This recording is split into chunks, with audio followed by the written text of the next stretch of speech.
Old lady was hesitating. If the price was anyhow higher, she might take the risk to fight Muxi back. But the man wearing a mask offered her a price which happened to stay on her bottom line. His threat stabbed old lady's scar.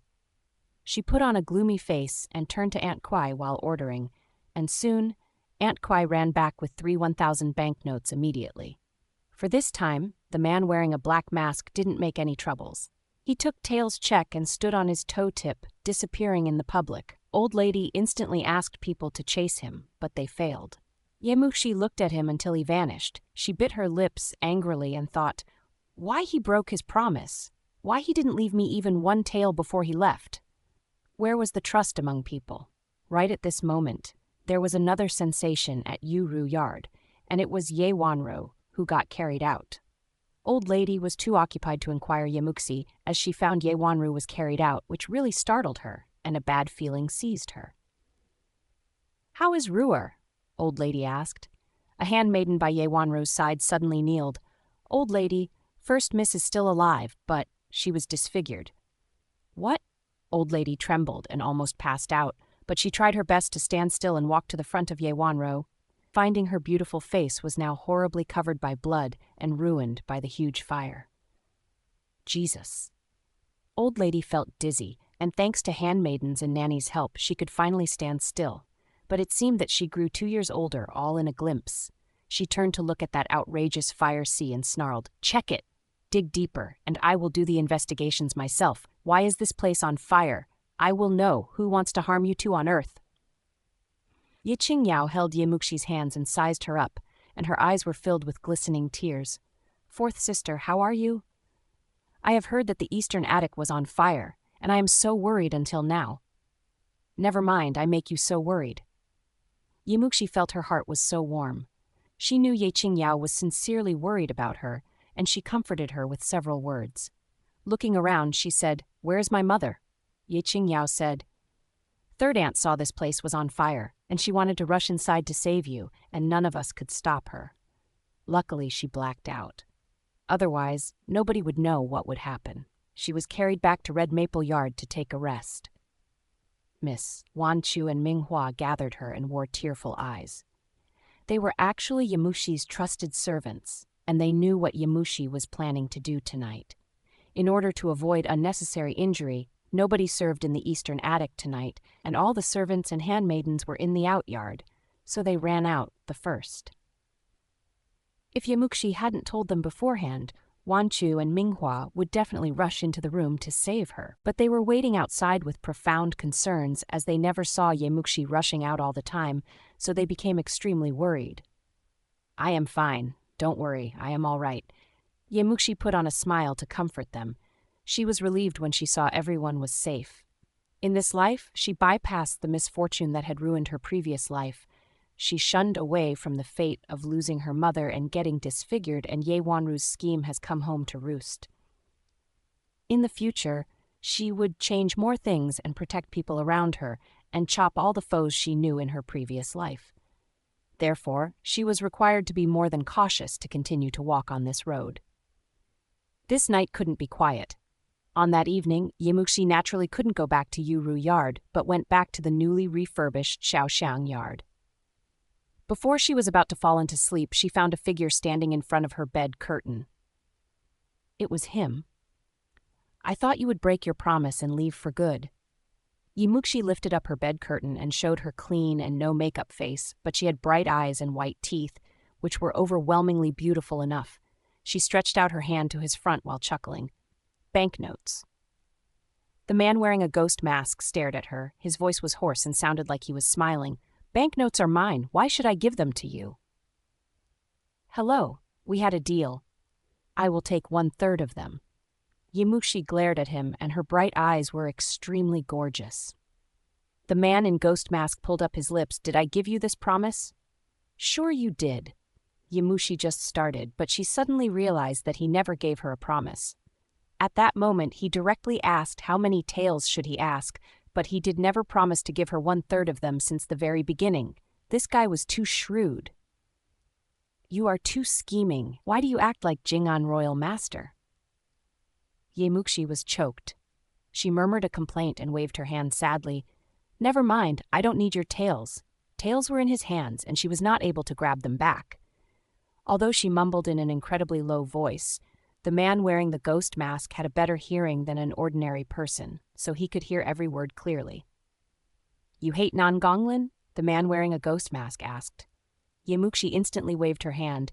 "Certainly not. If it's not Jing'an Royal Master, my brother would be incurable. There are some amazingly rare medicines, but he gave them to me without a second ask. I can never find these incredible medicines if it's not him. I will also thank you, thanks to your letter, or he would never notice me since he is so lofty." In fact, there was nothing in that letter. It was all blank. "You did me a favor. I am supposed to make some money for you as well." Muxi figured this point out, so she stopped being worried about tails. She smiled and said, "By the way, why do you come to me?" The man wearing a ghost mask heard what Muxi said, so he pulled up his lips. "Answer me a question, then I will give 1/3 of them." "Ask me." Muxi instantly became spirited. She did need some money for her future arrangement. Money made the mare go. Without money, she was unable to live in this world. The man wearing a ghost mask looked at Muxi and said in a hoarse voice, "Why are you not afraid of me?" Muxi also looked back. He wore a dark and horrible ghost mask, which covered every corner of his face tightly, leaving nothing but a pair of eyes, emitting profound and cold looks. The ghost mask looked incredibly horrible, which made the man look like a devil crawling out of hell. If anyone took a glimpse at this mask accidentally, that person might think he ran into a ghost. Nobody would like to take a second glimpse at this horrible and ugly mask, which was also the purpose of the man wearing a ghost mask as well. In Muxi's previous life, Muxi passed out directly due to fear, and this could be enough to explain how devastating this mask was. But in this life, when Muxi first saw him, she didn't scream out like a normal miss or pass out. The second time, she dragged his sleeves and refused to let him go. At the third time, she could collude with him for tails and help him bid. This was the first time he met a woman who was not scared of him at all. Muxi's eyes were lucid and pure, and she kept staring at his horrible mask without a blink, so she certainly didn't feel scared of him. In her previous life, after she had been disfigured, she wore a more horrible face than his mask, and she got used to looking at it. After she unintentionally got that plum token, she frequently thought about the man wearing a ghost mask with whom she only met once. She secretly speculated his identity and the reason he could possess a plum token. That incredibly precious plum token later became her expectation to save all her families, so she embraced deep appreciation towards this strange man wearing a ghost mask. If she had not been so stupid to let Yewanru cheat away her plum token in her previous life, she might have avoided the irreversibly tragic consequence of her family getting killed. They were destined to get linked by a plum token in her previous life. Although in this life there was no plum token, his emergence helped her to seize an opportunity to rewrite her brother's destiny as well. Though she knew nothing about him, she bore an unspeakable kindness. The eeriest thing in this world is not someone's face, but someone's heart. You never hurt me, so you are not appalling at all. Muxi's lips slightly pulled up at a rising curve, and she gazed at the man wearing a ghost mask while talking in a comforting tone. "Don't feel bad about your appearance. Don't worry, in my heart, you are better looking than the most handsome man, Jing'an Royal Master in Dechan Dynasty." The man wearing a ghost mask didn't know if he should cry or smile, and he thought, is it a compliment to him? Is it? She stared at him frankly, with a pair of eyes never hiding any fear or evasion. He thought, this little girl, she is so different from any common people. The man wearing a ghost mask waved his hand randomly, and a 1,000 banknote lightly fell into Muxi's hand before he turned around to leave. "Thanks." Muxi picked up the banknote, and she was beaming more brightly. She couldn't help but yell when she found the man wearing a ghost mask was turning around and vanishing. "Hello, don't leave. I haven't asked you yet. You did come here when I caught a cold last time." The man wearing a ghost mask turned his back to her and didn't make any response. That was a tacitly approve. After Muxi thought of what Superior Dr. Sai said the other day, she wondered, what had happened in that night? Moreover, He visited Yi Mansion frequently. What hid here that could appeal an adept master like him? When Ye Muxi realized, he was not there anymore. Windows were on, and the man wearing a ghost mask had already disappeared. He left so fast that I didn't have time to ask his name yet. Ye Muxi murmured and lowered her head to check the banknote in her hand. Her lips bent up. I finally somehow worked out on issue about tails. Now I could prepare for the next. In the next early morning, Ye Muxi just got up and was about to visit her mother in Red Maple Yard, when Aunt Kui came to her and said old lady wanted to see her. She heard Ye Wanru was still in unconsciousness, and the doctor had already asserted that her visage was impossible to be saved. Last night, people of the First Lady didn't sleep for a single second. Early this morning, old lady presided over the trial and invited her to join. When they got Sisho Hall, people of First Lady and Second Lady, and so were First Lady and Second Lady, were serving by old ladies both sides, with one standing on the left and the other on the right. Countless handmaidens and guards were kneeling in front of the old lady, and their pale faces all wore concerns, but it seemed that nobody had been punished physically yet. Old lady saw Ye Muxi and said, "Now all representatives of First, Second, Third, and Fourth Lady have arrived, so the trial could start as well.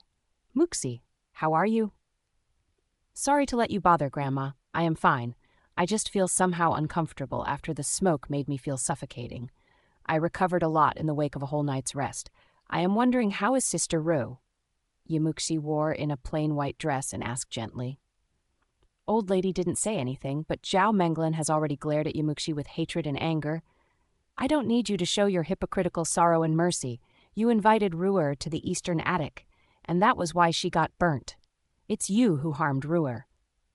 Zhao Menglan knew Ye Wanro intended to kill Ye Muxi earlier, but this time Ye Muxi was fine, while Ye Wanro got harmed by the plots instead, which made her assert that Ye Muxi definitely took actions, but she didn't have evidence. "Eldest aunt, I understand you are shattered, but it's critical to find out the true killer." Ye Muxi looked considerate and said.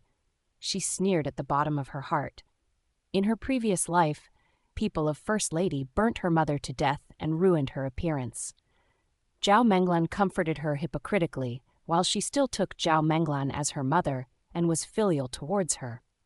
In this life, she would like Zhao Menglan to know this feeling. She would repay all the pain that people of First Lady had given to her. "You are the murderer. The eastern attic was on fire. Why only my Ruer was burnt, but you are fine? You are the murderer." Zhao Menglan glared at Ye Muxi while gnashing her teeth. She lost control and plunged to Ye Muxi to beat her, but soon she was stopped by nannies around her. "Zhao Menglan, stop!" Old lady snorted and said in a cold voice, "Don't you just feel unbalanced because Muxi was not burnt? You are Ruer's biological mother, so you now should chase after the real murderer. Will you be satisfied if Muxi was burnt like Ruer?"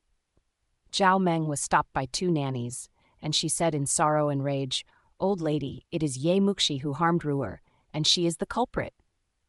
What is your evidence? Did Ruer tell you so?" Old lady snarled in a cold voice. Zhao Menglan cried out and said, "Ruer hasn't woken up yet, but one handmaiden from Shaoxiang Yard was absent when we did a quick head count last night." Many handmaidens in Yuru Yard saw clearly that the absent handmaiden from Shaoxiang Yard set the fire, so she was instigated by Ye Muxi.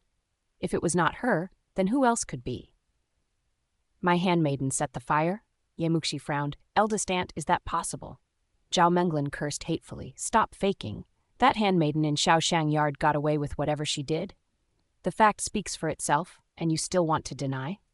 After last night, Bao Qin disappeared. Shen Yunpei on the side saw this scene, and she was gloating. People of First Lady and Third Lady were in a villain-on-villain battle, which was a great relief to her. She then thought, unfortunately, that fire didn't swallow Ye Muxi last night as well. Otherwise, apart from my daughter, who else could fight for the quota in Morning Phoenix Academy? "Grandma, I don't know which handmaiden are you referring to? I was indisposed last night, so I fell into sleep after I went back. Then Grandma summoned me this early morning when I woke up, so I had no idea what was going on." Ye Muxi stared at Old Lady and looked confused. Old Lady said, "The handmaiden who ran away was called Bao Qin." "It was her? She had been reduced to be a criminal servant after I punished her last time, and I never saw her again.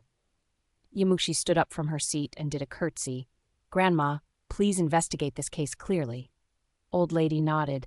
I also believe that you are innocent. Muxi, you just tell me, what happened on that day?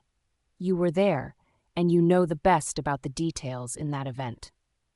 Since the first thing Grandma cared about was her health condition when they met this morning, Muxi knew Old Lady had already found out certain evidence that could confirm her innocence, and Old Lady had already had a judgment about this case at the bottom of her heart. Muxi carefully reflected the case and said, Last night, I invited Sister Ru to the eastern attic to appreciate proms, and I was supposed to invite Qingyao as well, but I heard she was spending time with Grandma, and I dared not to bother Grandma, so I didn't invite her. Therefore, there were only my eldest sister and me in the eastern attic. I understand if eldest aunt wants to blame me. If I hadn't invited my eldest sister to the eastern attic, she wouldn't. Muxi wore a somehow pathetic look, and she said after calming down for a while, The eastern attic is the center of the fire, and if sister had still been in the major hall, she might have escaped. It's all my fault. We were having a talk between our sisters, but then sister said she felt drowsy, and so did I. Then we found it was on fire, but we felt feeble and sleepy, and we didn't have any strength. Sister Ru passed out, and so did I. While we felt dizzy, a man wearing a ghost mask captured me, and I felt sober after we flew out of the sea fire. Grandma, I think someone poisoned us. Otherwise, my eldest sister wouldn't have passed out. Old Lady nodded secretly and thought, That's right. What Muxi said was exactly the same with what I found out. Your suspect is right. I dug into everything in the eastern attic of Ru Yard. Although many stuffs had been burnt, I still found something. The aroma you used had been overdosed with sedation, and it could lull you when you are not conscious. Old Lady said, and she tossed sharp stares like hurtling daggers at those handmaidens kneeling on the ground. You inferior servants, what happened to the aroma? Those handmaidens kept kowtowing. I have no idea, and please, Old Lady, spare my life. Old Lady, they are all handmaidens in Ru Yard, and they wouldn't hurt Ruer. It has to be Muxi who has sabotaged the aroma. She got the aroma, then she added the sedation in the aroma, and she deliberately ignited the aroma when Ruer came for burning Ruer to death. Old Lady, she is the murderer. Zhao Menglan took the chance and gnashed her teeth while yelling. Old Lady gave an indication to Ye Qingyao to her side, and Ye Qingyao served a box of aroma and walked forward while saying, This is the aroma in the eastern attic, and it was like paste. These were stored in the side hall, so they were not completely burnt and left as the evidence. After investigation, the sedation proportion is proved to be overweighed, thus leading to lethargy. However, if one wants to grind these aroma materials to powder and sun them to a condition of paste and powder, all of you who made the aroma, tell me, how long will it take? 3 days at least. One of the handmaidens answered timidly. Old Lady then asked, When was the aroma sent to the eastern attic? This afternoon. The handmaiden then answered again. These conversations made everything straight clear. Muxi didn't get aroma until noon, while the sedated element was added 3 days ago. By then, the aroma had not been at Muxi's hand yet. Muxi didn't have time to add sedation into the aroma at all. The paste-state aroma required at least another 3 days to get recooked and added with sedation. Zhao Menglan saw this scene, and all of a sudden she became speechless. Muxi's facial expression didn't change at all, and she gave out a faint smile at the bottom of her heart. Otherwise, why did she use the aroma the second she got it? Therefore, handmaidens in Ru Yard were either not cautious when cooking the aroma, or they were bought over by some people. They got this kind of aroma and sent them to Muxi, trying to kill her.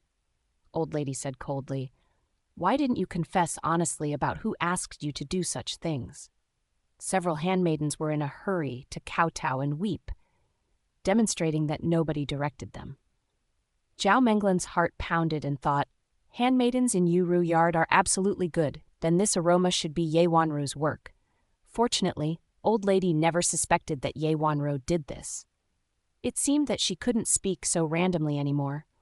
Otherwise, if Ye Wanro was found to be the culprit scheming plots against Ye Muxi, then Ye Wanro had to suffer the consequence, and she would be over. After her analysis, Zhao Menglan could only reluctantly say, "But Ye Muxi's handmaiden set the fire, which is known to everyone." Yes, Bao Qin set the fire, and she got away with it. But she was killed the second she left Yi Mansion.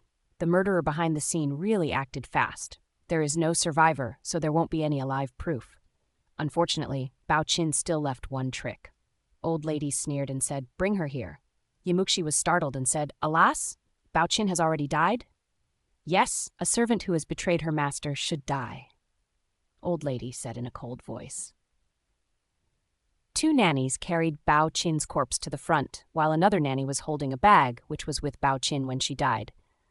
Bao Qin had been disfigured originally, and now her body was lying in the hall, and it looked more horrible. Nanny opened her bag. Apart from 2 clothes for change, there was only jewelry, gold and silver, and there was also a jewelry box where a gold hairpin was lying in it, separately. When Nanny opened this jewelry box and took out the gold hairpin, Shen Yunpei's look changed drastically.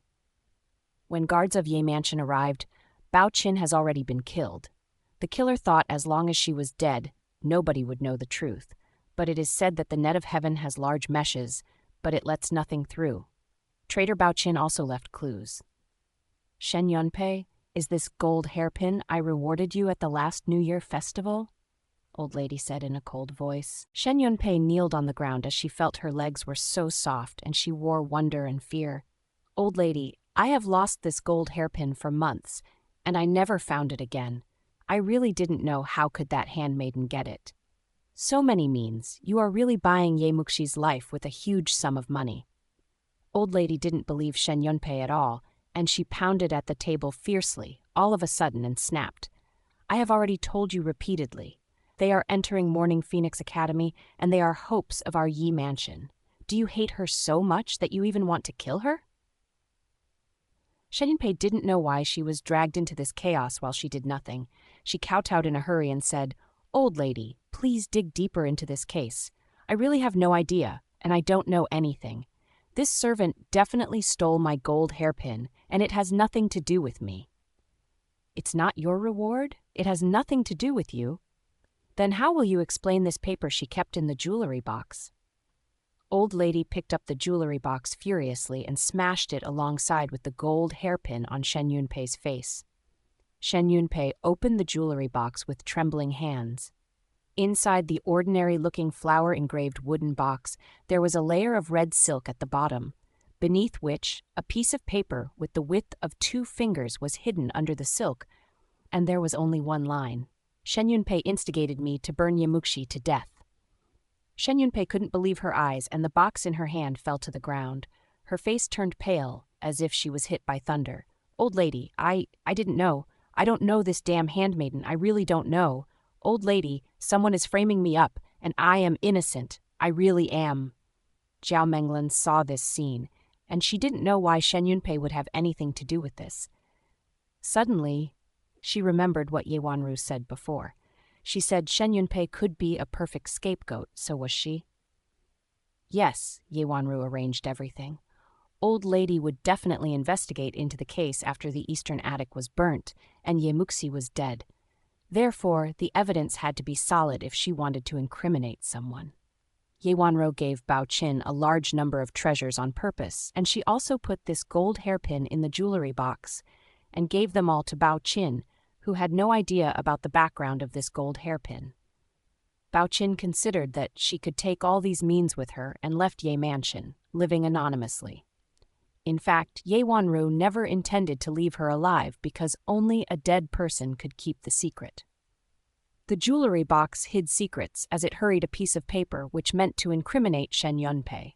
Shen Yunpei's gold hairpin and Bao Qin's death were all arranged by Ye Wanru.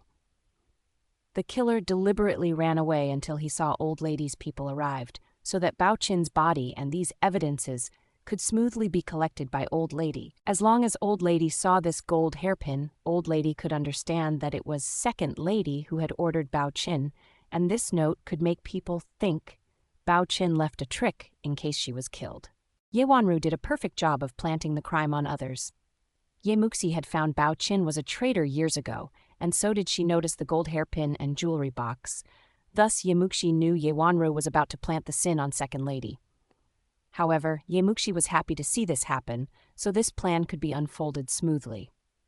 If Ye Wanru knew her arrangements made her lose the last hope to drag Ye Muxi down, perhaps she might feel so regretful that she wanted to hang herself. It could be alleged that Ye Muxi arranged Bao Qin to set the fire, but the emergence of this gold hairpin and the paper was like a timely rain, which made Shen Yunpei become the scapegoat reasonably. Ye Wanru's brilliant play happened to protect Ye Muxi. There are irrefutable proofs, Shen Yunpei. Why don't you tell me the truth? Tell me, did you buy the handmaidens in Yu Ru yard and add sedation into aroma?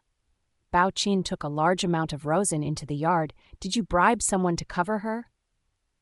Old lady stared at Shen Yunpei, and it looked like she was about to kill Shen Yunpei. Your purpose is to burn Muxi to death and take revenge for Ye Wanshui? Am I right? Shen Yunpei shook her head in a hurry, and she was so scared that her tears were falling constantly. Not me. It was really not me. Ruer might have walked into your trap accidentally, or maybe you planned to kill both Ruer and Muxi. If Qingyao hadn't stayed here with me, then that fire could have burnt all of them. Old lady stood up from her ancient chair with resentment, and she stepped to the front of Shen Yunpei and interrogated her with rage. If they three all die, only Ye Wanshui and Ye Mansion could compete for a title in Morning Phoenix Academy. Shen Yunpei, you are a vicious woman. Did you scheme like this? Did you try to kill them and lay a road for Ye Wanshui? Shen Yunpei was trembling. No, not like that. How could I do such a thing? You are a jerk. Old lady lifted up her foot and kicked Shen Yunpei's chest. Her face was livid. For Ye Wanshui, your own daughter, there is nothing you can't do. Well, I understand your parental sentiment. Damn it, you crap, damn it. Grandma, Ye Qingyao came forward and escorted old lady in a hurry. Old lady almost passed out due to overwhelming rage. Ye Muxi also stood up from her stool and supported old lady. Grandma, don't be too angry and ruin your health. Chill. Zhao Menglan stopped talking. Facts were testifying to Shen Yunpei's guilt, and she had no solution even if she wanted to drag Ye Muxi into this. It was unreasonable to insist that Bao Qin was listening to Ye Muxi's order. Everyone knew Ye Muxi punished Bao Qin twice, while Bao Qin's life was almost taken for the first time, and for the other time, Bao Qin was disfigured. Bao Qin hated Ye Muxi, so it was reasonable for Bao Qin to betray Fourth Miss, collaborate with people of Second Lady, and burn the Eastern Attic. Second Lady had to be the scapegoat even if she didn't want to. Right at the moment, a report was delivered here, and it was said that Ye Wanru woke up, and now she was escorted to get here. She was there when the accident happened, and she was the victim, so her words were credible. Old lady instantly invited Ye Wanru to get in. Wearing a veil and spreading her hair, she only showed a pair of eyes, which were still beautiful. Old lady sighed when she saw Ye Wanru's disastrous situation. Ye Mansion put all efforts to cultivate her, but now she ended up like this. There were two basic requirements for applying for a position in Morning Phoenix Academy. The first requirement was the visage, and the candidate had to possess an appearance above the average. An ordinary-looking girl could mingle into the crowds and manage to pass by luck, but a disfigured face could never pass. Secondly, it was their family backgrounds that mattered. The candidate had to be a daughter who was born in a governor's family, and her mother had to be a wife. A woman born in an ordinary family, or a business family, or herself, was a concubine, had no qualification at all. A disfigured girl like Ye Wanru was not qualified either. That meant from now on, Ye Wanru could no longer get enrolled by Morning Phoenix Academy anymore. Her life would be screwed after she had lost her visage. Ruer is saluting my grandma here. Ye Wanru bowed beautifully. Old lady sighed. Ruer, stand up. Why are you here? You just woke up, and you should take more rests. I have heard that Grandma is interrogating the fire case in the Eastern Attic. This case happened in my Yu Ru yard, and I am the victim, so I certainly want to say something. Ye Wanru stared at old lady and said in a hoarse voice, Fourth sister and I almost got burnt to death. As long as we speculate who could win the most benefits after we die, then we could know who is behind the fire. Shen Yunpei was so pissed that she was dying to rush forward and bite Ye Wanru to death. Our life never crossed, and how could I be so omnipotent that I could even conduct the lethal case on your territory? Even Ye Muxi didn't have the ability to do anything in Ye Wanru's Yuru yard, then, let alone her. Really? Yuru yard is my territory, so I can be the only one taking action? Second aunt considers that I am killing myself. Fourth sister and almost seventh sister, Qing Yao, only for laying a road for Ye Wanshui? I really bond with Ye Wanshui as good sisters tightly, since I would rather get torched to death for her. Ye Wanro said indifferently. Shen Yunpei was speechless. Ye Muxi looked at Ye Wanro and gave out a faint smile. Eldest sister, Grandma will definitely be fair, and she wouldn't allow sister to suffer these for nothing. Sister, don't worry. Grandma had captured Bao Qin. Although she was killed, we found a gold hairpin that belongs to second aunt and a note Bao Qin left in her bag. Let the evidence speak for itself. If we didn't have these solid proofs, it would be hard to make a conclusion. Thanks to the evidence. Ye Muxi particularly emphasized the last sentence. Ye Wanru felt like a dagger was stabbed into her heart fiercely, and she almost spat out blood due to rage. Under her sleeves, her fists were clenched tightly, and she almost failed to stem her impulse to strangle Ye Muxi. Ye Wanru stabilized her voice with efforts and said, "That would be great." She was dying to kill Ye Muxi now, but she had to smile and pretend that Ye Muxi didn't do it. Given that she had considered all plots perfectly and every detail was related to one another, she couldn't plant this crime on Ye Muxi. Her current situation was like picking up a stone and smashing it to her own feet. When Ye Wanru just woke up, she broke down when she looked into the mirror, and she almost killed herself. Luckily, some handmaidens stopped her, so she didn't achieve. All her hopes were blasted, but she then heard Old Lady was interrogating the case of the Eastern Attic, and she really felt scared of Ye Muxi, worrying if Ye Muxi would speak nonsense and make Old Lady know she was the mastermind. In fact, no proof could state that she did this. However, after this case, Ye Wanru dared not to underestimate Ye Muxi anymore, so she scurried here in a hurry.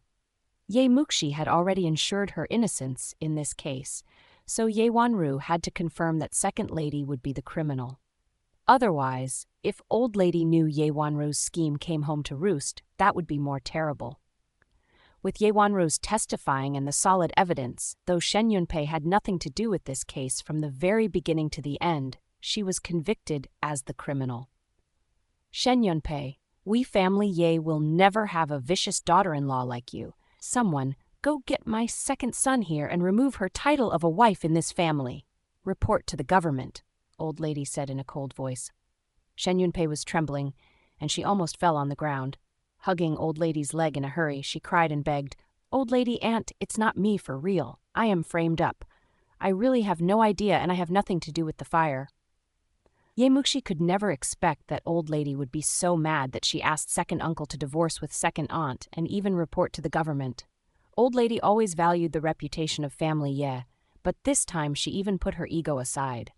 "You piss off," Old Lady snarled with a cold voice. "Get out of here." In a short while, second uncle Ye Linghai arrived, and he could never imagine that Old Lady would ask him to divorce and discard his wife once he arrived. Ye Linghai was a playboy since he was young, and now he had a bunch of concubines. But he did maintain a marriage with Shen Yunpei for decades, and he didn't have the heart to do that instantly. Shen Yunpei was in her early 30s, looking extremely delicate and attractive, and she certainly had some methods to tightly grasp Ye Linghai's heart until now. Don't be angry. Yunpei is Shui's mother, and she is my first wife and a miss from family Shen. If you send her to the government, I think family Shen will feel affronted, Ye Linghai persuaded. Shen Yunpei was a niece distantly related to Old Lady in her mother's side, and Old Lady took care of her in particular in normal days. But she caused Ye Wanru to be disfigured, which was too severe. Second master, she almost killed my Ruer. I don't care if you are discarding her, but I swear I will report her to the government for sure. Zhao Menglan sneered. If you are not afraid to have a criminal wife and you don't think that will be awkward, then you can refuse to divorce with her, and I won't bother you. Since Ye Wanshui failed to kill Ye Muxi, Conflicts between Ye Muxi and Shen Yunpei and her daughter could never be solved, so Ye Muxi checked the situation and said calmly, "Grandma, reporting to the government and discarding a wife are both critical issues, but considering the safety of Mrs. in Yi Mansion, we could just send second aunt back to family Shen. As for the rest, Grandma, you may want to cool down and communicate with the eldest aunt and second uncle later." Ye Muxi did mince her words, and she actually meant to drive Shen Yunpei out of Yi family and made her go back to her mother's house. This was already huge insulation for a married woman. Nobody knew if she could go back to her husband's house again. Okay. Old lady nodded and turned to tell her second son, "Ye Linghai, you now drive her out of my family. Ye, and we will make a decision later. All the rest can go back now, Muxi and Ruer in particular. You two are startled, and you must take a good rest. By the way, Muxi, ask Superior Dr. Sai later to find out if he would like to lower his status temporarily and check Ruer's situation." Ye Muxi did a curtsy. "Yes, I would try my best to invite Superior Dr. Sai. Old lady, aunt, I am really innocent." Shen Yunpei was still begging, but old lady already ignored her. Ye Linghai dragged her out while she was almost passed out. Leaving Sisho Hall, Ye Muxi saw Lin Mingyu and Ye Hong were waiting in a pavilion by the roadside, and they scurried to her front when she came out. "Mum, Honger, why are you waiting here by the roadside?" Ye Muxi looked at Lin Mingyu and said with concern, "Mum, you are rattled, and you should take a good rest. Honger, you are still sick. Look at your little pale face." Lin Mingyu held Ye Muxi's hands and wore tears in her eyes. "Honger and I woke up early and visited you at Xiaoxiang Yard this morning, but we heard you were invited to old lady's place, so we are waiting here. I was terrified last night. If anything terrible happened to you, I can't live. God blesses you. Luckily, you are safe." At this moment, Zhao Menglan snorted with resentment by their sides. Lin Mingyu turned around and saw Zhao Menglan was staring at her evilly, as if Zhao Menglan would kill her with stares, which really startled Lin Mingyu, as she didn't know how she offended this hostess of family Ye. Zhao Menglan and Ye Wanru came out together, but Zhao Menglan glared at them with hatred. They looked at each other without speaking any saluting words before they walked towards opposite directions. Lin Mingyu saw them leaving and felt confused. "Muxi, did I say anything that upset my sister-in-law?" "Madam, First Lady found our Miss is fine while Miss Ye Wanru was burnt and disfigured, so she feels unfair," Wanchu said. Ye Muxi bent up her lips and smiled. "Mum, don't bother. Come, let's go back." "Sister." Ye Hong held Ye Muxi's hand tightly and didn't let her go. Holding his hand, Ye Muxi held Lin Mingyu's arm with the other hand and went back to Xiaoxiang Yard. News that Ye Wanru had been disfigured was spread all over Jiang State. Everyone knew the first beauty of Jiang State had her visage ruined. The next day, all big families in Jiang State arranged representatives to visit her. They all put on concerning faces while countless of them were secretly gloating behind the back. The falling of the first beauty in Jiang State eliminated a competitive rival for them.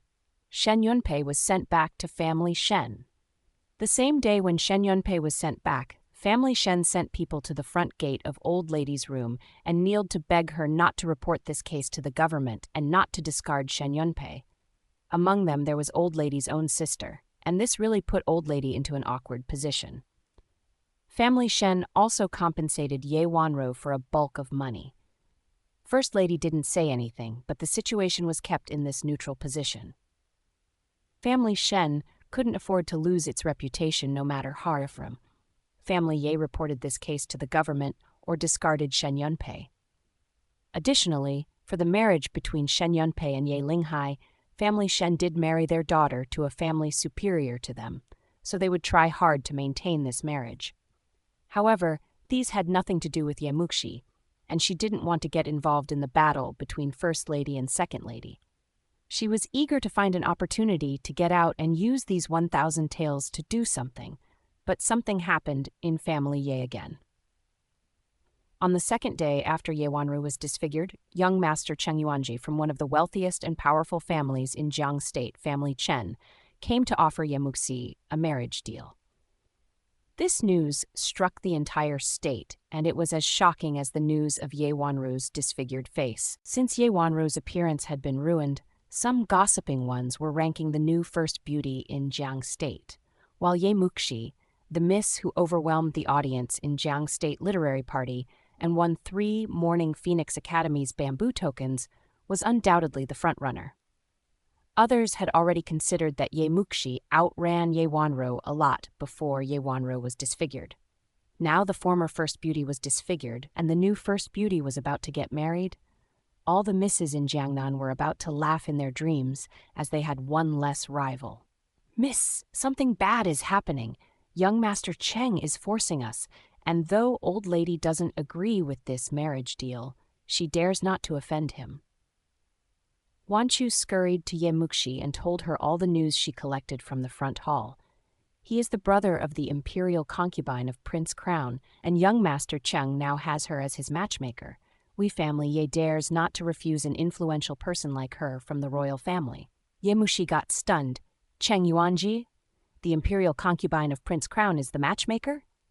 In her previous life, there was no such thing happened, so she was not mentally prepared at all. Yes, I have collected some information. Old lady is unwilling to agree, but family Chen is so powerful that we family Ye dares not to displease them. Wanchu said with worries, "Miss, what should we do?" Ye Muxi and Cheng Yuanjie only met each other once on Jiang State Literary Party, and she never expected that he would come to ask her to marry him. As long as Grandma disagrees, we have leeway on negotiating with them about this issue. Ye Muxi said indifferently, "Don't worry, Grandma won't agree easily, and we will just wait for more information." Ye Muxi knew old lady's thought clearly. Old lady especially hoped that family Ye could have a miss entering into Morning Phoenix Academy and marrying a nobleman in the capital city. Family Cheng was affluent enough, but old lady embraced a high expectation toward Ye Muxi, hoping Ye Muxi could fly high and turn into a phoenix. Old lady didn't think big of a good-for-nothing young man from a wealthy family. However, Cheng Yuanjie's elder sister was respected as the imperial concubine of Prince Crown, and this gave family Ye endless pressure. Right at this moment, Aunt Kui came. "Fourth miss, old lady asks you to go to Mingli Hall and meet our guests." Though Cheng Yunjian came to offer a marriage deal, no matter old lady would accept it or not, she didn't need to show up, theoretically speaking. Marriage required parents' decision and matchmakers' persuasion, and old lady wouldn't ask her ideas either. It seemed that there was something wrong in the front hall. Ye Muxi followed Aunt Kui and arrived at Mingli Hall, where old lady was sitting on the host seat, and a rich lady was sitting at the first seat by her left side. That lady wore luxurious accessories and gorgeous outfits, and it was evident that she was born in a wealthy family. However, her appearance suggested that she was not easy to deal with. On her side was sitting Cheng Yuanji, with whom Ye Muxi had only met once. "You are Ye Muxi?" Madame Cheng stared at Ye Muxi, and her looks were mean and particular. Chen Yuanji's eyes were glinting as soon as he saw Ye Muxi walked in, and he smiled while saying, "Mum, she is Ye Muxi. How about her? Don't I have a good taste? For being my family Cheng's daughter-in-law, just so-so." Madame Cheng said in a cool voice, and then she turned to old lady. "Old lady, I have a high standard, and I am not satisfied with her. However, since my son likes her, you could think I will agree with this marriage deal as well. This is the marriage contract, you can sign it." They even brought betrothal presents with them this time, and the marriage contract was bound by laws. The moment they signed on this marriage contract, even if they were not married, Ye Muxi would already be the daughter-in-law of family Cheng. Ye Muxi was standing calmly aside after she walked inside and did a curtsy to old lady. Despite she found Madame Cheng was so impolite, she didn't say anything voluntarily but stepped back politely. Old lady said with politeness, "Madame Cheng, you misunderstood me. I should ask this young girl to greet you since you want to meet Muxi, but I never agree with this marriage." "What? You don't think our family Cheng could match you? You think my son doesn't deserve your granddaughter?" Madame Cheng wore a sullen look and said unhappily. Cheng Yunji was her only son, and she planned to find a good marriage in the capital city, never taking Jiang State Ye family as an option. Ye Muxi's dad passed away early, and her mother was the daughter of a criminal governor, so a miss like her was really poor and vulnerable. Cheng Yuanji was overwhelmingly stunned by Ye Muxi, and he also wrote a letter to the capital city, particularly in the wake of Jiang State Literary Party, to persuade his sister, an imperial concubine of Prince Crown, to be the matchmaker for him. Additionally, old lady Cheng really spoiled him and allowed him to do everything, while based on Madame Cheng's requirements, she would never think twice of Ye Muxi no matter what happened. Now she came to offer this marriage deal with Cheng Yuanji, but she never expected that Yi Mansion felt this marriage offer unsatisfactory, though she felt this deal was not good enough. I think Madame Cheng should know that Muxi has already won 3 top-level bamboo tokens, and she was the first miss who was appreciated by Jing'an Royal Master in Jiangnan. She has a large chance to get enrolled by Morning Phoenix Academy. Since the standards required an unmarried official governor's daughter whose mother is a wife to join the assessment, she couldn't participate in it if she gets married. We family, Yi feels glad that we are bestowed with the chance to link with family Cheng through marriage. But madam, you should understand, all misses in the world are dreaming to take part in this assessment of Morning Phoenix Academy. Please, Madam Cheng, you need to understand. Old lady carefully chose her words and wore a sorry face. Madam Cheng sneered, "So, old lady, you mean you don't want to link us together through this marriage?" "Certainly not. Except for Ye Muxi and Yi Mansion, there are many other misses. If Madam Cheng would like to bond with family Ye through marriage, how about you think about others?" Old lady said in a mild tone. Despite being unsatisfied with Madam Cheng's attitude, she took consideration of family Cheng's dignity. Old lady indicated that it would be an honor for family Ye to link with family Cheng through marriage, but Ye Muxi needed to take the assessment in Morning Phoenix Academy, and she couldn't forfeit this chance. Everyone understood that Morning Phoenix Academy's assessment to misses was like the imperial examination to scholars. It was cruel to ask a potential winner in the exam to stop joining the assessment, and this was a behavior to ruin a person's prospect. A normal family would stop pestering. Otherwise, this was not negotiating a marriage deal, but starting a feud. But Madam Cheng just sneered, "Other misses? Do you plan to fool me around with those craps?"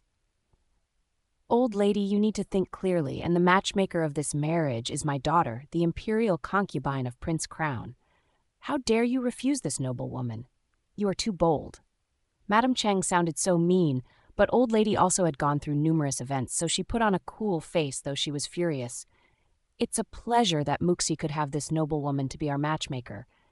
However, the order of an imperial concubine of Prince Crown is not that of the emperor, so we family Yi is not fighting against the emperor's words if we refuse it, isn't it, Madam Cheng?" "You." Madam Cheng put on a sullen face and sneered. "I never expected that family Ye is so unreasonable that you fade a favor. If Yuanji didn't like her, we would never accept a woman like this." Old lady then said indifferently, "Since now Madam Cheng is also unsatisfactory, then we don't need to embarrass each other." "Mum, what nonsense you are talking about?" Cheng Yuanji glared at Madam Cheng and turned to Ye Muxi with a shy smile and said, "Fourth Miss Ye, I really like you. Don't listen to my mum's nonsense. As long as you marry into our family Cheng, I swear I will not walk over you. I will do my best to treat you well. Will you marry me?" Madam Cheng heard his words and felt a headache. She thought, "Why did I give birth to this shit?" But then her heart sank, and she thought, since family Ye is so determined in refusal, it seems that they have great expectations for Ye Muxi to get enrolled by Morning Phoenix Academy. Morning Phoenix Academy's assessments were extremely hard.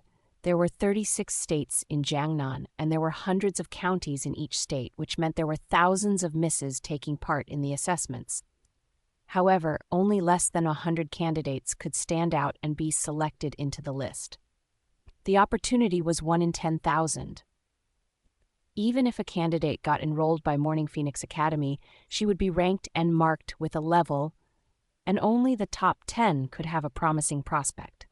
Old lady was trying her best to retain Ye Muxi, so was she betting that Ye Muxi could rank as one of the top 10? This would be a big game. Ye Muxi was somehow famous in Jiang State, but there were 36 states in Jiangnan in total. Old lady dared to take the risk to gamble, so it seemed that Ye Muxi had certain confidence. Madam Cheng thought, I really should settle this marriage deal. My eldest daughter is so thoughtful. The imperial concubine of Prince Crown would like to be the matchmaker, not only because Cheng Yuanji fancied Ye Muxi. What was more, family Cheng had a miss waiting to take the assessment this year. Wiping out Ye Muxi, who had taken possession of 3 bamboo tokens already, was to eliminate a rival for Miss Cheng in advance. The quota in Morning Phoenix Academy's assessment was settled, 1 less competitor, then 1 more vacancy. This was called killing 2 birds with 1 stone. Young Master Cheng, you really love the wrong person. I have heard Morning Phoenix Academy is known as the top academy of misses in the world. I always hope that I could try my luck and see if I am fortunate enough to be enrolled by them.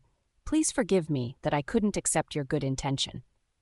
Ye Muxi answered with a manner neither servile nor overbearing. Cheng Yuanjie was not happy all of a sudden. Why do you insist on taking that assessment? What's the good of the assessment of Morning Phoenix Academy? Even if you are enrolled, you might not have a good future. How could it be better than marrying me and becoming the young lady in family Cheng? Ye Muxi, are you marrying me or not?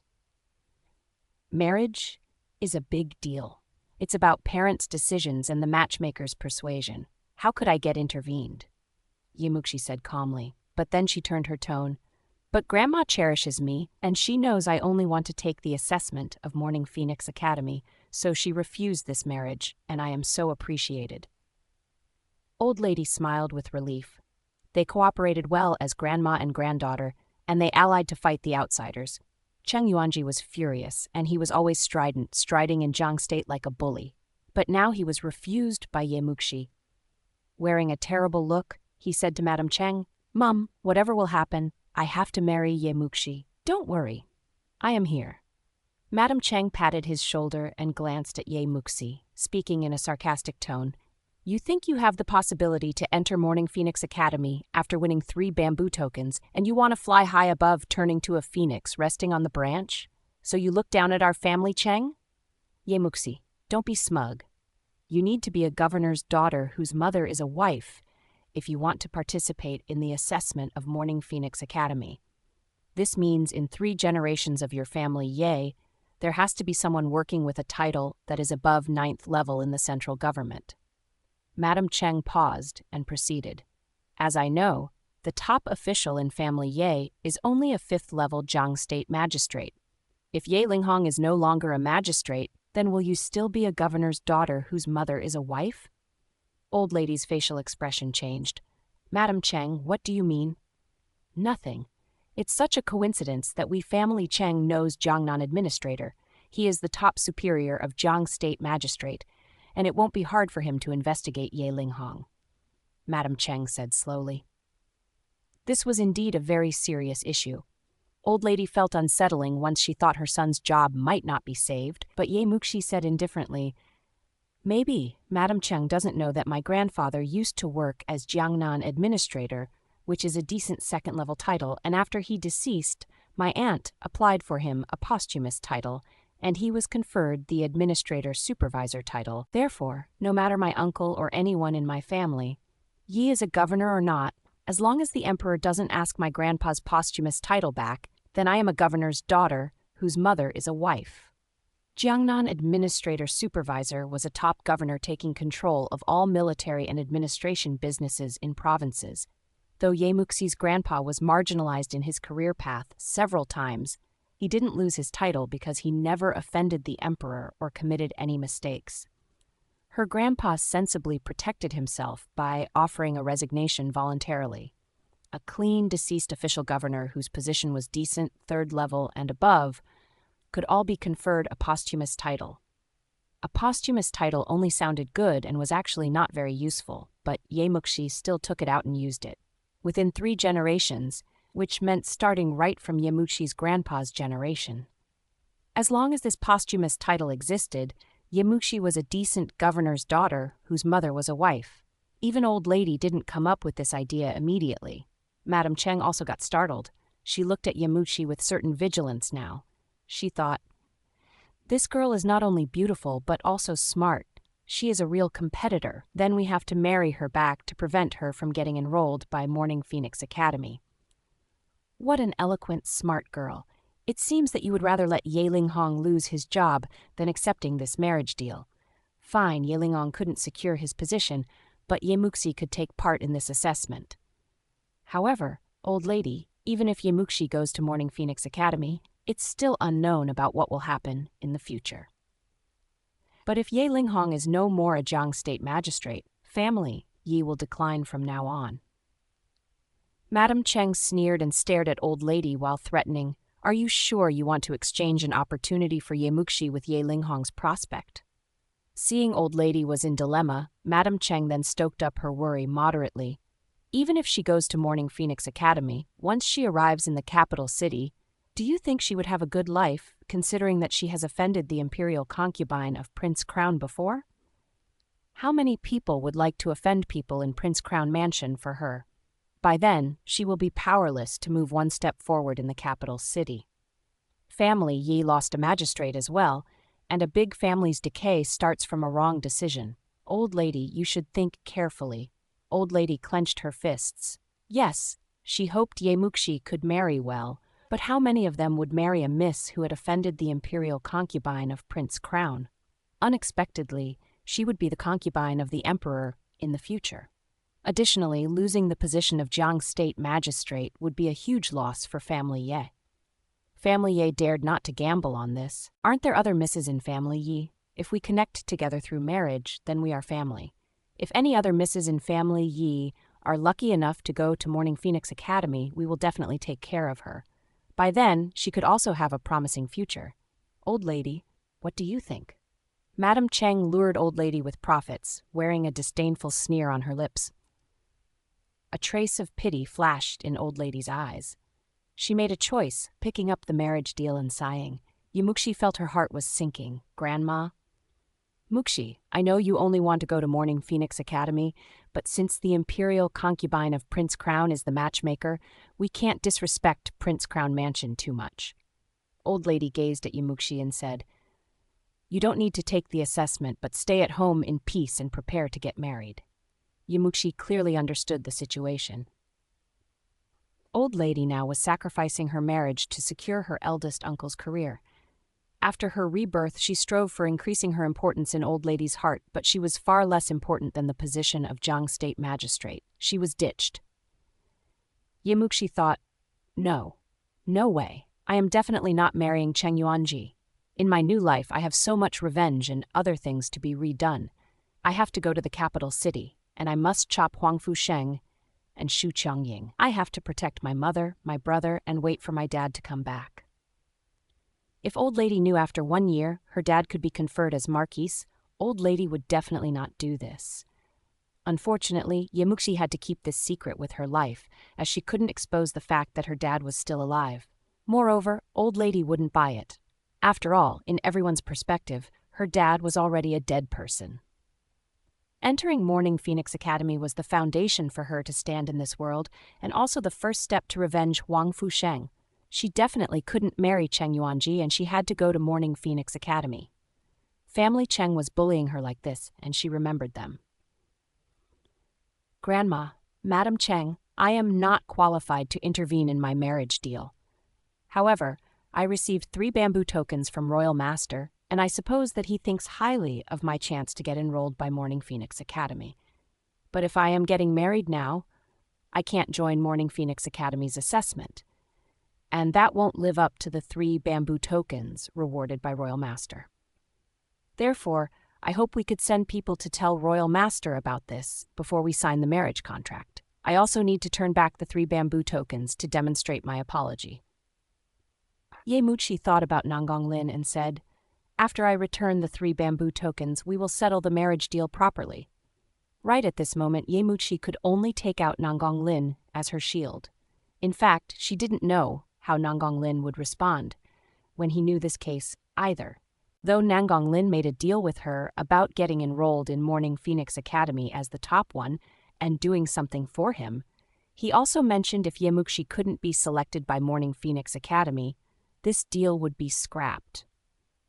He looked so lofty and seemed to dislike troubles, so he might not meddle into this case, and he didn't have any reason to intervene in her marriage.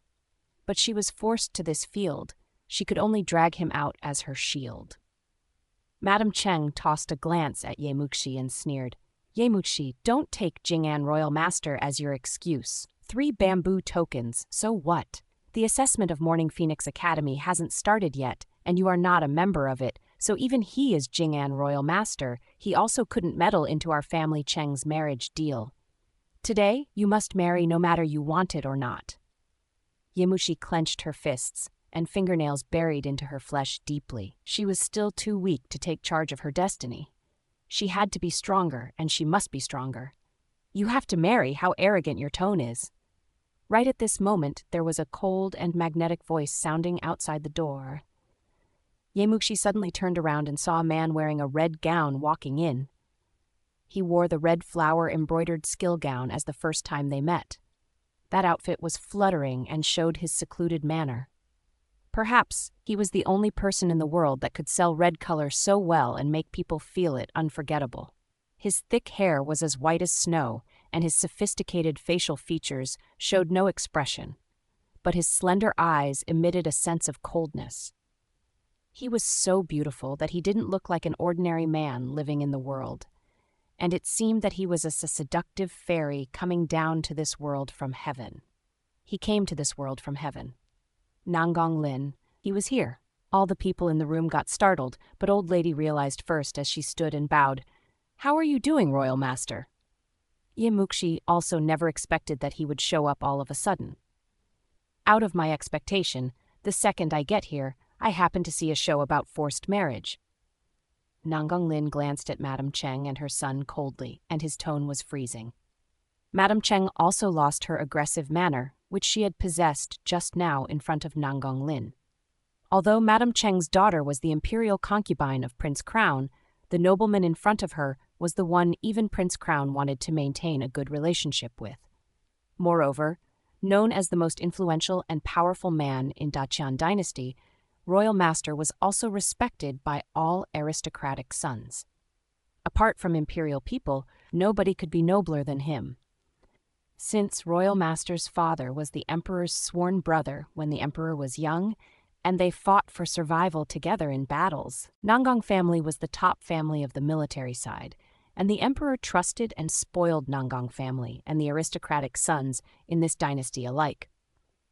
As for Nangang Lin, he was even trusted by the Emperor. Nangang Lin held surveillance power, so he could investigate from superior governors like royal members to all local officials. If anyone was reported by him, even a son of the Emperor would find it hard to get away with it. I am wondering, what does Royal Master suddenly show up for? Madame Cheng asked politely. Nangang Lin impolitely said, That's my business, and who gives you the right to ask? Madame Cheng was choked by Nangang Lin's words, but Ye Muxi felt this scene hilarious at the bottom of her heart. She thought, this guy is not showing any respect at all. However, there are few people in this world deserves Nangang Lin to show them respect. It's such a horror that Royal Master visits us. I am wondering how we could help you, Royal Master? Old Lady stepped forward and asked.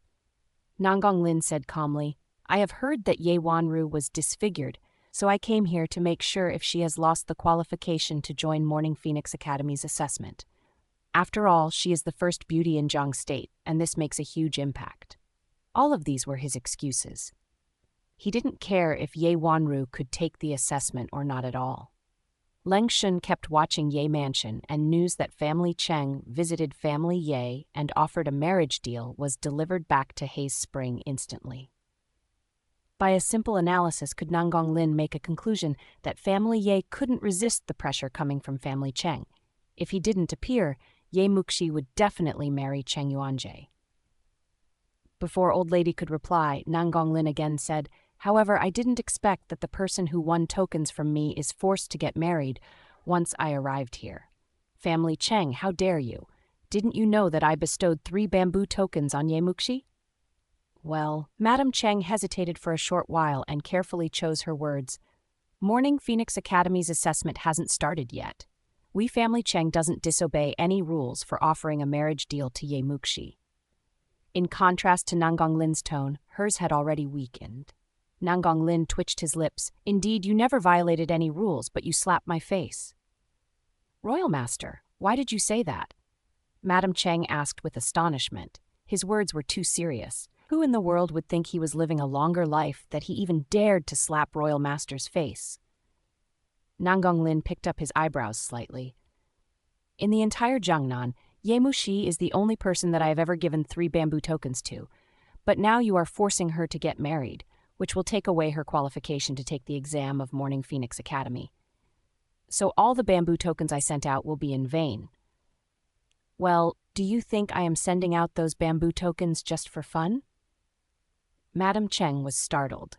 She had already known from Nanggong Lin's words that he was about to step in. While she was figuring out how to reply, Cheng Yuanji complained angrily and said, "You just give out your bamboo tokens and we will offer our marriage deal. We have nothing to do with each other. So what? The person who received your bamboo tokens has to take part in Morning Phoenix Academy's assessment and can't get married?" Madam Cheng hurriedly tossed an angry glance at Cheng Yuanji, indicating him to shut up. Cheng Yuanji could be strident in Jiang State, but Nanggong Lin was the person he could never offend in the world. Nanggong Lin glanced at Cheng Yuanji with a freezing cold look, which made Cheng Yuanji retreat subconsciously. It was evident that although Nanggong Lin didn't say a word, he carried a sense of killing intent that oppressed others. Nanggong Lin felt shame to talk with him, and he turned to old lady. "Ye Muxi is the most outstanding miss I have ever seen since I came here in Jiangnan. She is auspicious. I am settling in Jiangnan, and in the bright daytime, I don't think any bullies could make a sensation here." His underlying words implied that Ye Muxi had to join the assessment of Morning Phoenix Academy, and family. You didn't need to be worried that Family Cheng might take any actions. If Family Cheng dared to take action on Family Ye, or remove Ye Linghong's title or put any pressure on any other things, Nanggong Lin would not just sit and watch. Old lady felt reassured. If she could have known that Royal Master thought high of Ye Muxi so much, she wouldn't have agreed with this marriage deal. Old lady could never imagine that Nanggong Lin would come forward and speak for Ye Muxi. This didn't make sense, but it was reasonable as well. The person he chose was forced to get married and couldn't take part in an assessment. Royal Master gave out his bamboo token for nothing, and it was reasonable to suspect that he was feeling disrespected. It was normal if he didn't meddle in this event, but it was also plausible if he got involved in this case. Eventually, it was all up to him. As for Jing'an Royal Master's attitude, it was obvious. Thanks for Madam Cheng's appreciation for Muxi. However, Muxi is only working on preparing the assessment of Morning Phoenix Academy, and I couldn't be more supportive of her decision. Therefore, we Family Ye can't agree with this marriage deal. Madam Cheng, please understand us. Old lady passed the marriage contract back to Madam Cheng. Luckily, Nang Lin arrived timely, otherwise they had almost signed. Madam Cheng's facial expressions kept changing. She felt furious and shameful as she was refused by an insignificant Ye mansion. She thought Family Ye really didn't learn to appreciate the favor. But Nanggong Lin was standing aside, so she dared not to say anything. She wore a fake smile and said, "Very well. Family Ye really stunned me. We have a long future, so Family Ye, just wait. Yuanji, let's go." Cheng Yuanji felt reluctant, but that was where they were, so he had to leave with Madam Cheng. Before they left, they both wore terrible looks. Though they couldn't harm Ye Linhong directly on the surface, they would try all methods they could access to in order to give Family Ye a hard life since today. Thanks for Royal Master's consideration. If Royal Master were not here today, it would really, old lady sighed. This was how pathetic a weak side was. Family Cheng was too strong, and Family Ye couldn't refuse them if Family Cheng forced this marriage. Ye Muxi loosened her clenched fists under the sleeves gently now. All of a sudden, she felt her palms were stinging, but she didn't feel anything until now. When Nanggong Lin was leaving, old lady asked Ye Muxi to send him. He left instantly after he finished coping with this marriage deal. He felt tired to mention his excuse. Coming here to make sure if Ye Wanru still had the qualification to take part in the assessment of Morning Phoenix Academy, and old lady was sensible and didn't ask. They came out of Mingli Hall and wound through the twisty and long corridors. There were weird stones standing around the pound, and the water was so lucid. A person in the red cloth while the other in the white saw their figures reflecting into the water. And they really matched each other. Today, thanks for Royal Master's help, and Muxi will never forget the appointment I made with you. I will definitely be the winner in Jiangnan. This is not only for the appointment I made with Royal Master, but it's also for myself. Ye Muxi looked at Nangonglin and expressed her gratitude. He thought, appointment? She thought I came here to help her with that appointment? But if not, why did he come here as soon as he heard that family Cheng was forcing a marriage? Nangonglin didn't say anything, and neither of them said anything. They walked to the front gate of Ye Mansion, and she watched Nangonglin's leaving figure. Suddenly, Ye Muxi asked, Royal Master, if I want to take action on Jiang State family Cheng, please, Royal Master, enlighten me. Her words made both Lengshan and Wanchu get stunned. Wearing lucid and profound stares, Nangonglin turned around and his red cloth fluttered. His beauty made everything around him fade. Their eyes met. 10 years ago, the emperor announced the order and started to build Jinghua Palace in Jiangnan, and the person who took charge of everything is Cheng Yuanji's father, Cheng Qiming, who is now construction supervisor. Nangonglin said calmly. Ye Muxi pressed her lips together and smiled. She bowed elegantly and said, Thanks for Royal Master's enlightenment. I will see you next time, Royal Master. Nangonglin saw her smile and turned around to get on the carriage. His face had been devoid of feeling, but now his lips bent up slightly. He thought, this little woman is so smart and cunning. Wan Chu said with astonishment, Miss, you are coping with family Cheng? Certainly. Family Cheng forced me to get married and bullied me severely. Grandma already told them that I am joining the assessment of Morning Phoenix Academy, but they insisted arbitrarily. They threatened Grandma with eldest uncle's job. How could this be a marriage deal? This is starting a foe. Ye Muxi smiled coldly. If I am not remembering it wrongly, family Cheng also has a miss that is taking part in the assessment of Morning Phoenix Academy this year. Madam Cheng does make an extraordinary plan, really killing 2 birds with 1 stone. Wan Chu said with concern. But even family Ye couldn't afford to offend family Cheng. What can you do, miss? So I asked Jing'an Royal Master just now. Haven't Royal Master enlightened me already? We will start from Jinghua Palace. Ye Muxi smiled beautifully. Since family Cheng forced marriage, this foe started. Ye Muxi just carefully recalled, and suddenly she found something in her memory. In her previous life, when Jing'an Royal Master came to Jiangnan to anchor the assessment of Morning Phoenix Academy, 2 major issues happened during his stay. The first thing was dealing with the corruption case of Jinghua Palace. About 2 months later, Jing'an Royal Master found out that Cheng Qiming from the construction department corrupted a lot of money and murdered ordinary people, which constituted a big case about loyalty and integrity. In her previous life, Ye Muxi just went through that fire and got disfigured, so she didn't have too many impressions about it. But later, she became the wife of Duke Huang Fusheng, and she looked through documents about this case. By that time, Huang Fusheng was not Prince Crown yet, and he was conferred as Duke Rui.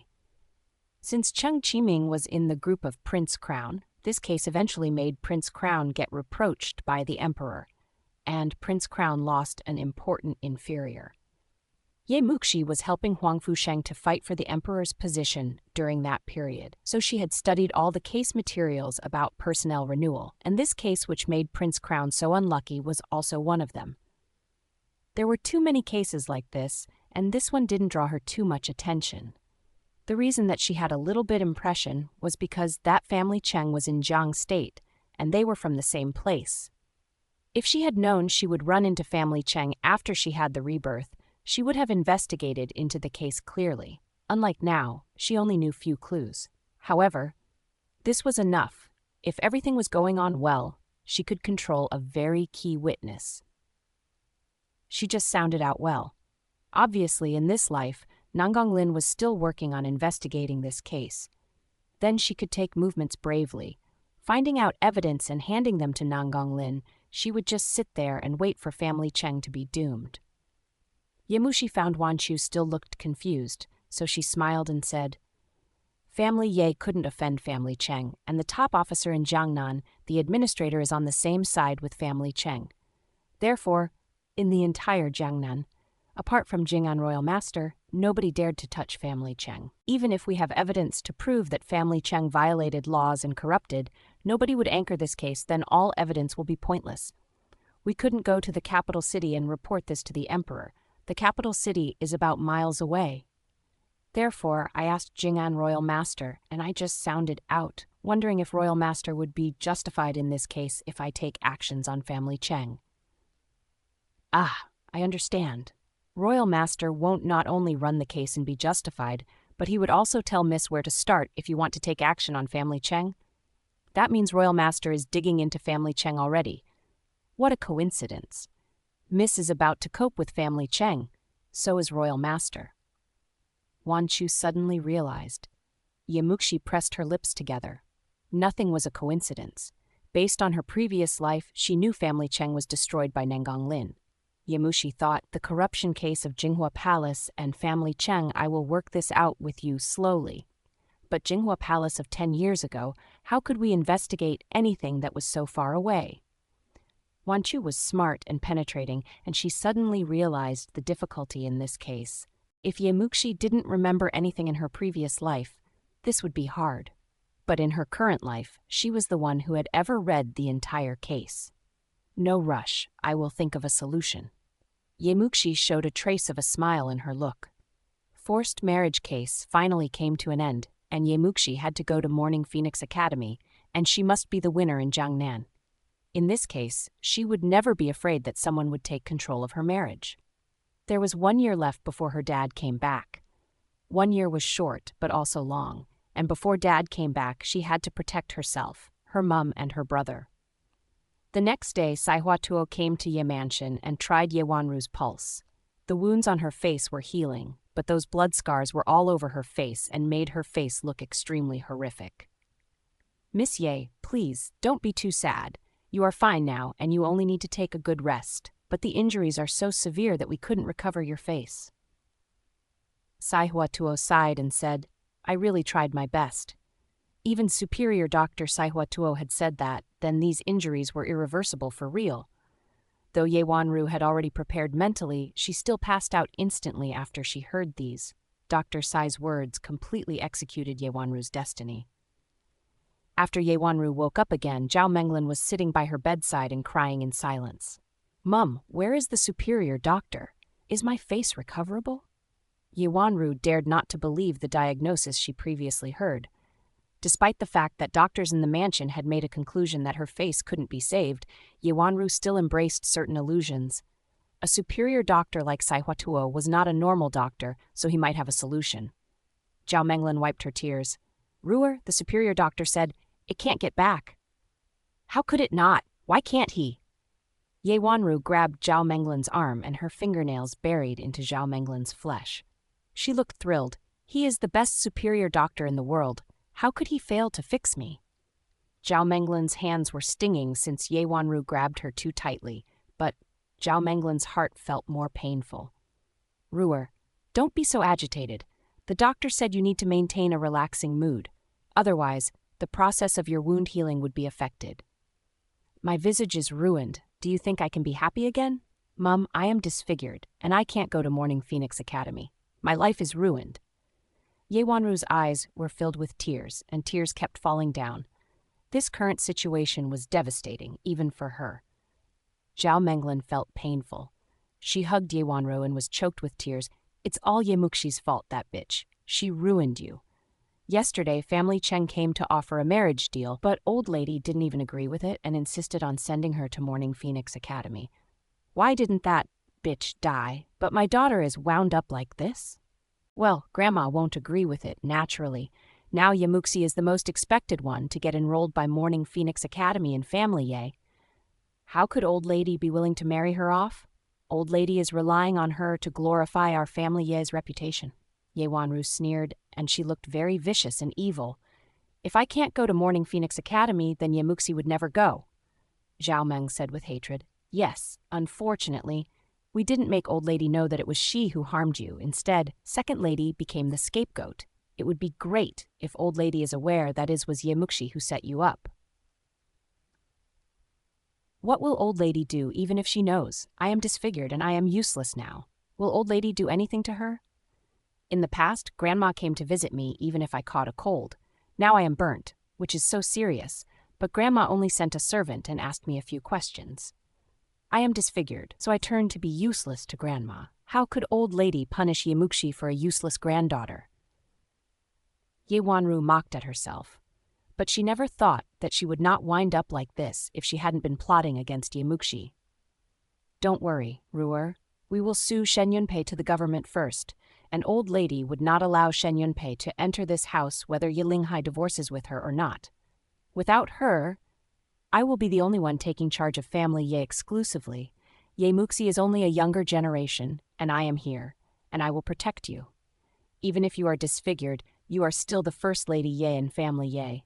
Anyone dares to disrespect you, I will teach her a lesson. Zhao Menglin snarled. Ye Wanru shook her head. Don't sue her. After a while, we will ask family Shen to compensate for more money, and this will be over. Shen Yunpei has nothing to do with this case anyway. I only target at Ye Muxi. That bitch next time, I wouldn't give her a good opportunity like this time and allow her to escape again. Though this case has nothing to do with Shen Yunpei, she has been targeting us for so many years. Now you have suffered this, and if she comes back to control, your sister is useless, and there is a cunning Ye Wanshui among Second Lady's people. I am afraid that Second Lady may dominate the situation ever since. Zhao Menglin said with concern. Ye Wanru sneered. Don't forget who made Ye Wanshui get exiled to Watermoon Shelter. The person Shen Yunpei wants to deal with the most is not us, but Ye Muxi. We only extort family Shen some money, and we spare them the trouble to get sued so that she won't get divorced but went back to family Shen. However, Ye Muxi made her daughter get exiled and lose the chance to go to Morning Phoenix Academy. Second Lady and we hate Ye Muxi alike. She is such a good tool. Who could help us to target at Ye Muxi if Second Lady is driven out of family Shen? Ruer, you are right. Then we won't sue Shen Yunpei but allow her to come back. Zhao Menglin nodded as if she knew clearly. Ye Wanru said with resentment, No rush, otherwise Grandma would suspect why we let Shen Yunpei go so easily. We allow Shen Yunpei to stay a longer time in family Shen first and extort more money from them. Family Shen will definitely pay it. I don't believe that we couldn't fix my face if we would like to squander millions of money. Zhao Menglin finally realized why Ye Wanru wanted to ask so much money from family Shen, so it turned out that Ye Wanru was doing that for her face. That meant even if the superior doctor stated that her face was irrecoverable, no woman would give up. News about how family Cheng forced this marriage was spread out, and people of different ladies in family Ye all came to comfort Ye Muxi.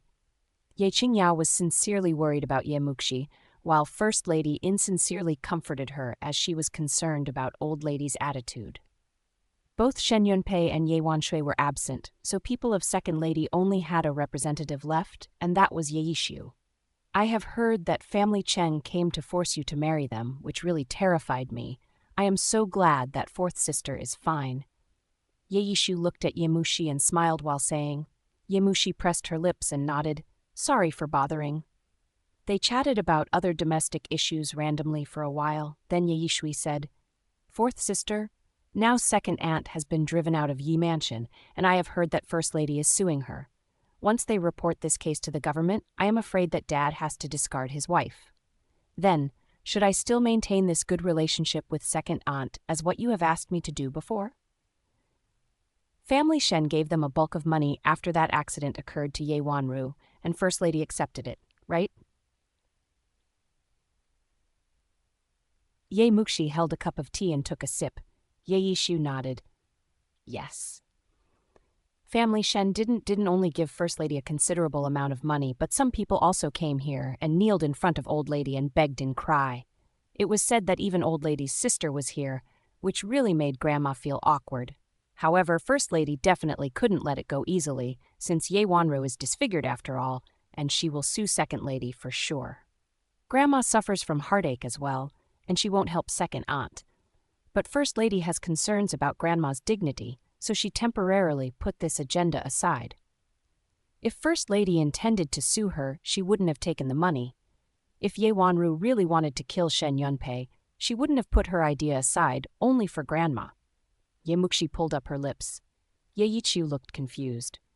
But when Old Lady was investigating this case, both First Lady and Ye Wanru looked desperate, and they were dying to kill Second Aunt. First Lady and Second Lady have been targeting at each other for so many years, and now there is a chance to get rid of Second Aunt once and for all, so how would First Lady be lenient? When she was convicted, it should be fully set naturally, and there should be no expectation. However, it's not a good idea to get rid of Shen Yunpei now. Ye Wanru is smart, and she won't do such a thing like that. Ye Muxi said indifferently. Shu'er, if they are reporting this to the government, Shen Yunpei would be discarded, and second uncle will have to upgrade a concubine to become a wife, or maybe he would marry a new wife. No matter who is the second aunt, she will still have to fight for the power with First Lady. After all, they will control Yi Mansion together. Perhaps the future second aunt may ally with me and target at people of First Lady. Ye Muxi paused for a few seconds and continued. But Shen Yunpei is different. Ye Wanshui was exiled to Watermoon Shelter because of me, and she lost the opportunity to go to Morning Phoenix Academy. Shen Yunpei can't hate me more, much more than she hates First Lady. She will cope with me first and then think about how to fight for power with First Lady later. So you will see, Shen Yunpei will come back to family Ye for sure. It explains the matter. Fourth sister is so insightful, but nobody of Second Lady could understand. Those concubines are in a ripping row with each other, and they all want to be the new wife. Some of them already take actions on people that Second Lady is close to, and on her stuffs. Dad might think about discarding Second Lady and preparing to marry a new wife. Ye Yiqiu understood and said with admiration and respect. Ye Muxi smiled beautifully. So at this key moment, Shu'er, you need to be nice to Shen Yunpei. In fact, you don't need to do it too obviously. Now nobody treats her as the second lady in the mansion, but you will still take her as second lady, and this is enough. There are some details that you should be aware of, and you need to take care of them. Yes. Yiqiu nodded seriously. Ye Muxi stared at her and smiled profoundly. You need to grasp your opportunity well. Barring accidents, when Shen Yunpei came back, I will let you take charge of everything. You have to do a good job and show yourself in front of Old Lady and leave her a deep impression. You should not only make Shen Yunpei feel satisfied, but also Grandma as well. Certainly, it's not enough to make them just feel satisfied. You need to make Shen Yunpei feel willing to take you as her own daughter. So you will be the daughter whose mother is a wife. This is a long journey, but I will produce many opportunities for you, and you need to work hard and grasp the chance. Yiqiu was both surprised and happy, as she had never thought Ye Muxi could be so dedicated to helping her become a daughter whose mother was a wife. I have to go to Morning Phoenix Academy. As for your issues, I will solve them before I leave Jiang State. I will do everything I promise you. Ye Muxi bent up her lips. Ye Yiqiu said with gratitude, Thanks, fourth sister. Fourth sister to me is like God who gave me a second life, and I can't be more grateful. After having breakfast with Ye Yiqiu, Ye Muxi took shopping as her excuse and left Yi Mansion with Wan Chu and Minghua. They first walked around in the busy streets in Jiang State, and they found a private bank to exchange the banknote into cash. Then they wandered for a long while and turned into an isolated lane. This was somehow old and ramshackle residential accommodation, and the house had fallen into disrepair, so it looked particularly shabby. The dark wooden door's paint was peeling already. The door was wide open, and when they came to the entrance, they heard weeping and arguing. Lady Shi, your husband has already mortgaged you to us, and this is his contract, which is in white and black clearly, so you should go with us. A ferocious man's voice was yelling. Please give me more time, and I swear I will pay you back. The woman was begging in a miserable voice. Please let my mum go. Hum. A childish voice was crying out, 100 taels, you can't pay back even if you sell yourself. If our young master was not generous and lenient, would you think you are worth 100 taels? You cheap bitch. Another rude voice was speaking. Ye Muxi frowned and strode into the room, and then she saw 4 or 5 hired roughnecks standing in the dilapidated yard. They faced a woman wearing plain clothes, and she looked haggard and was in a simple dress. Decorating her hair with a white cloth ribbon, her outfit was meant to mourn someone. In her arms, she carried a kid about 10 years old, and that kid was wearing in mourning clothes as well. There was a coffin in the dark wood laying in the yard. Your family is destitute, and your dead husband lost everything in his gamble. Even for this coffin, you bought it with loans. How could you pay back our young master? Lady Shi, it's your fortune that young master likes you. So hurry up, come with us. The leading man in that group said and dragged that woman wearing plain clothes out. The kid plunged forward to punch that man's hand with his little fists while crying, "Let my mother go, let her go. Stupid little bloke, move aside." That man lifted up his foot and was about to kick the kid. However, before he touched the kid with his foot, a bang sounded and a stick smashed at the back of his head. So he loosened his grasp due to extreme pain and covered his head and cursed. That man turned around and found a young miss wearing a white and clean dress was holding a stick, which was for washing clothes and was laid against the wall in the yard, and her look was cold. "Piss off," Muxi said in a freezing voice. That man then cursed with rage. "What the hell are you? How dare you block in my business? This is the miss of Yi Mansion, and how dare you to be so rude to our miss? Do you still want to work in this field?" Wanchu was also stunned by Yemushi's sudden blow and just realized. She stepped forward in a hurry and snapped in an aggressive manner. "A miss from Yi Mansion?" Those roughnecks were startled as the miss and her handmaidens were so strident. Though they were playing the bully, they only dared to act like tyrants in front of normal people, and they were intimidated to offend any grand masters working in the government in Jiang State. It was evident that Ye Muxi was born in a renowned family, since she was wearing luxuriously. And then they heard that she was a miss from family Ye, and there was only one family Ye in Jiang State.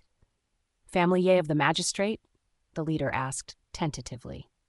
Wanchu snorted, "Is there another family Ye in Jiang State? You are all hooligans, kidnapping an ordinary woman in the daytime blatantly. Our miss will report this case to the Grand Master, and all of you will rot in jail." Though family Ye was not as superior as family Cheng, it was also one of the top governing families in Jiang State for generations. Ye Linghong was respected as the magistrate in Jiang State, and he was the leading governor in this state. Could any casinos still run their businesses if a magistrate came to find their troubles? Families behind the casino dared not to offend family Ye either.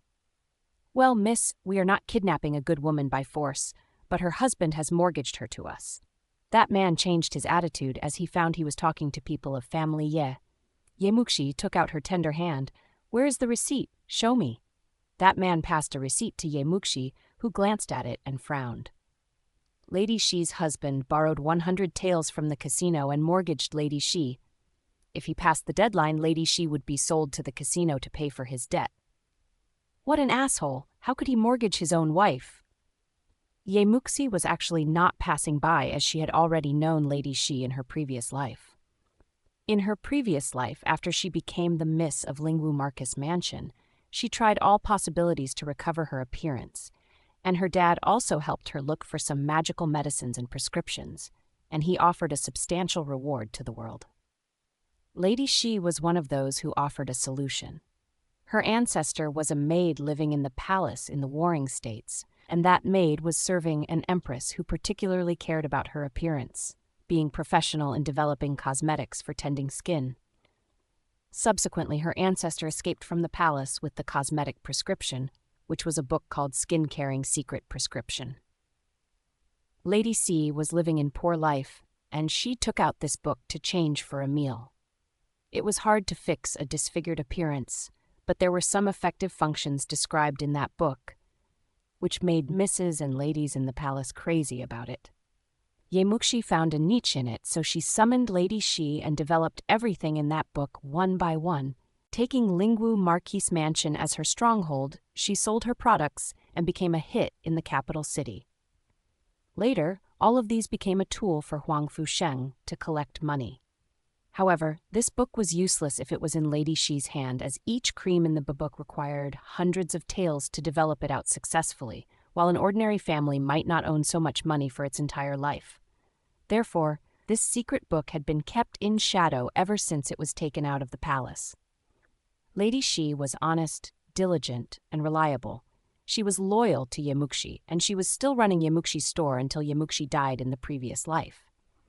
It was in Muxi's memory that Lady Shi had mentioned that she once lived in Green Willow Street in Jiang State, so Muxi came here to try her luck for finding out if Lady Shi was really here.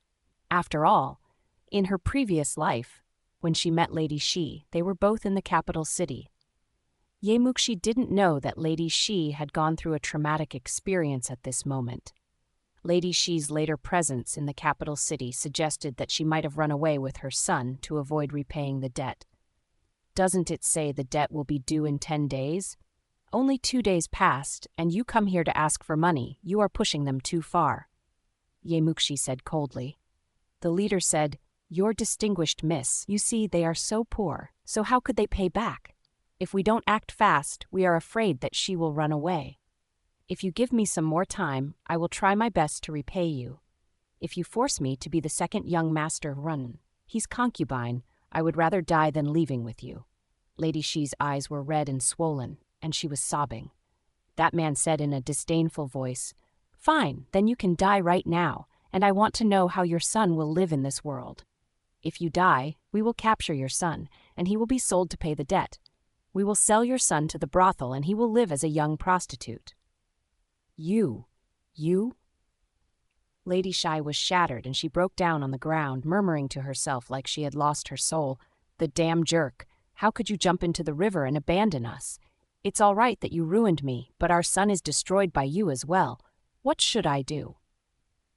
Muxi glanced at the black wood coffin by her side. "What happened?"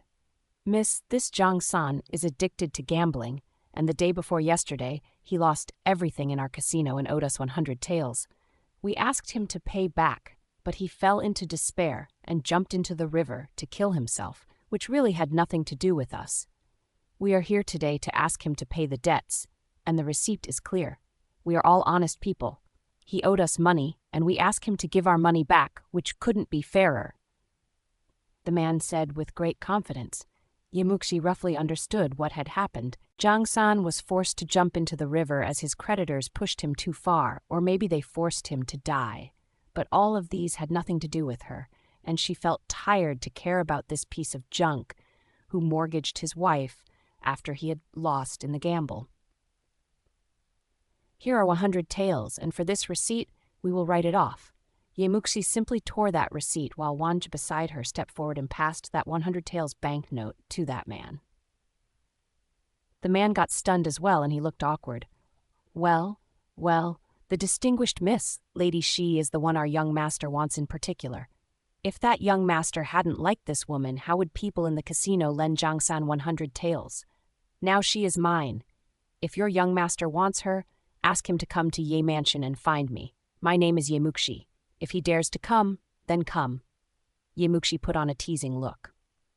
This woman dared to refuse Cheng Yuanji, even if he came to her front door and offered her the marriage deal, and even Jing'an Royal Master came out and stood with her.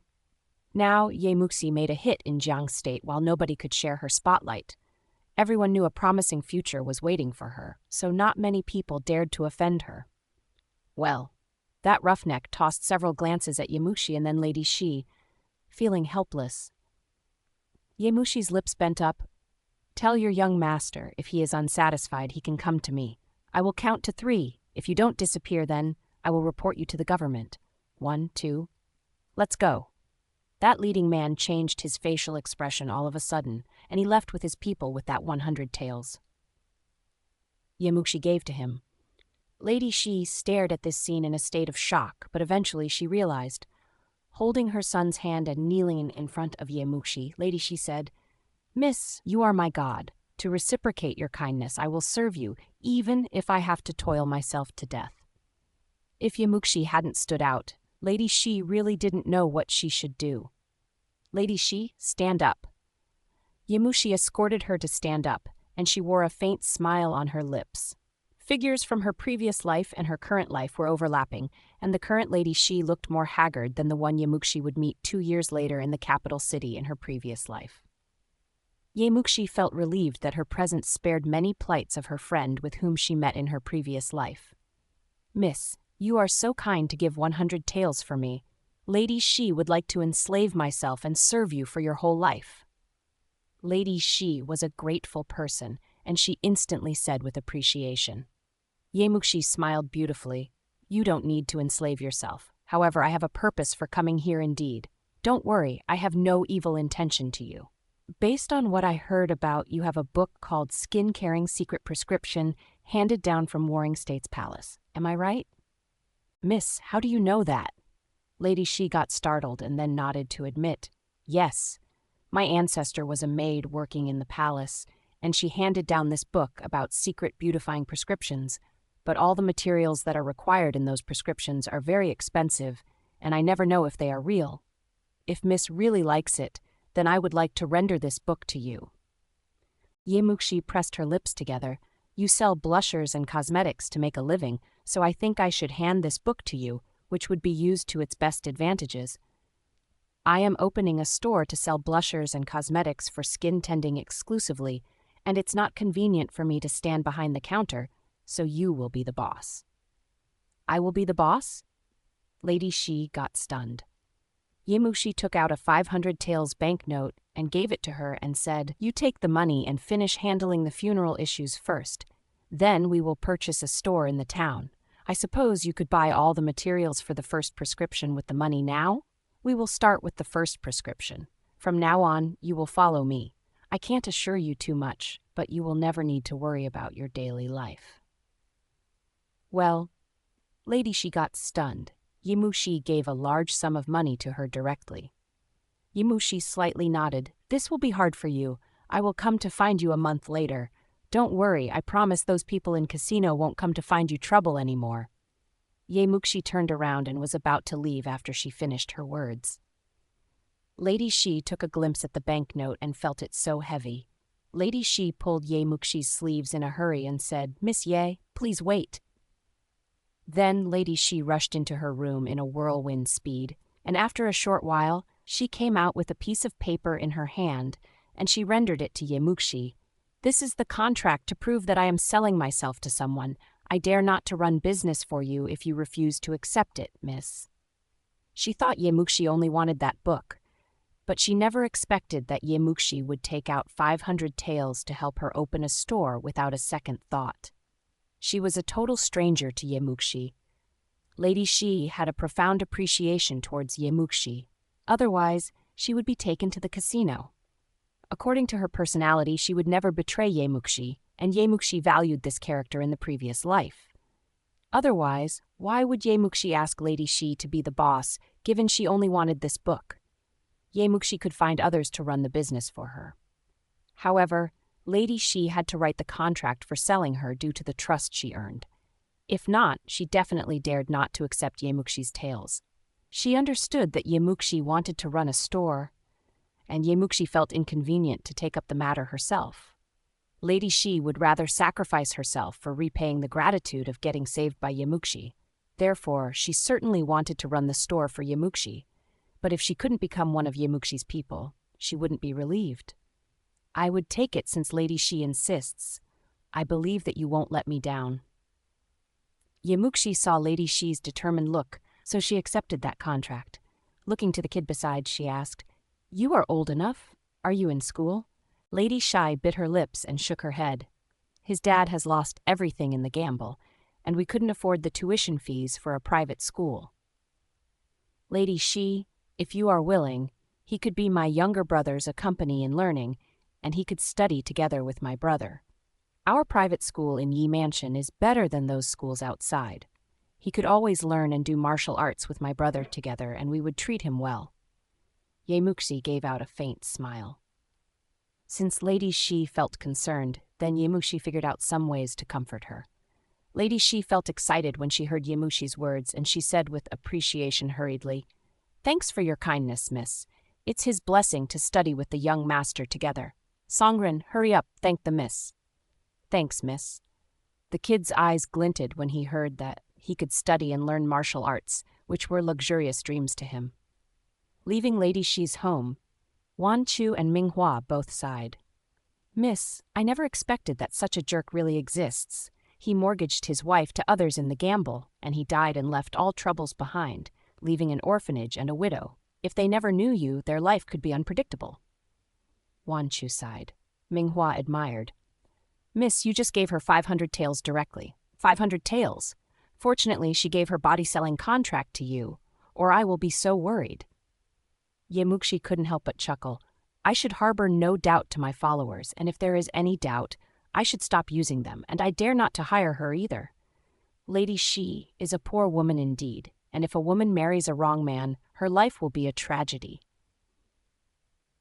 The two handmaidens were both absolutely loyal to Ye Muxi, and they didn't ask how Ye Muxi knew that Lady Shi owned that book.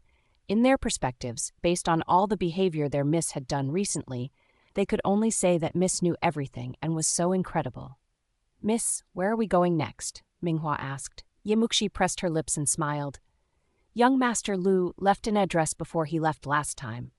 The imperial examination is approaching, and I am wondering if he has money to take part in the exam. Let's go and have a look.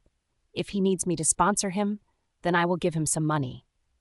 Miss, you are like a benefactress donating so much money today. Wanchu covered her mouth and smiled.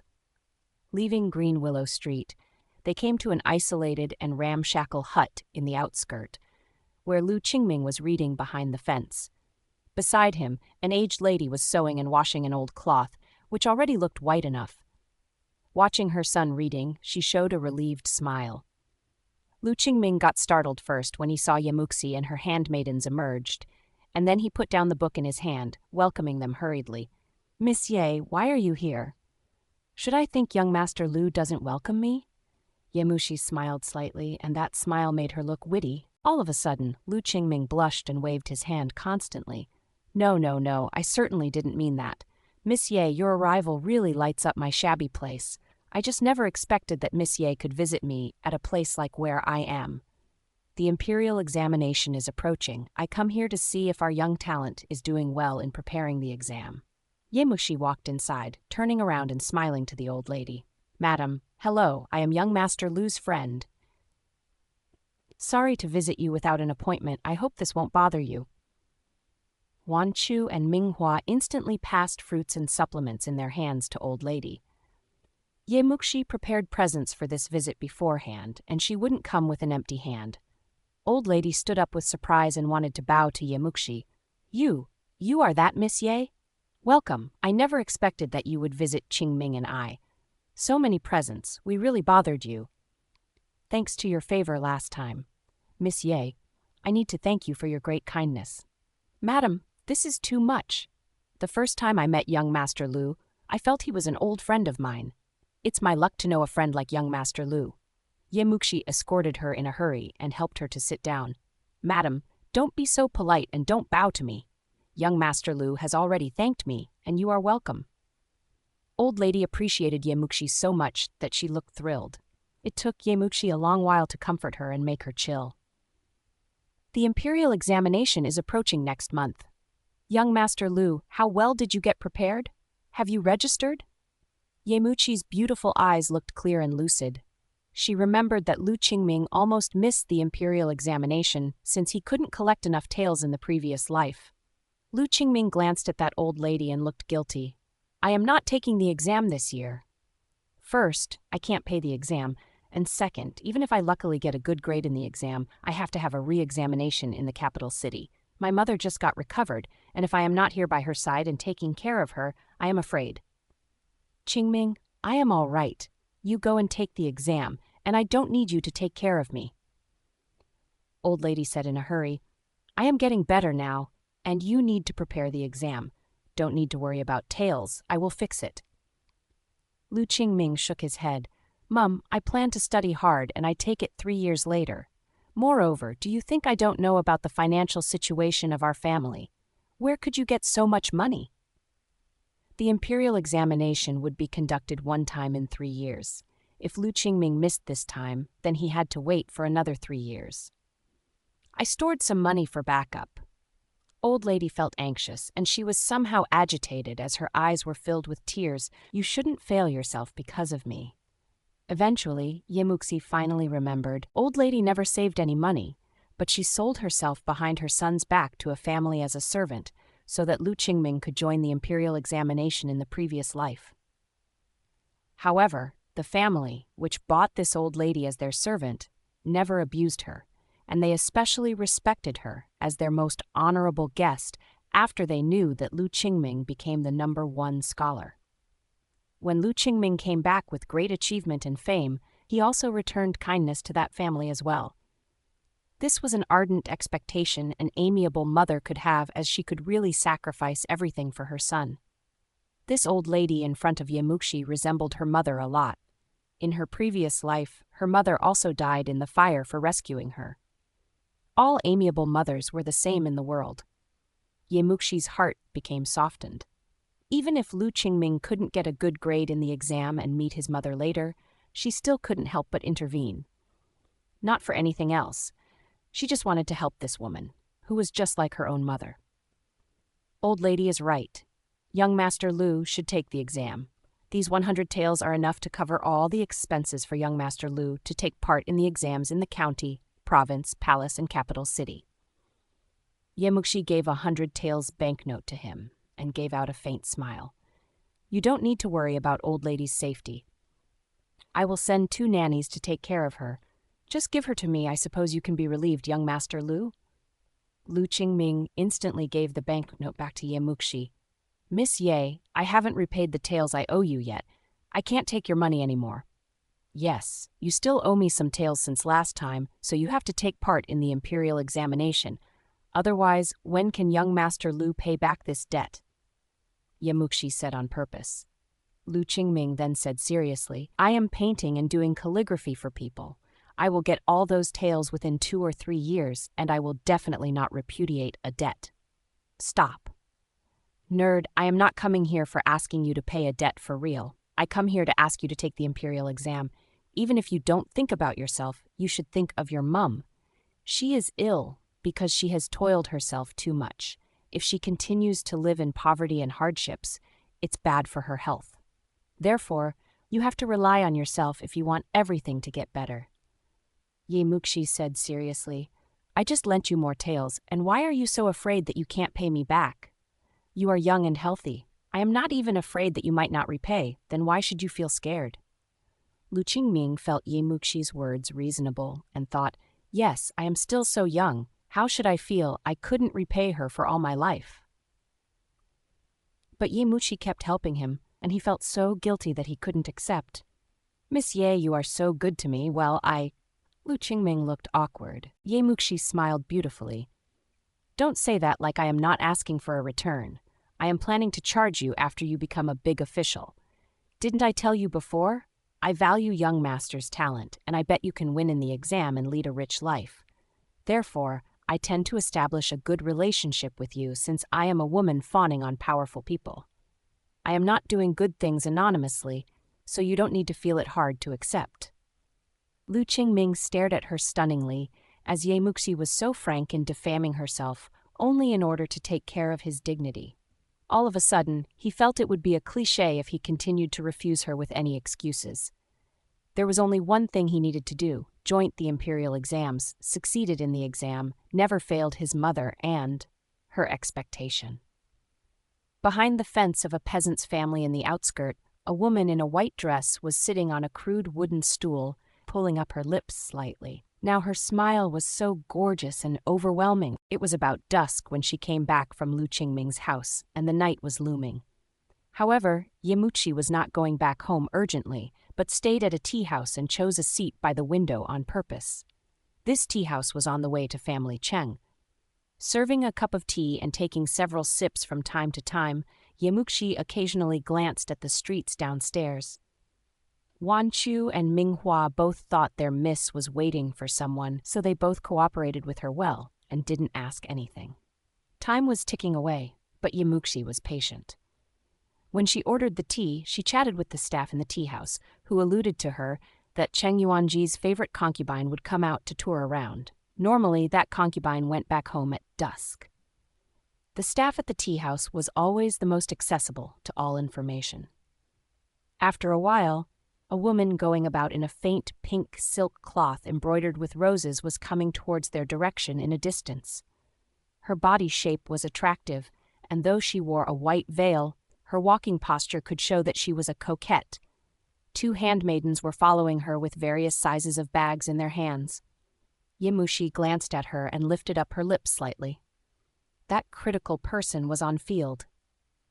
Cheng Yuanji bought this dancer from a brothel a year ago, and her name was Hong Yan. Cheng Yuanji spoiled her in particular. However, Muxi, who had read the corruption case of Jinghua Palace, knew Hong Yan hated family Cheng as they had a blood debt with her.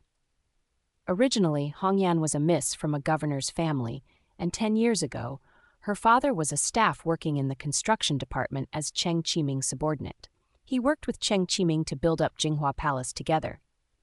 After they had settled the location, 2 villages were required to move as they were standing at Jinghua Palace's location. Cheng Qiming embezzled 70% of the subsidies raised by the government for resettling the citizens, leaving only 30% for them. The condition was too harsh, so citizens were naturally unwilling to move, and they were convicted of disloyalty and were killed, which was a huge crime. By that time, Hong Yan's father, the staff in the construction department, found out Cheng Qiming's behavior and held evidence of his corruption, and Hong Yan's father wanted to report him. However, Cheng Qiming knew his attempt and took action first to frame him up as a traitor in colluding with criminals. He was beaten to confess the crime, and after he died, he was still charged with a title of suiciding for confessing his crime. His families were entailed, men were exiled, and women were sold into some institutions and lived as servants or dancers. After 10 years, the victimized woman, whose entire family members had been destroyed, became the foe's concubine. She was the one Muxi was looking for. And she was crucial. "Miss, do we need to invite her up here?" Wan Chu found Muxi was staring at that woman, so she couldn't help but ask. Muxi slightly shook her head. "Come, let's go back." A woman lurking in the dark for revenging wouldn't be credulous. To collect all the evidences from her, Muxi couldn't get all of them simply by asking her to give away. Muxi should also arrange other things, and she just came here to confirm. This witness was really hiding in Cheng Mansion. Muxi took 2 handmaidens with her and were getting downstairs, but unexpectedly, she ran into Cheng Yuanji and his 2 playboy friends. Things of one kind came together, and the 2 people beside Cheng Yuanji were both wealthy young masters in Jiang State. They were Cheng Yuanji's buddies, but none of their family backgrounds were better than family Cheng, so they were all fawning on Cheng Yuanji. They met each other, and Muxi didn't expect that she could see Cheng Yuanji here. Destiny brings people together, though they are miles away from each other. I won't imagine that I could meet you even when I only go out and have a cup of tea. Miss Ye, we are predestined. Cheng Yuanji glanced at Muxi and said in a fickle voice. His looks swept over Muxi's body constantly, and his words were fraught with salacious intention, which really made people feel uncomfortable. Muxi lifted up her black eyebrows and stepped aside, choosing not to respond but allow him to leave first. Unexpectedly, Cheng Yuanji took a step closer when he found this and wore a detestable smile when approaching to Muxi. "Miss Ye, we are so predestined to meet each other. Why don't we sit down, and may I buy you a drink?" "Please." "It's at dusk, and I need to go back to the mansion. Sorry, I can't stay here." Muxi refused coldly. The playboy sat beside Cheng Yuanji yelled impolitely, "Young Master Cheng invited you a cup of tea, and how dare you to be so shameless?" "Shut up! Don't you know Miss Ye is the woman I like? How dare you to be so disrespectful?" Cheng Yuanji scolded and put one hand in front of Muxi to block that playboy. He squinted and said, "Meeting is destiny, and Miss Ye, please, show some respect. It's just one cup of tea." Muxi stepped back and refused in a cold voice. "Young Master Cheng, please mind your manner." "Well, what can you do if I don't mind my manner?" Cheng Yuanji grabbed Muxi's arm and sneered, "You have to have a cup of tea with me even if you don't want to."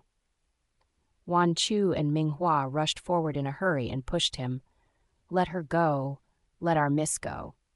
There were some customers upstairs, but when they found it was the top bully in Jiang State, Cheng Yuanji, that was taking actions, none of them dared to make a fuss. Cheng Yuanji was famous for bullying men and taking women as his possessions if he wanted to. Cheng Yuanji, what do you want? Muxi tried her best to take out her hand, but she was too weak to fight a man, and her look drastically changed. Cheng Yuanji said in a cold and gloomy voice, "Aren't you a bold one, daring to refuse my marriage deal? I want to know how you will refuse to have a cup of tea with me today." He harbored resentment after Muxi refused his marriage offer. Meanwhile, a man wearing a blue silk gown embroidered with cloud patterns was waving a long stool in the tea house, and he raised his hand and hit it on Cheng Yuanji's arms.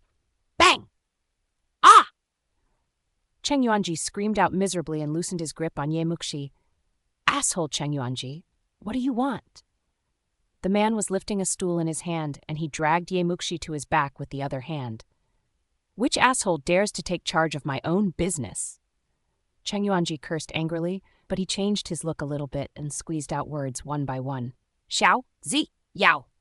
Xiao Ziyao sneered. "Yes, here I am. I am your master. Damn jerk Cheng, how dare you touch fourth miss? You are courting death." "Xiao Ziyao, my life never crossed yours. Why you are mending into my business?" Cheng Yuanji glared at him ferociously, but at the bottom of his heart he had scruples. He was acting stridently for being the brother of the Prince Crown's imperial concubine, but Xiao Ziyao was a decent royal relative. The emperor would call his grandpa uncle. If Cheng Yuanji was a fop, then Xiao Ziyao was a gilded fop. "You pissed my friend. How dare you to touch fourth miss? Cheng, if I don't help you to stretch your body, you may never know what kind of person you shouldn't offend." Xiao Ziyao picked up a long stool, swinging it and smashing it on Cheng Yuanji's shoulder. "Damn, Xiao Ziyao, how dare you take any actions?" Cheng Yuanji glared at him. "This is Jiang State!" Xiao Ziyao twitched his mouth disdainfully. "Jiang State, so what? Bite me if you dare." Later, he never stopped to swing the long stool. He started to learn martial arts since he was a young boy, and beat Cheng Yuanji, who knew nothing about martial arts, was like smashing cabbages. Cheng Yuanji was shunning away from Xiao Ziyao while screaming miserably, and he escaped from the tea house. The two young fops following Cheng Yuanji dared not to offend Xiao Ziyao, but ran away with him. Even if they fought back, they were three weak people who knew nothing about martial arts, and they couldn't beat Xiao Ziyao even though they worked together. Therefore, the masculine young master Xiao picked up a long stool, chasing after and beating Cheng Yuanji along the road, which drew numerous people's attention and made them stop to watch. Muxi was also startled when she saw this scene. All of a sudden, she felt this fop was though somehow stupid. His gesture of lifting the stool looked masculine. Cheng Yuanji deserved to be doomed. In Jiang State, few people dared to offend him, but there were three people that he could never find trouble with: Jing An Royal Master Nanggong Lin, Jun Mochen, and Xiao Ziyao. Within a few days, he had been in trouble with two of them. After a quarter, Xiao Ziyao, who still dwelt on the wonderful feeling of chasing and beating Xiao Ziyao, came back and gave the stool back to the frightened staff in the tea house. He then put on a bright smile, showing 2 rows of white teeth. "Fourth miss, I helped you teach that guy a lesson, and I assure you that he dares not to be impolite to you next time." "Young Master Xiao, thanks for your help." Muxi slightly bowed and made a curtsy. Xiao Ziyao waved his hand randomly. "Don't be so polite. Last time you helped me at the literary party, so you are my friend. By the way, fourth miss, I have heard that family Ye was on fire and your cousin was disfigured in the fire. Are you all right?" "Young Master Xiao, thanks for your consideration. I am fine." Muxi pressed her lips and smiled.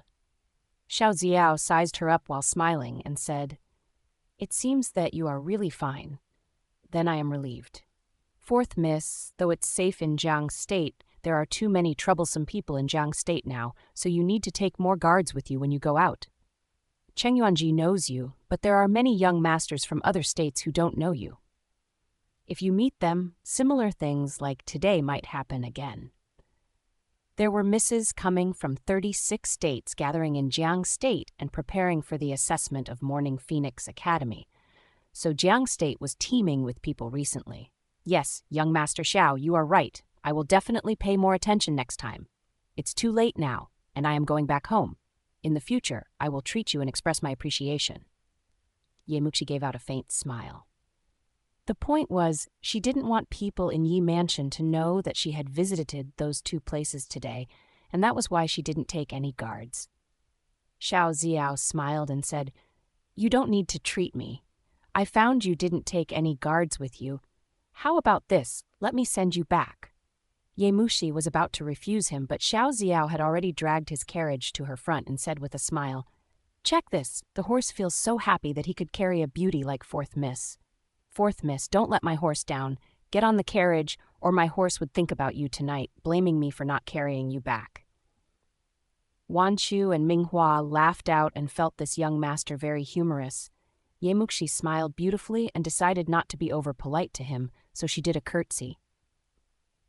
"Then I will have to bother you."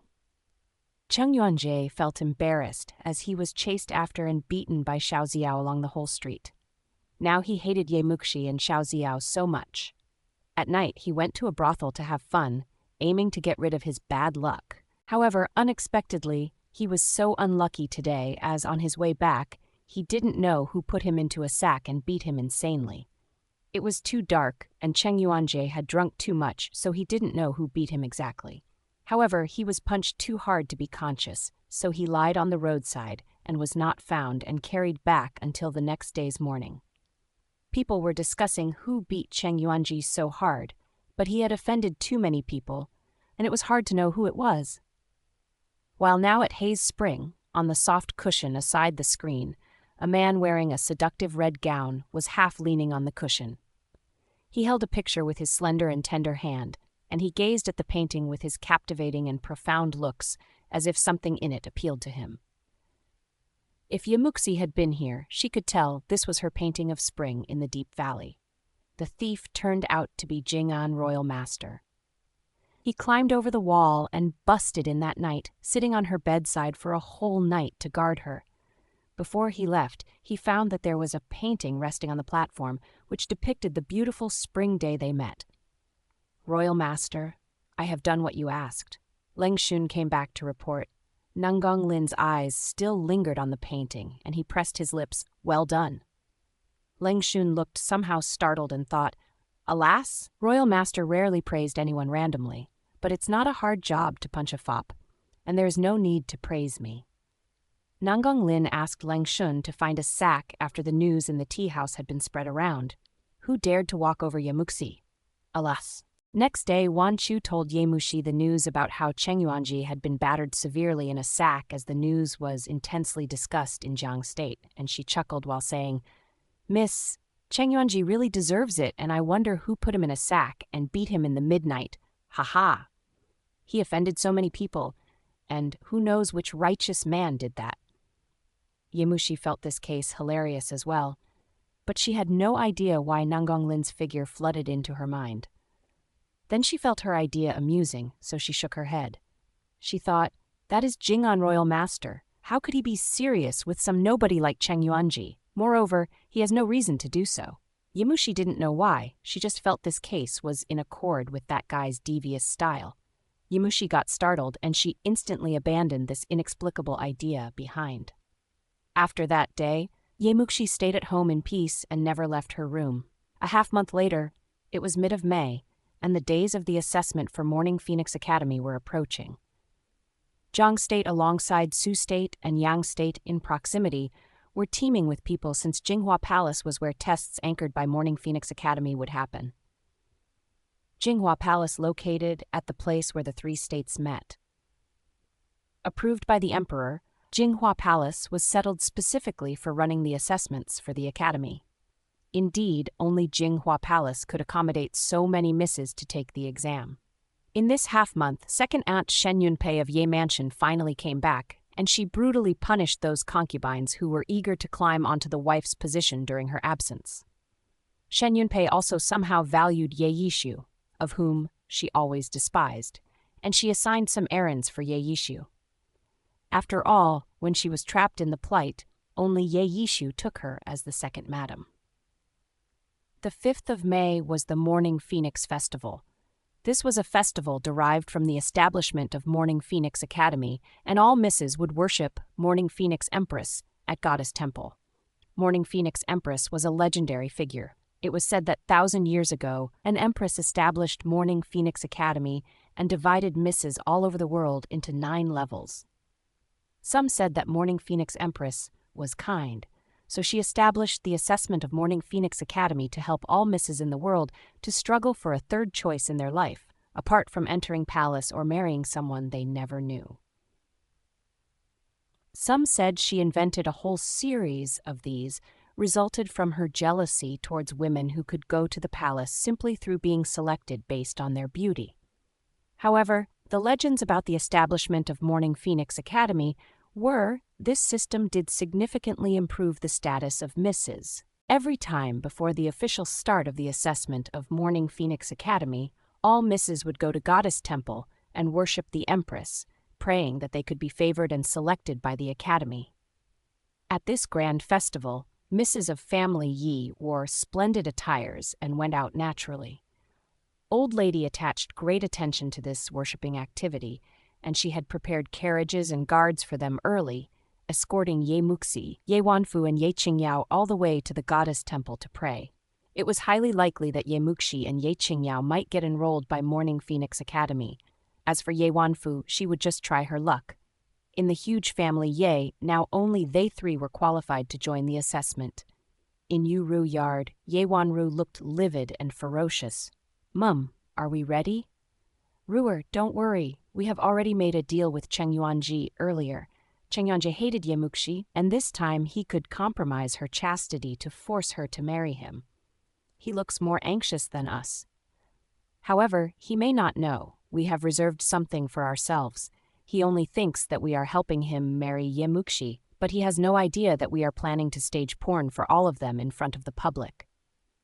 Zhao Menglan said insidiously, "Morning Phoenix Festival, God knows how many people would go worship Goddess, and I bet it will be wonderful by then."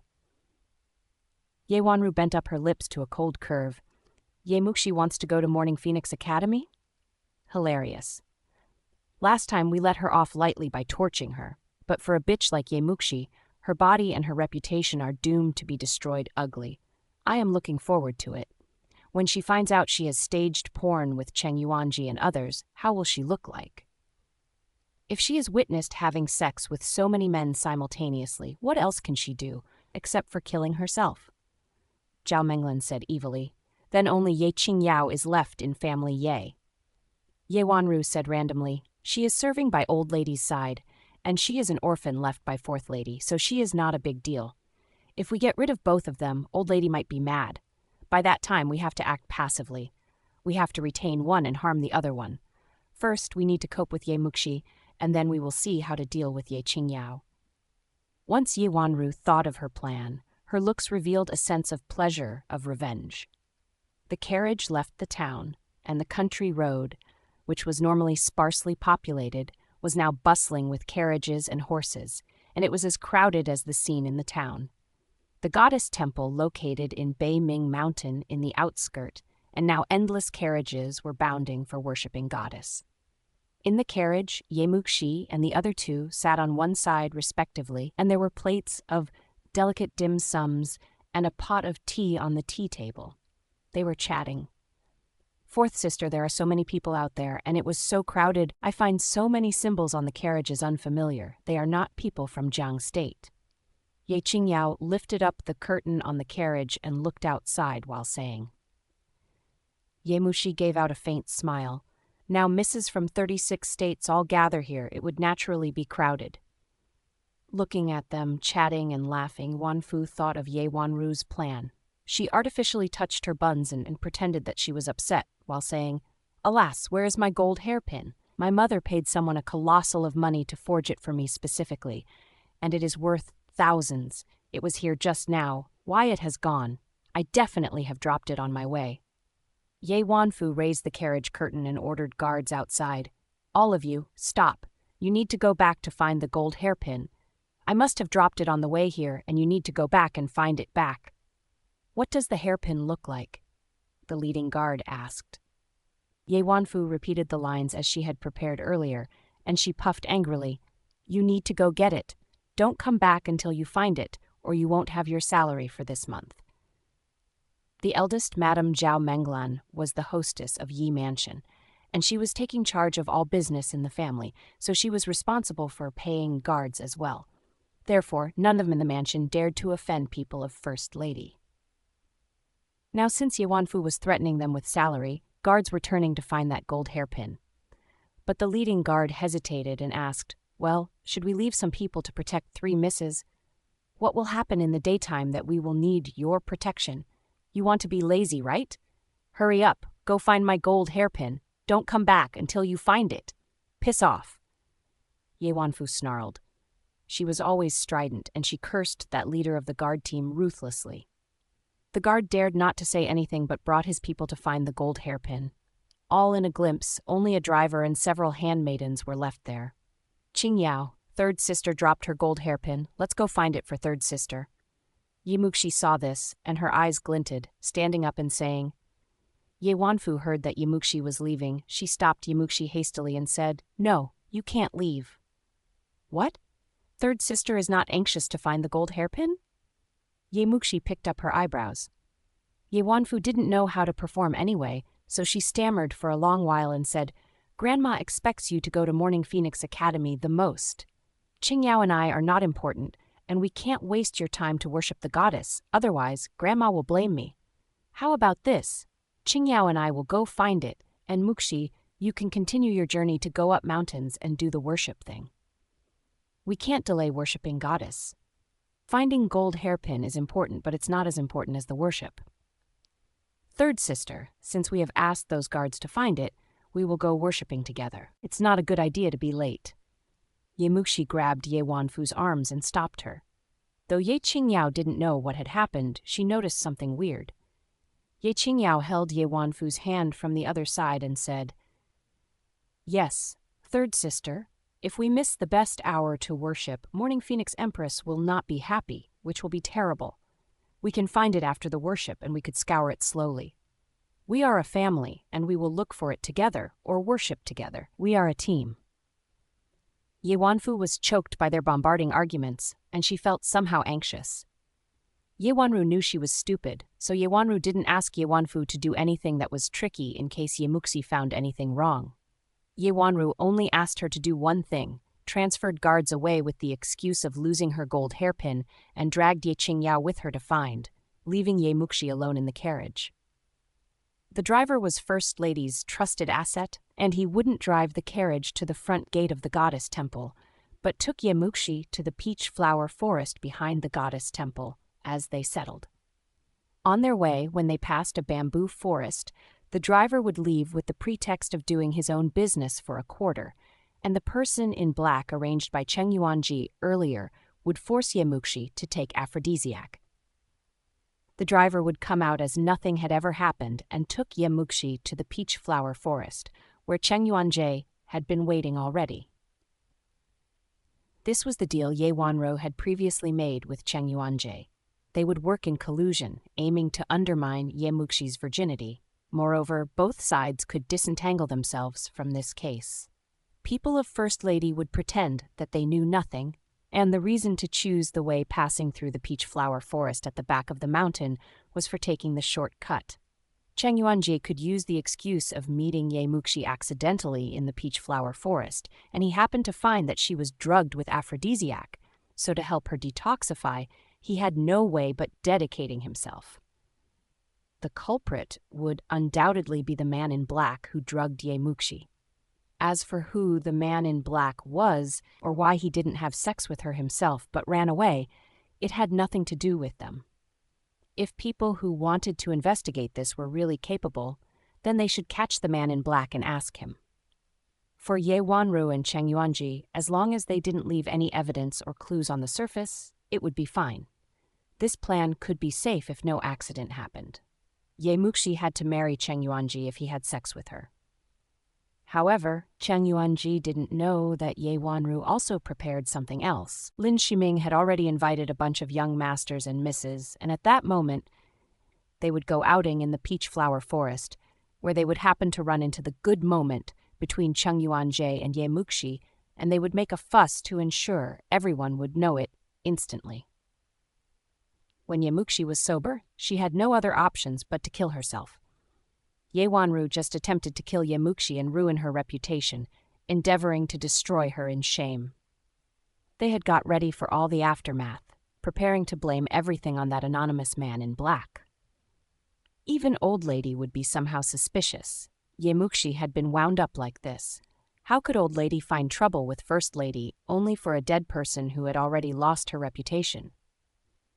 Meanwhile, guards of Ye Mansion had already been transferred, but she couldn't leave here, which was a really tricky situation. Ye Muxi found it weird when Ye Wanfu refused her to leave the carriage. If she still stayed in this carriage, something bad was doomed to happen. However, Ye Wanfu wouldn't let Ye Muxi leave easily. Since the situation was unknown, Ye Muxi decided to let Qingyao leave here first, and she would jump in a pinch. Ye Muxi made up her mind, glancing at pedestrians outside the carriage. All of a sudden, Ye Muxi saw a familiar carriage, and she raised a faint smile. "Qingyao, I saw Royal Master's carriage. Royal Master is always inseparable with young Master Jun. Didn't you just write a new calligraphy product today and want young Master Jun for appreciation and evaluation? Go and greet him." Fourth sister. Ye Qingyao got startled because she never did any calligraphy for Jun Mochin to appreciate.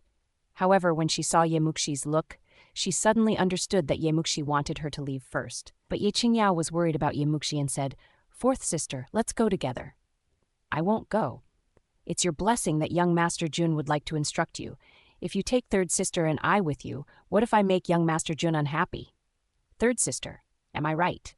Ye Muxi chuckled and said, Ye Wanfu planned to go with Ye Qingyao, but she was choked by Ye Muxi's question. I want to go." "Fourth sister, you are right. Young Master Jun never likes an uninvited guest, then I will visit him alone. It's inappropriate to take you two, so please forgive me." Ye Qingyao interrupted Ye Wanfu's words and nodded to Ye Muxi subtly. Ye Wanfu felt reluctant, but she didn't stop Ye Qingyao from leaving. Anyway, she was supposed to distract Ye Qingyao away. If Ye Muxi and Ye Qingyao, who was closest to Old Lady, both had accidents simultaneously, Old Lady might start a fight to the end. Therefore, between these two women, she could only find trouble with one of them and keep the other one safe.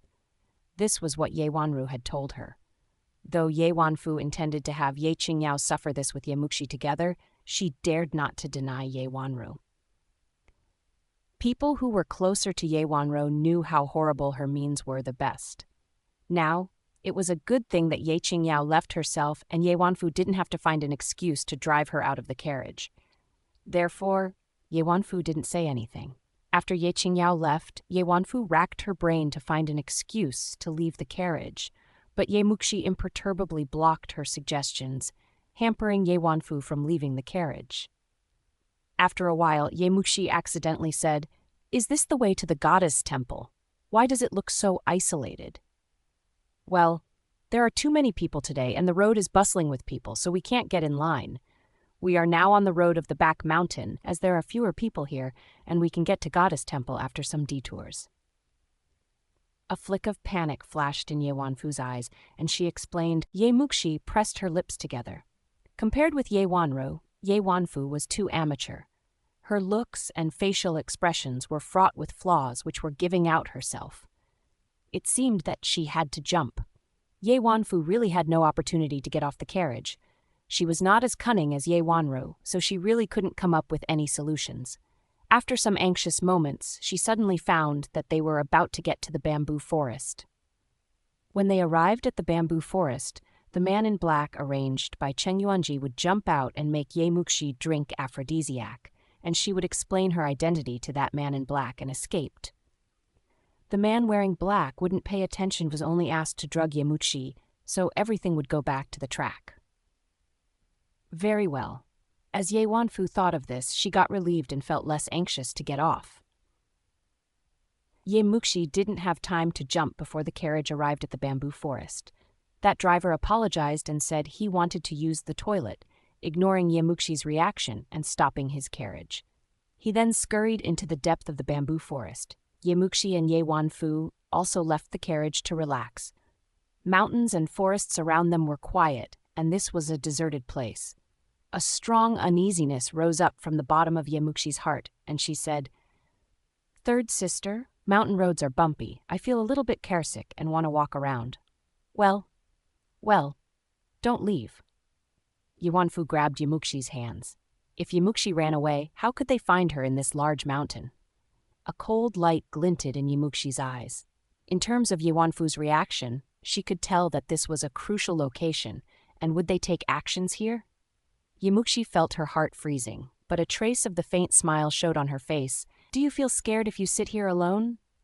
Yes. Nobody is here. What if you get lost? Yeonfu nodded hastily, as she only wanted to retain Yemukshi. Yemukshi was dragged, so she took the chance to get approached to Yeonfu, and Yemukshi smiled while saying, "Third sister is right, then I am not leaving."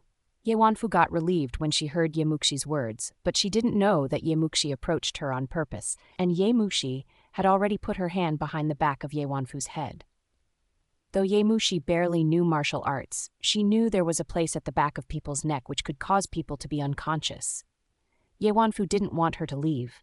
Then she had to escape no matter how. Otherwise, something was bound to be wrong. This was Yemushi's judgment. But when she was about to take actions, Yemushi got startled. Behind Yeonfu, a seductive man in red falling from the sky was standing in front of Yemukshi. He had brilliant flying skills, and he gently landed like a maple leaf, which was so quiet, and his clothes fluttered in the air like he was a legend or a god landing on this world. He was standing behind Yeonfu, and Yeonfu didn't feel that there was a person behind her. Even Yemukshi couldn't feel his existence if she was not gazing at him. His thick white hair was like snow cascading, and he wore a flawless and handsome visage. He had sharp and long eyebrows, and his slender eyes were profound and seductive, and they were lucid and as dark as ink. Nangonglin. Yemukshi got startled in front of Nangonglin, who fell from the sky. This seductive royal master showed up like a dashing dream. His attractive and handsome face allured people and made them insane. Bang! Nangonglin raised his hand and located a strong gale at the back of Yeonfu, and that was exactly the place Yemukshi intended to punch. His strength was just fine, and Yeonfu passed out on the ground with confusion. Yemukshi stared at him with astonishment. "Royal Master, why are you here? Didn't you ask your sister to ask me for help? Why do you think it's strange to find me here?" Nangonglin walked to the front of her, and his thin lips bent up slightly. He didn't expect that this little girl would turn to him for help, which was really not her style. "I didn't."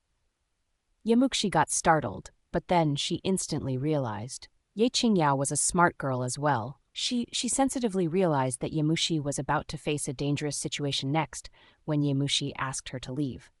Therefore, after she jumped off the carriage, she instantly turned to ask Junmochin and Nangonglin for help. Yemukshi didn't have such a plan. After her rebirth, she never put hopes on others, and she always relied on herself, so she certainly wouldn't ask Nangonglin for help. Moreover, she didn't think Nangonglin would come only for saving her. But here he was. "Thanks, Royal Master." Yemukshi did a curtsy to show her appreciation after she understood what was happening. Nangonglin suddenly put on a stern look. Based on Yemushi's reaction, he understood that she never came to ask him for help. It was Ye Qingyao who was so worried that she went to ask him for help. Why this woman couldn't act like other women asking a man's help if she had any troubles? Why she was tolerating everything alone? She was so eager to be a strong woman and was so stubborn, which made him a little bit of heartbroken and somehow furious. He was pissed that he was not needed, and he was also furious that she didn't take him as a reliance. This rage came from nowhere, and he even felt confused about what he was angry about. "Royal Master?" Yemukshi raised her dark eyebrows and wondered, how did she piss him? This royal master didn't look unhappy when he just showed up, but now he turned into an ice mountain. It is said that he was capricious, and he really was.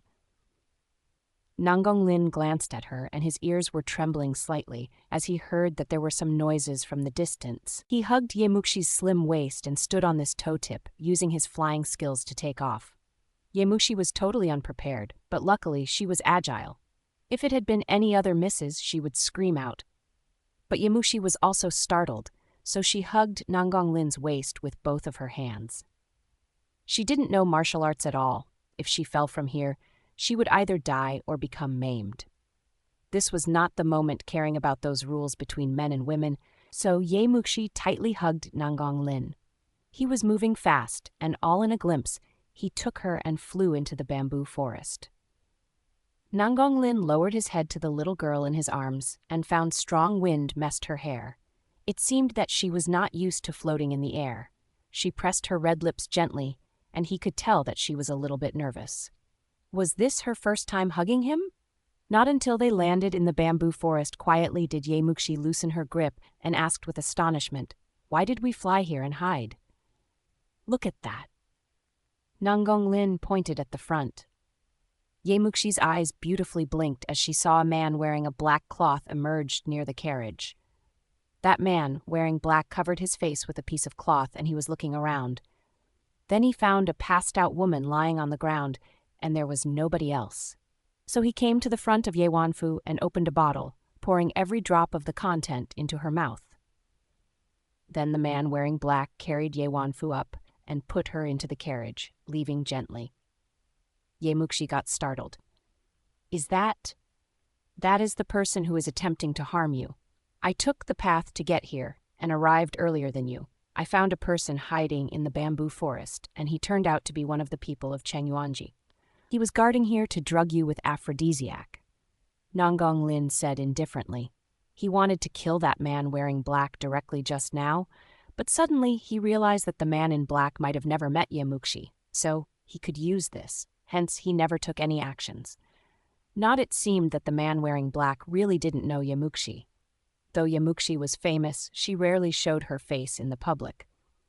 Among outsiders, only those wealthy young masters at literary party last time had met her, and the man wearing black had never met Ye Muxi, so he never thought that the person lying there was not Ye Muxi. According to the plan, only Ye Muxi would be left in the Yi Mansion's carriage. He never thought of confirming the identity first, since everyone all considered that the plan was safe and no such mistake could ever happen. Moreover, though Ye Wanfu was stupid, she was actually a beauty, and the man wearing black didn't harbor any suspects when he found she was so pretty. If the man wearing black recognized Ye Wanfu was not Ye Muxi, Nangang Lin would rush out and kill that man in black, and he would also pour aphrodisiac into Ye Wanfu's mouth by force. Nangang Lin wouldn't let them go easily. Ye Muxi put on a cold look and thought, First Lady colluded with Cheng Yuanji and wanted to drug me aphrodisiac. I don't even need to think, but could know what will happen next. But they were also smart, as they knew Ye Muxi was treating them with vigilance, and it was impossible to put the drug in condiments, so they decided to order the man in black to handle her by force. Eventually, First Lady could also be clean in this case. What a good plan. Ye Wanfu was not that intelligent, so it was Ye Wanru who designed this infallible and coherent plan. Ye Muxi thought, Ye Wanru, I was thinking about going into Morning Phoenix Academy first and temporarily ignoring you, but since you are looking for your own death, then I will give you a big present.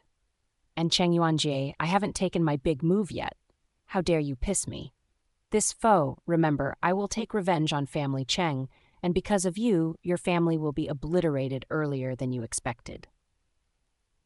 In a short while, the driver who went to do his business showed up again, and he lifted the curtain and found a woman was lying inside, but he didn't check her face clearly.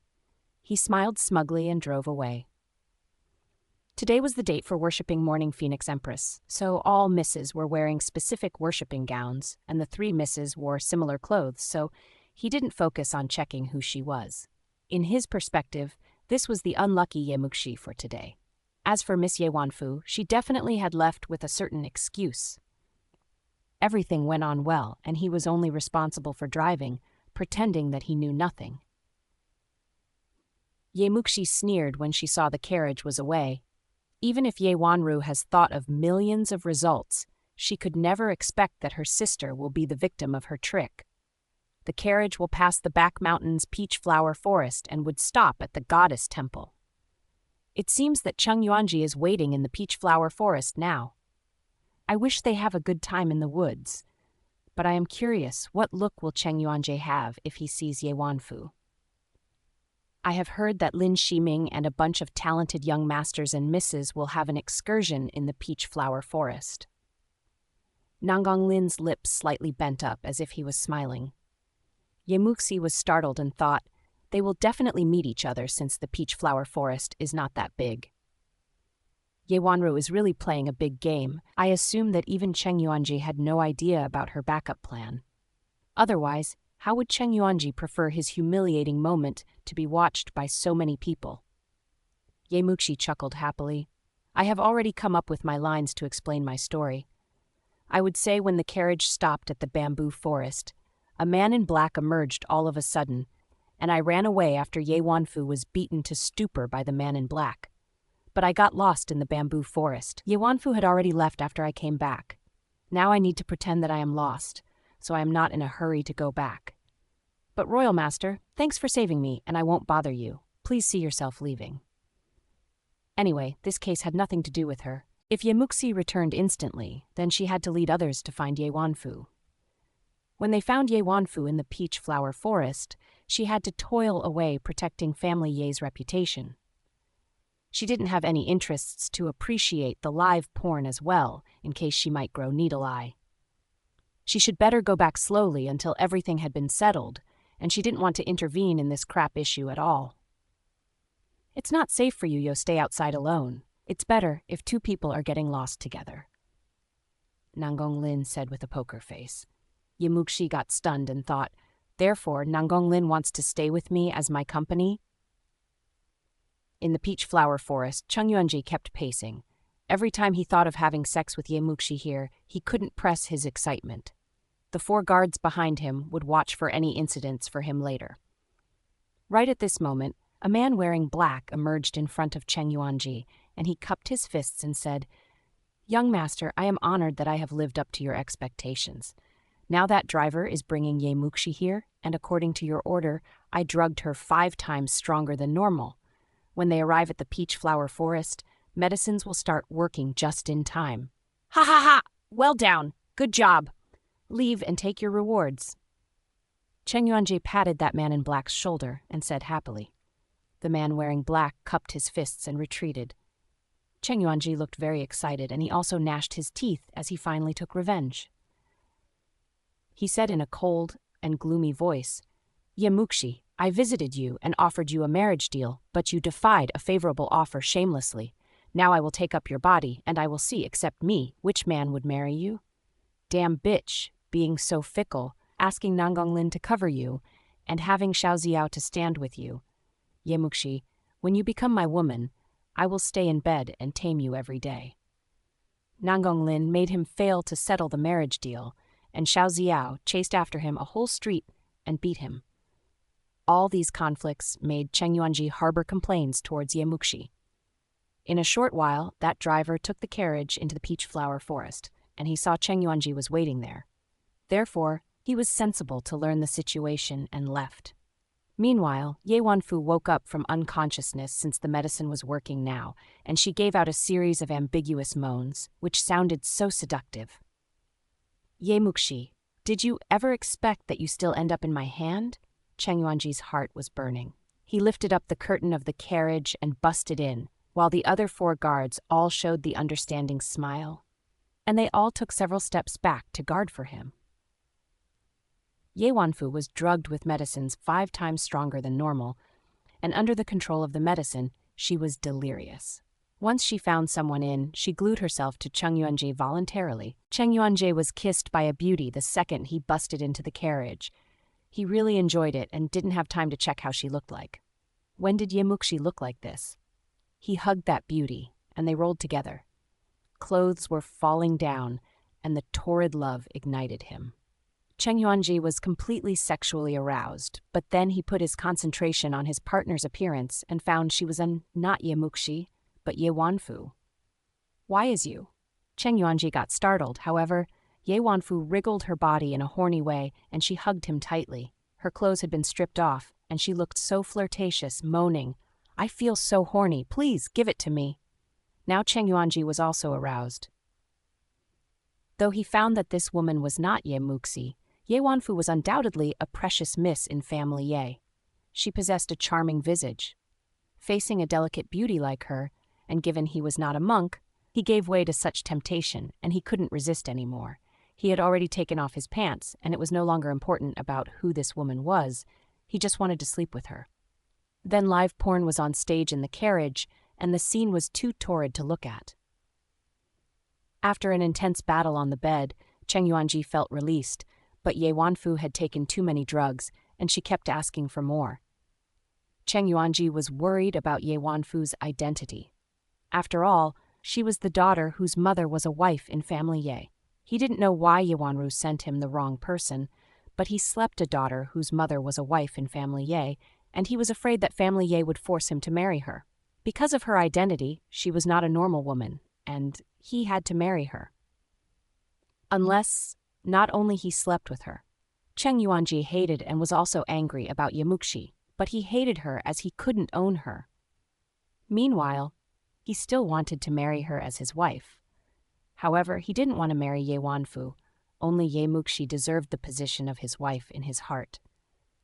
Once he thought of this idea, Cheng Yuanji lifted up the curtain and yelled to those guards around him, "All of you, come here. This woman, we can enjoy her together." Those guards couldn't believe their ears and all declared that they dared not. They knew this young master fancied Ye Muxi in particular, and he treated her as his exclusive delicacy. How could he tolerate others to touch her? "This woman is not Ye Muxi. Family Ye messed up. Damn. I will later go back to settle accounts with them. But this woman sent herself here and she was drugged. It would be a waste if we just let her go." Cheng Yuanji smiled dirtily and said, "You have good luck. Today, you can enjoy this woman with me together. Later, if family Ye wants to blame anyone, then I will let you marry this woman." Those guards' eyes were glinting when they heard such good luck really came. They had long ago couldn't resist the sexual moaning delivered from the carriage, and they were desperate to release themselves in a brothel later. Unexpectedly, they messed up with the wrong person, and their big young master rewarded them with this woman. What a good thing. Why are you still standing there in confusion? Come. Cheng Yuanji looked excited. He often had sex with women, and he had experiences of having sex with women with his fop friends. However, it was exciting to have sex with a miss born in a wealthy and respected big family, with his guards in a sacred place, like the back mountain of the goddess temple for the first time. Cheng Yuanji, who was at first unhappy about the wrong person, now didn't want to care about this mistake anymore, and he would like to enjoy it first. In the carriage, since the drug was too strong, Ye Wanfu attached herself to him again. "I can't tell that you are so slutty as a miss." Cheng Yuanji pinched her jaw with disdain. He was seduced by her slutty look. Taking out the aphrodisiac he prepared for himself, Cheng Yuanji took a sip. "I prepared this for handling Ye Muxi, but now I have to treat you. Let me show you my masculine power." Therefore, 4 guards joined them. 5 men in total, and a woman were in a tangle and were having countless sex in the carriage. While these 6 people were having fun, Lin Shiming took a group of young masters and misses to the peach flower forest, which was located at the back mountain of the goddess temple. And since this place was never open to outsiders, it was rarely visited by many people. However, these rich and influential young masters and misses insisted on an outing. How dared the director of the temple to refuse them? Certainly, he opened the door for them. Today, there are so many people at Goddess Temple. But the back mountain is so tranquil, and unexpectedly, all the trees are blooming with peach flowers. Spring has passed already, and it's so precious to see any peach flower again. A woman said. That woman went about in a yellow dress, and she looked extremely beautiful. Her beauty was one of the tops in all these misses. However, she looked arrogant as though she was superior to anyone. This was the miss from family Cheng Yujiao. Her sister was the imperial concubine, and her elder brother was Cheng Yuanji. Lin Shiming instantly continued, "Sages have said that when the prosperity of nature ceased to flourish, the peach flowers started to bloom at the temple on the mountain. For all the failures we had, we couldn't chase spring anywhere. But unexpectedly, a turn sent us into this mountain. Now all the peach flowers down the mountain have decayed, but they are still flourishing here, and we are here for the outing. Isn't my choice good? Young Master Lin is erudite, and your choice of this place is wonderful." Someone instantly flattered. Listen, something in the peach flower forest is creaking. A miss wearing a faint blue dress pointed into the forest and asked with confusion. She was the only woman who was comparable with Cheng Yujiao, and her name was Lin Shiyun, the young sister of Lin Shiming and a widely acknowledged talented woman in Jiang State. Apart from Ye Wanru, they were the two most prestigious women. One was adorable and likable, and the other was talented and erudite. This group of 40 to 50 people was moving forward. Apart from people in Jiang State, there were a dozen people coming from other states. One of them was a young master, who wore a scholar outfit just like Lin Shiming, and he looked elegant and more remarkable than Lin Shiming. He was the son of the dean of River Watching Academy, the top academy in Jiangnan. His name was Shen Yunfeng, one of the foremost talented genius in Jiangnan. The other dozen young masters and misses all followed his lead. Shen Yunfeng's grandfather used to be one of the teachers of the emperor, and after he retired and went back to his hometown, he was expected to be the dean of River Watching Academy. Lin Shiming used to study at River Watching Academy, and he was Shen Yunfeng's classmates. Though they were known as two of the four talents, they barely knew each other. But this time, Ye Wanru asked him to take more people to the peach flower forest, and it would be better if he could take people from other states, since she wanted this news to be spread among Jiangnan instantly. Lin Shiming didn't know what was happening exactly, but he only knew this was a plot designed to target at Ye Muxi.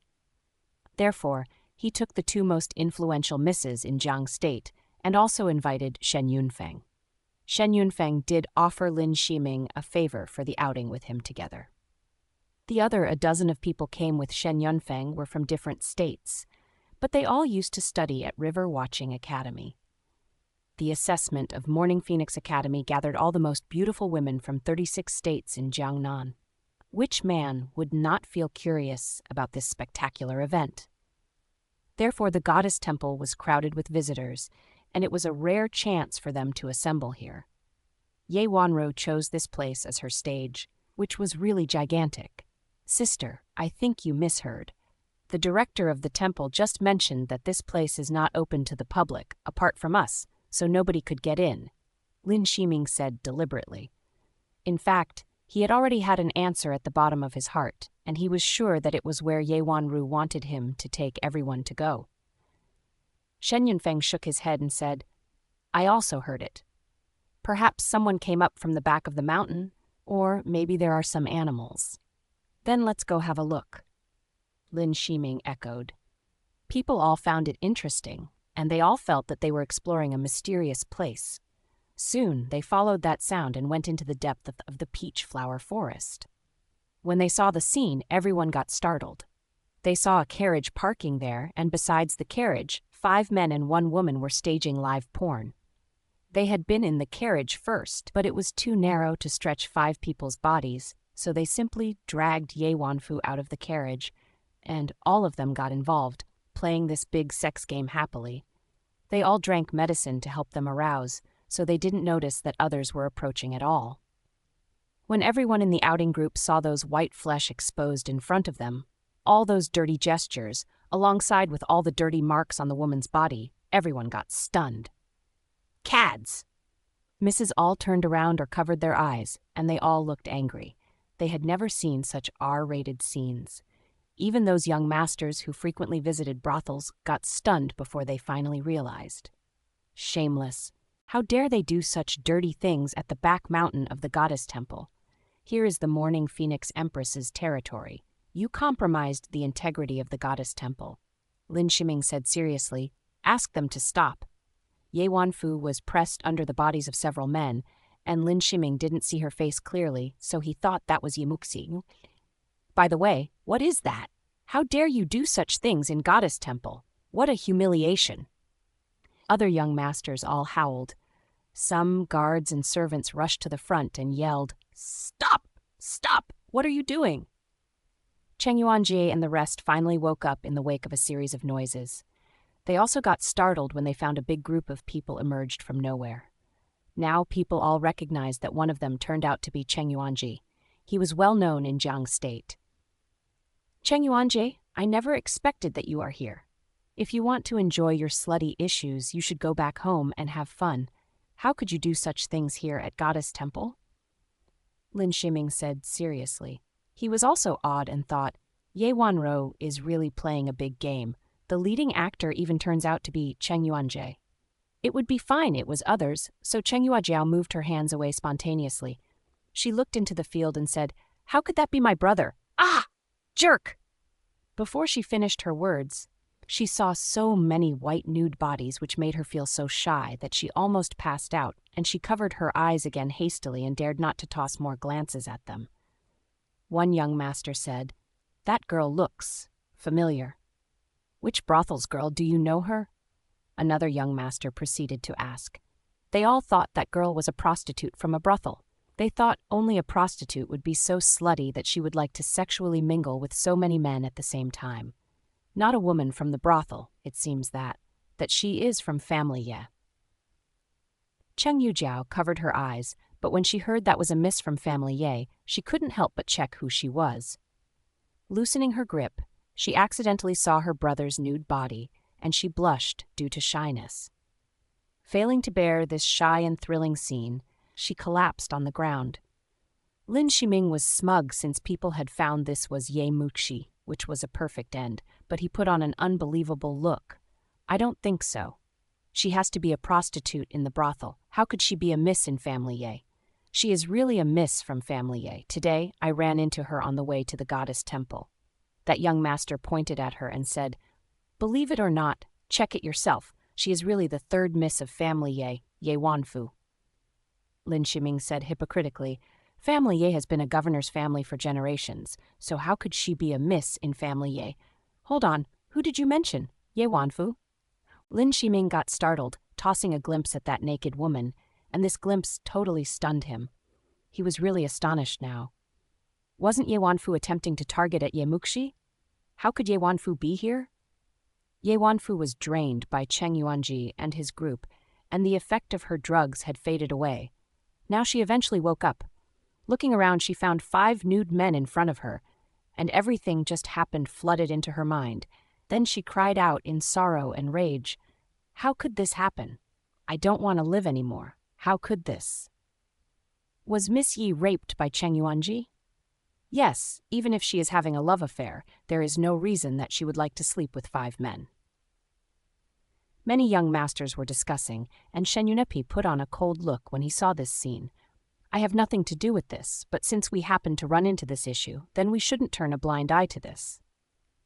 Brother Shiming, tell people of family Ye to come instantly to check what was really going on here. Ask these men to put on their clothes and stay where they are in peace. And we should ask 2 servants to help Miss Ye to put on clothes in the carriage. Lin Shiming could never expect that things would happen in this way. However, he couldn't pretend that nothing had ever happened, and instantly, some stood out and controlled Cheng Yuanjie and the rest, while some escorted Ye Wanfu into the carriage to get changed, and someone went to inform family Ye. Both Ye Qingyao and Jun Mochen were in the goddess temple. Nagong Lin went to find Ye Muxi. Although Ye Muxi never showed up, it would be fine if Nagong Lin stood out to help. Therefore, Ye Qingyao would meet Ye Muxi at the goddess temple. Jun Mochen also mentioned that Nagong Lin would have come back if he failed to find her. Now, since neither of them came back, they might have gone to handle other issues. They didn't need to worry about Ye Muxi's safety since she was staying with Nagong Lin. Ye Qingyao didn't suspect Jun Mochen's words. 4 hours have passed, but 4th sister still hasn't come. Standing at the front of the door, Ye Qingyao was checking all the people heading towards them to worship in the temple and sighing. Jun Mochen smiled slightly. Don't worry, Royal Master is there. You are right. Ye Qingyao slightly nodded. Right at this moment, a servant rushed to her and said, Miss Ye, something terrible happened to Miss Ye Wanfu at the back mountain of the peach flower forest. Young Master Lin Shiming invited you to go there instantly. Ye Wanfu? She is with 4th sister. What happened to her? Ye Qingyao's facial expression changed all of a sudden. The servant said, I never saw 4th Miss Ye, only Miss Ye Wanfu is there. As for what happened, you should go find it out yourself. Even a servant felt such a thing embarrassing. Should he disclose to Ye Qingyao that your third sister slept with 5 men on the grass and was found out by a bunch of people? At the back mountain in the peach flower forest, Ye Qingyao and Jun Mochen arrived together, and nobody could expect that Jun Mochen was with Ye Qingyao. Jun Mochen was known as the top of the 4 talented young masters in Jiangnan, and he was the young master of the top level's general mansion. Nobody's fame has ever paralleled to his in Jiangnan. Shen Yunfeng and Lin Shiming shared this reputation with Jun Mochen together, but their family backgrounds and talents were all inferior to his. Undoubtedly, Jun Mochen was an idealist man in many Mrs. Hearts in Jiangnan. However, he never left Jun Mochen's sides, and his talent was slightly shadowed by that seductive Nangong Lin, but his fame was never really affected. After all, not anyone could become a friend of Jing An Royal Master. Many Mrs. smoldered excitement couldn't be held back anymore when they saw Jun Mochen. However, they didn't look friendly when they saw Ye Qingyao. "Sister Fu, why do you look like this now? Where is 4th sister?" Ye Qingyao asked with consideration when she saw Ye Wanfu. Ye Qingyao thought, wasn't Ye Muxi with her? Now Ye Wanfu is here, then where is Ye Muxi? Shen Yunfeng cupped his hand to Jun Mochen and greeted him politely. "Brother Mochen, Brother Shen, what is going on?" Jun Mochen asked with confusion. Shen Yunfeng elaborated on the event fairly. He was always a frank and righteous person, never being partial to any side, and he described the fact. But when they found the scene, they felt Cheng Yuanjie was taking others to rape Ye Wanfu. Ye Qingyao heard his report and said with rage, "Cheng Yuanjie, how dare you rape an ordinary woman? You think you have a powerful and influential family Cheng behind you as your shield, then you could do a gross thing like this. We will sue you. We family Ye will never let you go." "Sue me? Raping an ordinary girl? Come on. Missy tempted me first. I was appreciating flowers here, and she flung herself at me first. I was seduced by her." Cheng Yuanji put on a sullen face and said, he was pissed as he was caught by so many people on site when he was having sex in the wild. Ye Qingyao was pissed. "Nonsense. How could my 3rd sister seduce you? It was obvious that you sexually harassed her since you had more people." "Alas, harassing her? For a thing like her, I really have no interest." Cheng Yuanji mocked and said, "If she didn't seduce me, I don't even want to touch her one little finger. Don't plant this crime on me, you family. Ye also did something similar in the past. Last time a miss drugged others at Jiang State Literary Party, and now another one was flinging herself at me, and I think she just wants me to marry her." When had Ye Qingyao ever heard such unreasonable statements, and she was pissed? "You are calling white black and black white, you." "I what? Mrs. Ye are all shameless." Cheng Yuanji sneered. Jun Mochen glanced at her coldly. "Cheng Yuanji, it's unclear what really happened to Miss Ye Wanfu, but you included all Mrs. Ye in your conclusion. If you feel bored, I don't mind taking my time and beating you." Once he finished his words, a dozen of guards in black took out knives together. "Yes, there are different Mrs. Ye?" Lin Shiming argued with dissatisfaction. He was calling for justice for Ye Wanru at the bottom of his heart. Cheng Yuanji looked at Jun Mochen with scruple, but he didn't say anything. He could only say that he had bad luck. There were only a couple of influential and wealthy people in Jiangnan who could never be offended, but he had already caused troubles on Nangong Lin, Xiao Ziyao, and Jun Mochen respectively.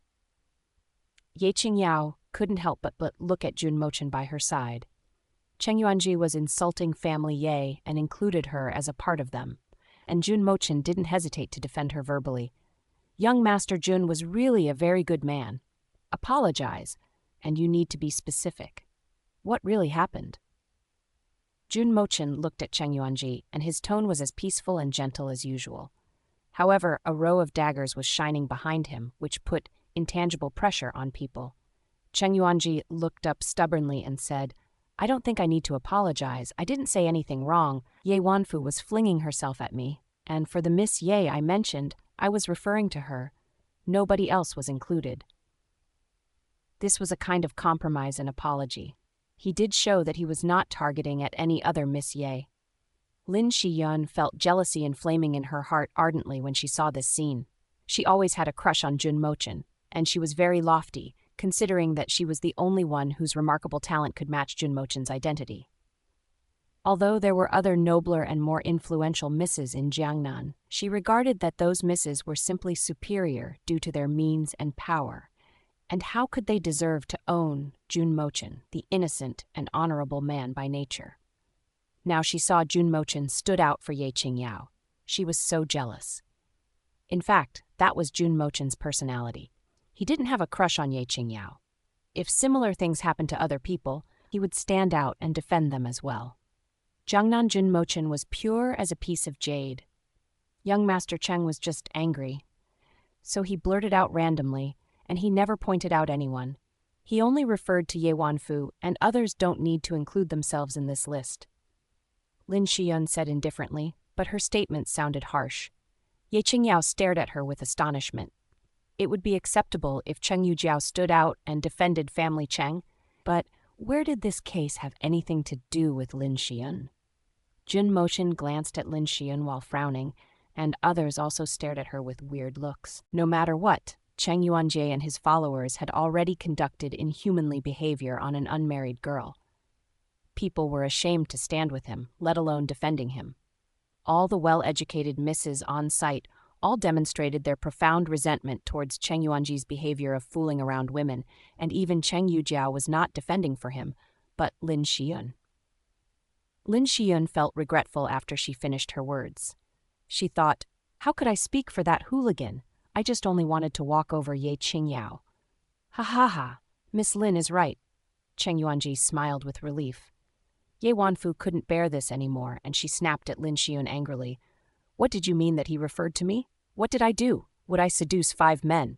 Well, Lin Shiyun, you might do something like that, but I am a dignified woman, and I won't do such a shameful thing. Ye Wanfu, don't be so shameless. How dare you insult me? Lin Shiyun was so pissed and shy. Come on, slap her. For a miss of family Ye, nobody from family Lin has the qualification to educate her yet. Ye Qingyao put on a sullen face and said coldly. She was extremely enraged by Lin Shiyun. Though she was not a friend of Ye Wanfu, she was now protecting family Ye's reputation. Junmochen said to guards around him in an indifferent way, whoever takes actions first, catch it. Yes, 12 guards wearing black said simultaneously, and a sense of killing intention shrouded them. Lin Shiyun felt so pissed that she stamped her feet when she saw Junmochen defending Ye Qingyao again, but she dared not to take actions randomly, so she lowered her head and her eyes became red due to grievance. Shen Yunfeng said, Miss Ye, we certainly won't simply take opinions from Cheng Yuanjie unilaterally. However, to be frank, why did you show up in the peach flower forest alone? Where were the guards of Yi Mansion? Where were your partners? Moreover, though we don't believe Cheng Yuanji's words, you didn't seem to be forced when we accidentally ran into you just now. How could she be raped with that slutty look on her face? So many people just saw her. However, they wouldn't believe that a miss born in a well-known family would have sex in the wild forest with 5 men, so there had to be some ineffable stories. Shen Yunfeng caught the point. Ye Wanfu hesitated and wore a pair of tearful eyes while explaining. Ye Muxi and guards were all absent, and I was drugged with aphrodisiac. Her words drew people to make a fuss. However, some smarter ones had already guessed the facts and they looked calm. A well-educated miss born in a big family was acting like a slut, so she had to be drugged. Ye Qingyao looked stunned, and she asked after a pause, Then, where is 4th sister? How could I know where she is? We were together peacefully just now, and when I woke up, everything has changed, Ye Wanfu said in a complaining voice. She was also eager to know why it became she instead of Ye Muxi to be the one whose reputation had been ruined. Junmochen nodded to Ye Qingyao, indicating her not to be worried, and he was sure that Ye Muxi was bound to be with Nanggong Lin. Who drugged you? Did you see it? Shen Yunfeng asked. Ye Wanfu shook her head and wore a tearful face. Cheng Yujiao said in a cold voice, So you were with Ye Muxi and you were drugged while Ye Muxi was not, which is obviously suggesting that Ye Muxi is the one who drugged you. Since Ye Muxi won 3 bamboo tokens, she had already become the target which drew everyone's jealousy and envy. An arrogant and ambitious girl like Cheng Yujiao hated her in particular. When and where did you see that my fourth sister drugged her? Don't speak nonsense. Ye Qingyao glared. Shen Yunfeng said, now we should go find fourth Miss Ye in a hurry. Otherwise, I am afraid that fourth Miss wouldn't be safe either. Brother Mochen, have you assigned people to seek fourth Miss Ye?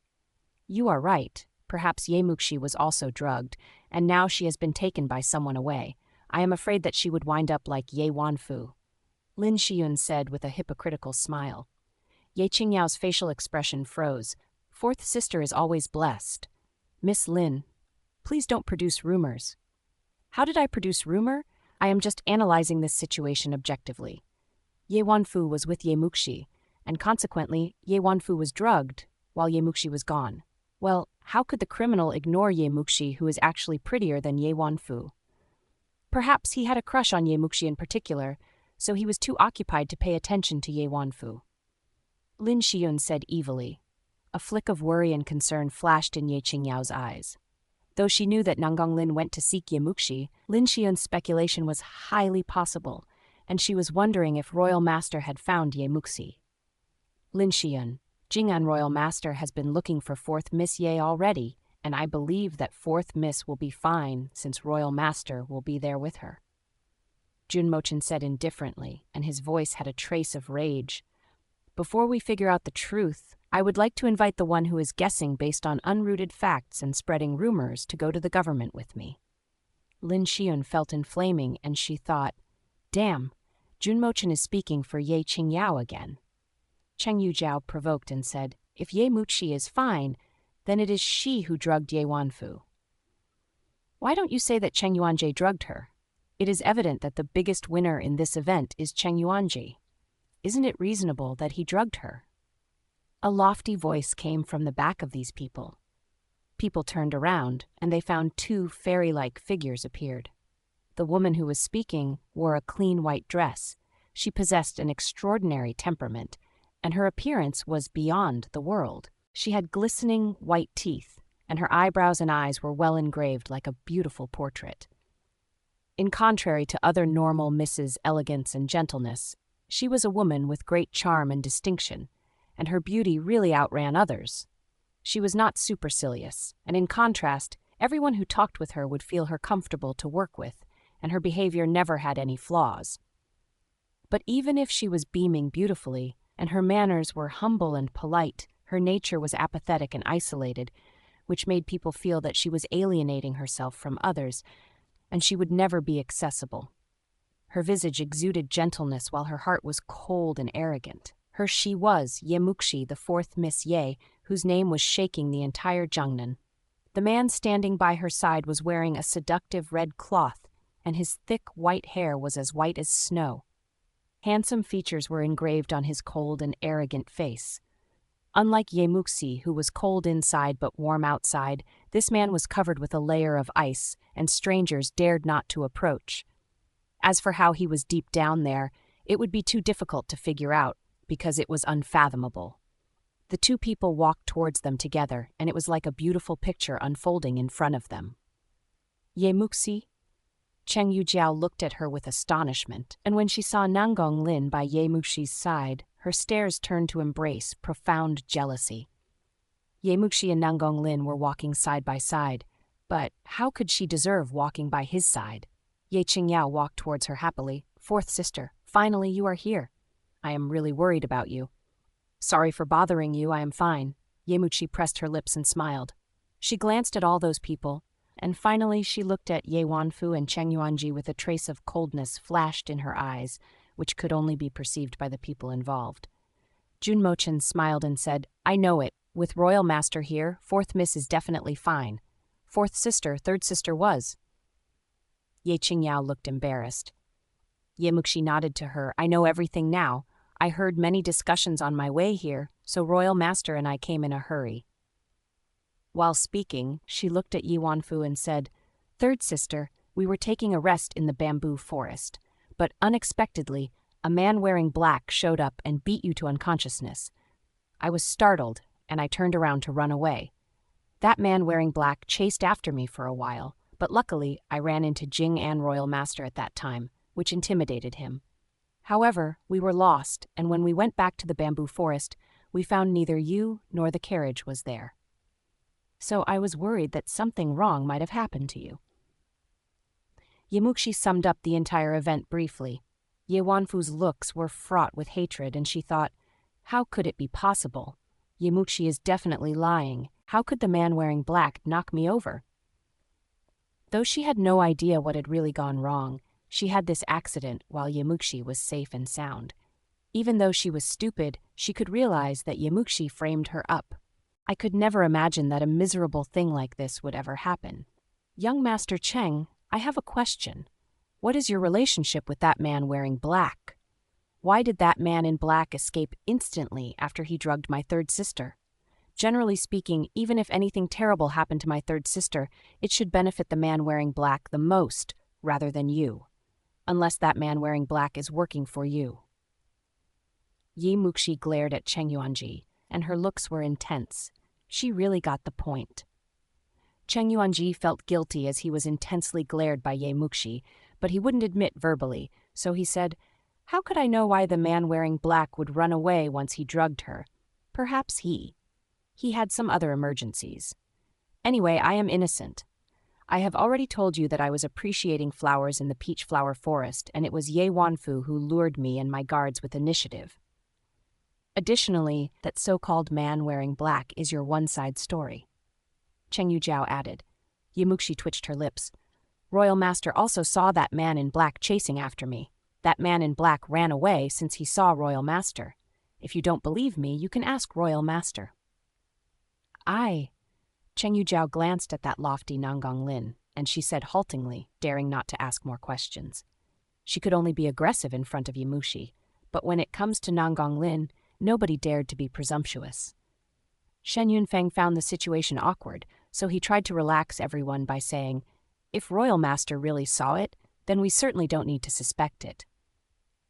Third sister, we can't tell who is that man wearing black, but the driver is very suspicious. He specially chose to stop when we arrived at the bamboo forest. I will report this case to Grandma, and I believe she would punish the driver severely, eliciting the criminal who set up my third sister," Muxi said calmly. Wanfu frowned and thought, "That driver is our people." Wanfu became the victim, and Muxi took the chance to cut off their own wings.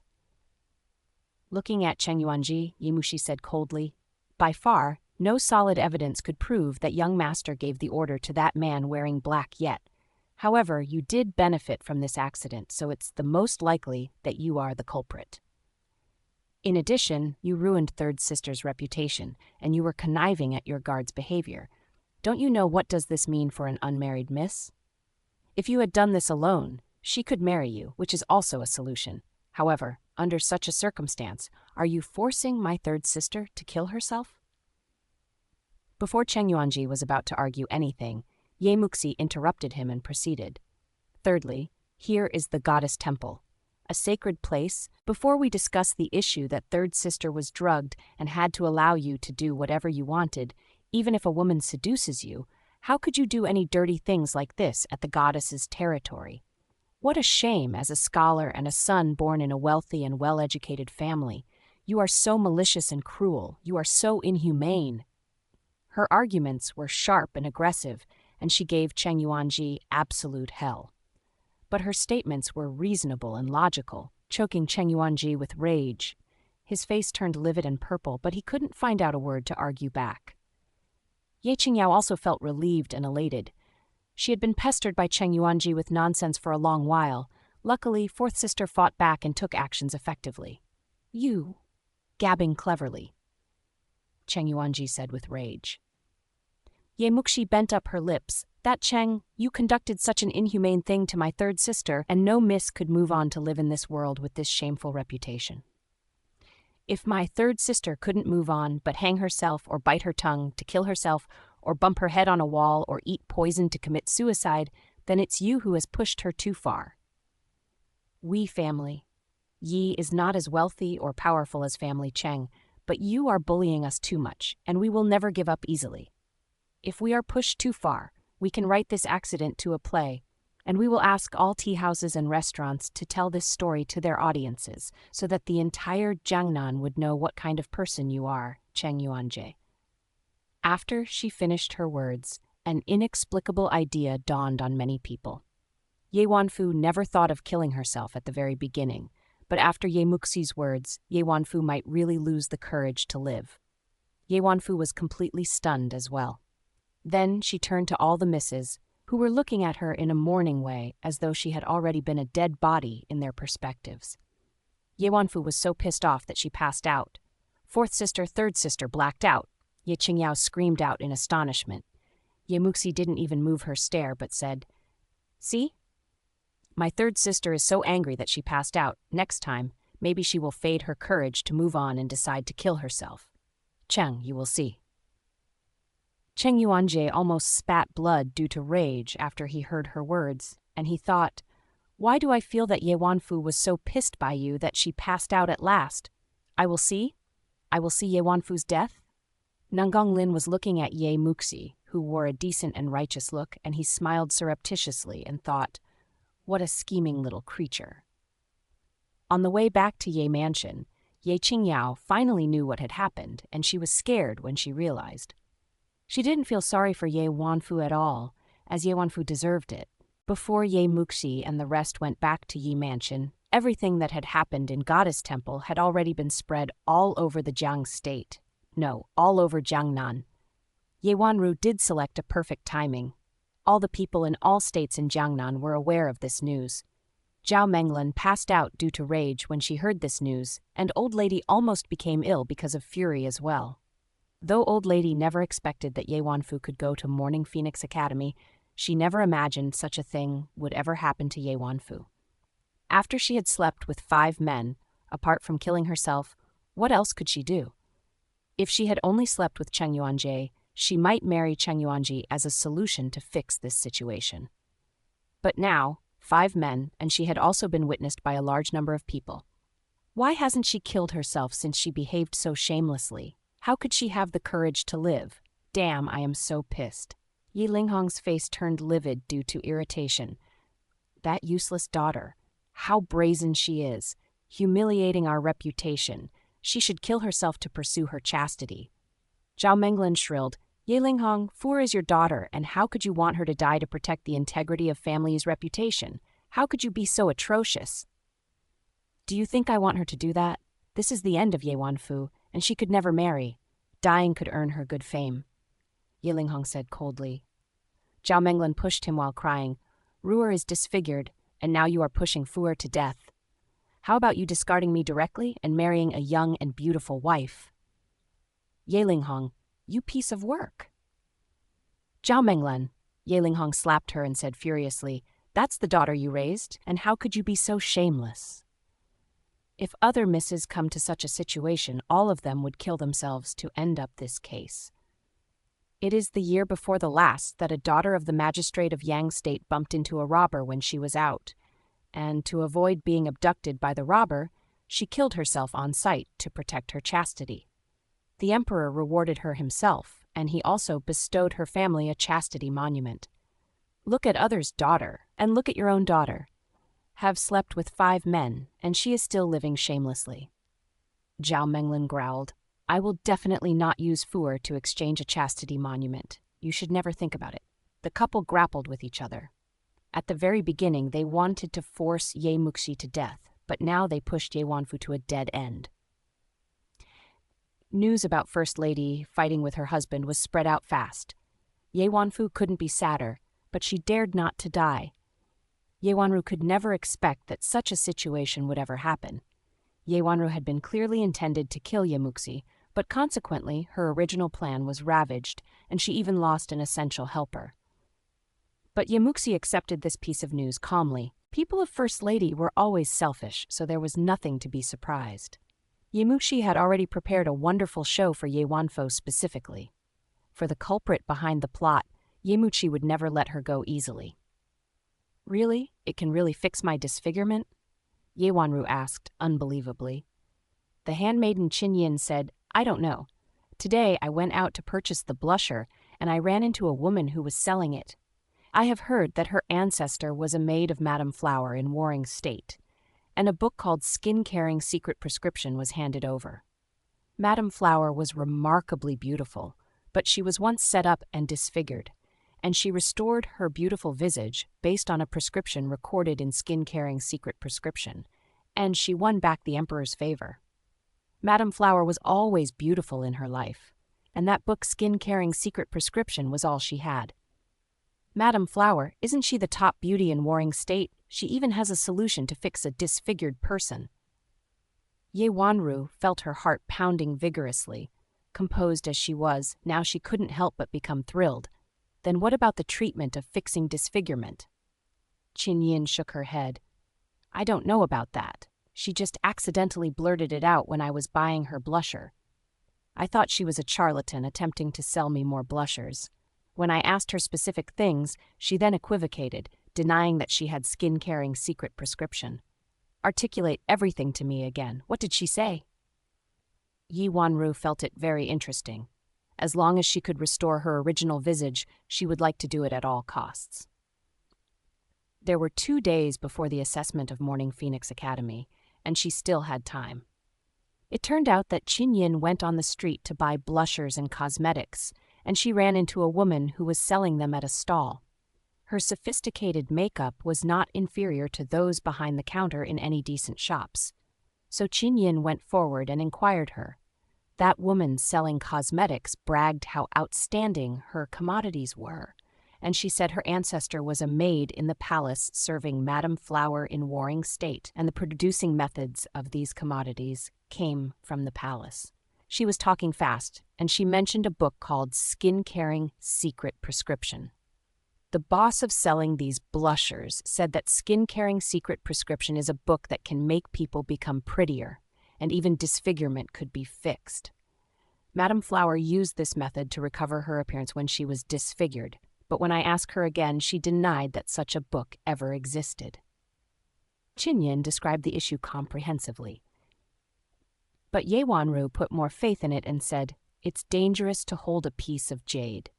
She knows holding a precious gift like this might make her end up losing her family and cause her death, so she naturally wouldn't admit it. However, I think she was telling the truth."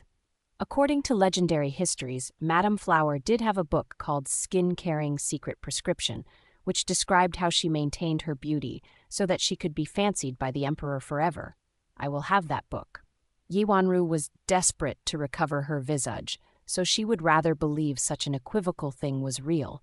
She wouldn't give up even if she only had a slim hope. Let alone this story sounded reasonable.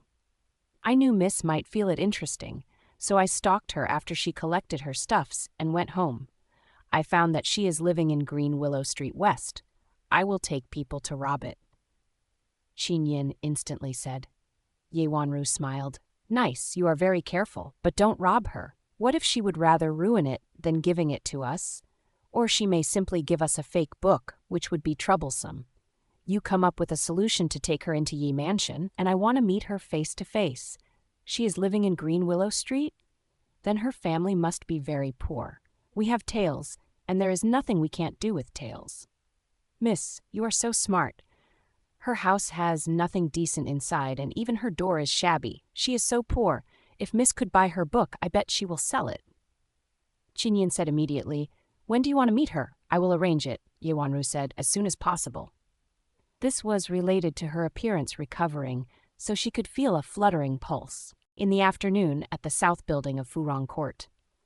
Ye Wanru temporarily lived there since her Yuru yard had been torched, and she was living with Ye Wanfu in the same yard. Ye Wanfu sized up the woman in front of her. She was in her 20s, wearing a wood hairpin and a cloth dress, which could tell that her life was poor. She stood in front of Ye Wanru with tension. What's your name? Ye Wanru asked. The woman wearing a plain outfit did a curtsy in a hurry. I am Lady Shi, and how are you first, Miss Ye? Fine, stand up. I think you understand why I invited you here. Don't deny it. I have heard that you have a book called Skin-Caring Secret Prescription, which can not only make people look prettier but can also fix a disfigured visage. Ye Wanru stared at Lady Shi's eyes and said, Lady Shi said in a hurry, First, miss, please forgive me. I was just talking nonsense. If you are not telling the truth, then you can't leave here today. Ye Wanru said indifferently, but her voice was full of killing intentions. Lady Shi's face turned pale, and she hesitated and was trapped in a mental conflict for a long time. She gnashed her teeth and said, Indeed, I have the skin-caring secret prescription. It said that disfigurement could be fixed, but I never tried. Ye Wanru suddenly became nervous when she heard it, and she thought, so my disfigured appearance could be mended for real? She thought, as long as I could recover my appearance, Ye Muxi, nobody would know which one of us will emerge as a victor, and which one of us will wind up her life on the other ones. You don't need to be nervous. I know you are living in poverty. If you could give me that skin-caring secret prescription, all of these are yours. Ye Wanru gave Qin Yin on her side a hint by throwing a glance at her. Qin Yin instantly served a box to Lady Shi's front and opened it. Shining tails were laying in rows, and there were about 100 tails. Lady Shi fixated her looks on those tails, as if she had never seen so many tails in her life, and she couldn't move her sight away. However, her behavior was normal in Ye Wanru's eyes, because Ye Wanru regarded that a woman like her might never have the chance to see so many tails in her life. First, miss, actually I made up the whole thing about skin-caring secret prescription only for bluffing my cosmetics and selling more blushers. However, there is a prescription handed down from Madame Flower, and it is said that this prescription could fix disfigurement. But we don't need it, and moreover, that prescription is a bad idea to a certain extent, so nobody really tried ever. Lady Shi put on a look as if she was moved by the tales, so she unleashed everything. Ye Wanru didn't make a fuss about others, and her eyes glinted. What prescription? If I say it, then all of these are mine. Lady Shi pointed at those tails and asked in a frightened voice. Ye Wanru waved her hand, and Qin Yin passed that box of tails to Lady Shi, who looked very elated and said, This prescription is handed down verbally through many generations, and it is remembered in my mind. Now I will write it down for First Miss. Qin Yin, go grab the brush and paper. A trace of happiness showed in Ye Wanru's eyes. Meanwhile, she was also awed by her intelligence. If she had really robbed Lady Shi, then she was afraid that everything would be crashed and burnt then. Lady Shi jotted down a series of herbs' names and gave that piece of paper to Ye Wanru with respect and said, This is how to produce the cream. Follow the procedures on the prescription, then you can produce the cream, which can nourish your skin and make your skin moist and flawless. I want to treat the disfigurement. What's the use of making my skin moist and flawless? Ye Wanru said impatiently. Lady Shi checked around to make sure that they three were the only ones here, and she lowered her voice and said, First, miss, don't be agitated. I suppose that you have already visited many superior doctors, and you should know no medicine is useful to a severely burnt visage. I am wondering if First Miss has ever heard of the human skin mask? The human skin mask. These 4 words made Ye Wanru's scalp feel cold. I have heard about it, but that is only a legendary thing, so nobody has ever seen it. Ye Wanru said, What does it have anything to do with treating my disfigurement? Lady Shi said, First, miss, it is said that attaching the human skin mask cooked with secret medical liquid to one's face can make that person who accepts this mask look like wearing another face, and nobody can see the difference from a real one. The human skin mask only appears in a legend, but there is a treatment of disfigurement which is similar to this legend. It is said that Madame Flower used to be disfigured, and she used this method to recover her image. Tell me, what did she do? Ye Wanru was shuddering with fear. Lady Shi said seriously, Change the face. Change the face. Ye Wanru got startled. Lady Shi nodded. Yes, the ancient prescription handed down from my ancestor is changing the face. It needs to peel a living body's face and remove the disfigured person's scars first before attaching the human face skin to the receiver's face. Next, the receiver needs to use this kind of cream twice a day for a whole year consistently, morning and night respectively. Eventually, the human skin mask will grow on the receiver's face. The little handmaiden Qin Yin aside felt frightened all of a sudden when she heard all of these because it was so horrible. Ye Wanru didn't show any special expressions, but her beautiful eyes showed a thinking look, and she was considering if this method was feasible. An ancient medical book has mentioned about transplanting a burnt person's skin, and it seems that this method shares certain similarities with it, Ye Wanru said while pondering. Lady Shi said, "First Miss is knowledgeable and erudite. I didn't know what are the theories about this prescription or if it's true. I only know that I was told like this since it was handed down to all generations. But nobody ever tried, so there are limitations in this method. Not all human skins are acceptable. It has to be someone who shares the same blood. And I think First Miss knows about dropping blood to identify relatives? Only kinships could melt their blood together, and that's why it can work in this method. Otherwise, face skin can't survive and grow on one's face." Biologically related, Ye Wanro contemplated. Lady Shi said, "Yes.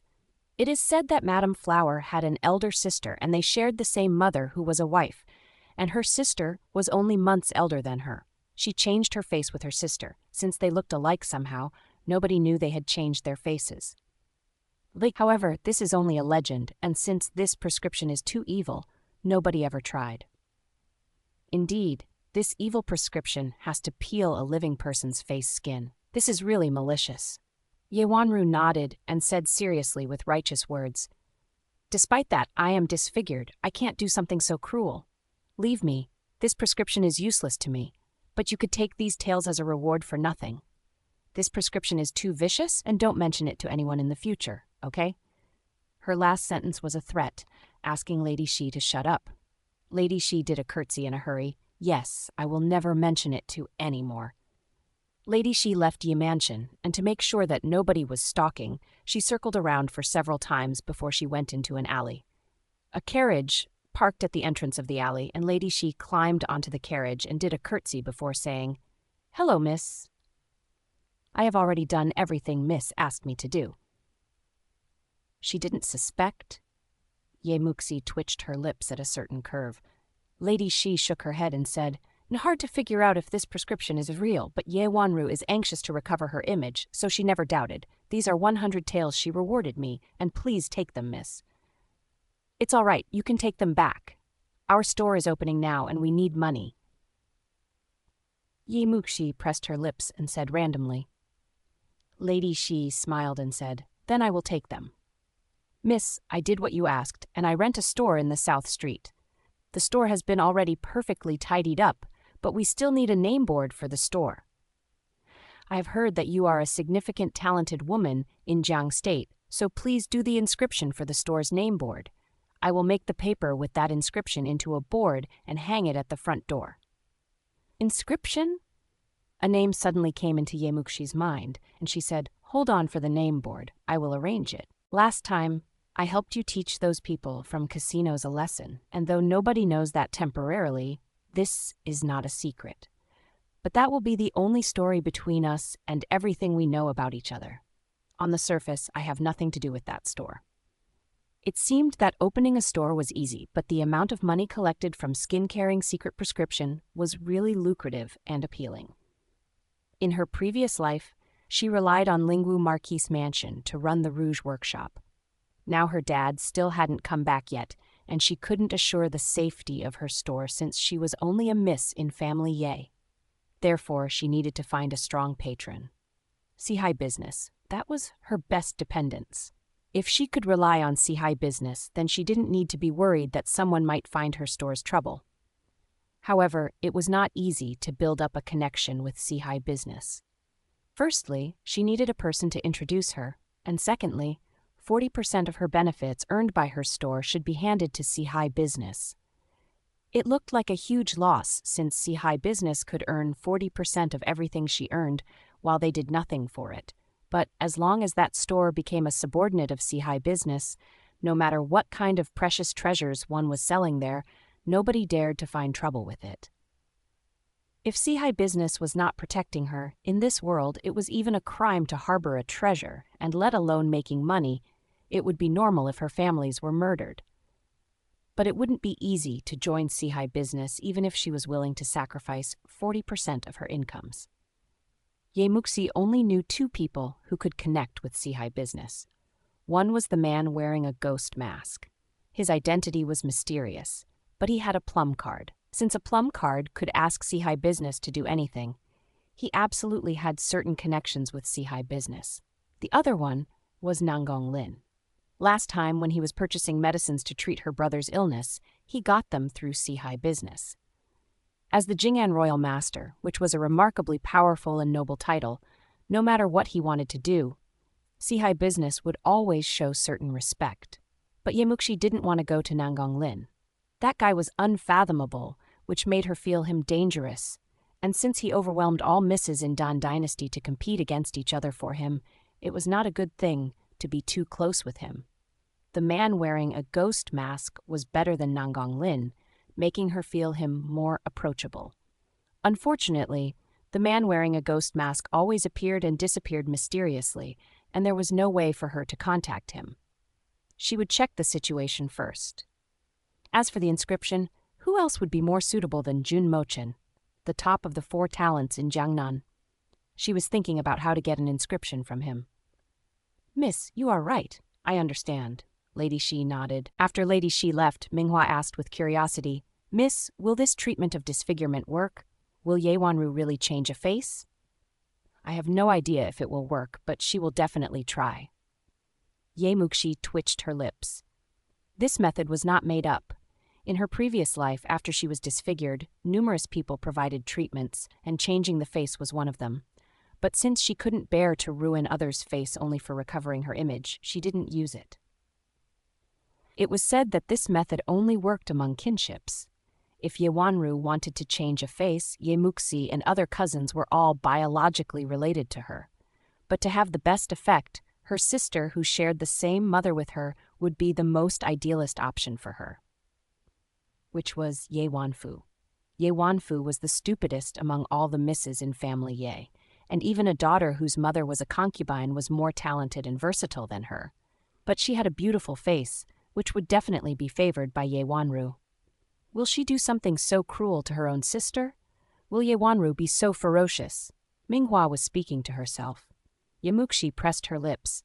Ask someone to keep an eye on Ye Wanfu. If anyone finds that Ye Wanru is about to take action on her, report this situation to Zhao Menglin instantly. But for the consequence, anything would be just fine. In the previous life, sisters Ye Wanru and Ye Wanfu, one of them was so hypocritical that was lying to her for the whole life and also killed her mother and brother. The other was bullying her all day, abusing the power as an enjoyment. It would be too easy to just let Ye Wanru die. Ye Muxi wanted her to know what was the feeling of falling into the swamp, struggling for nothing and killing her sister brutally. Was that cruel? Was that atrocious? So what?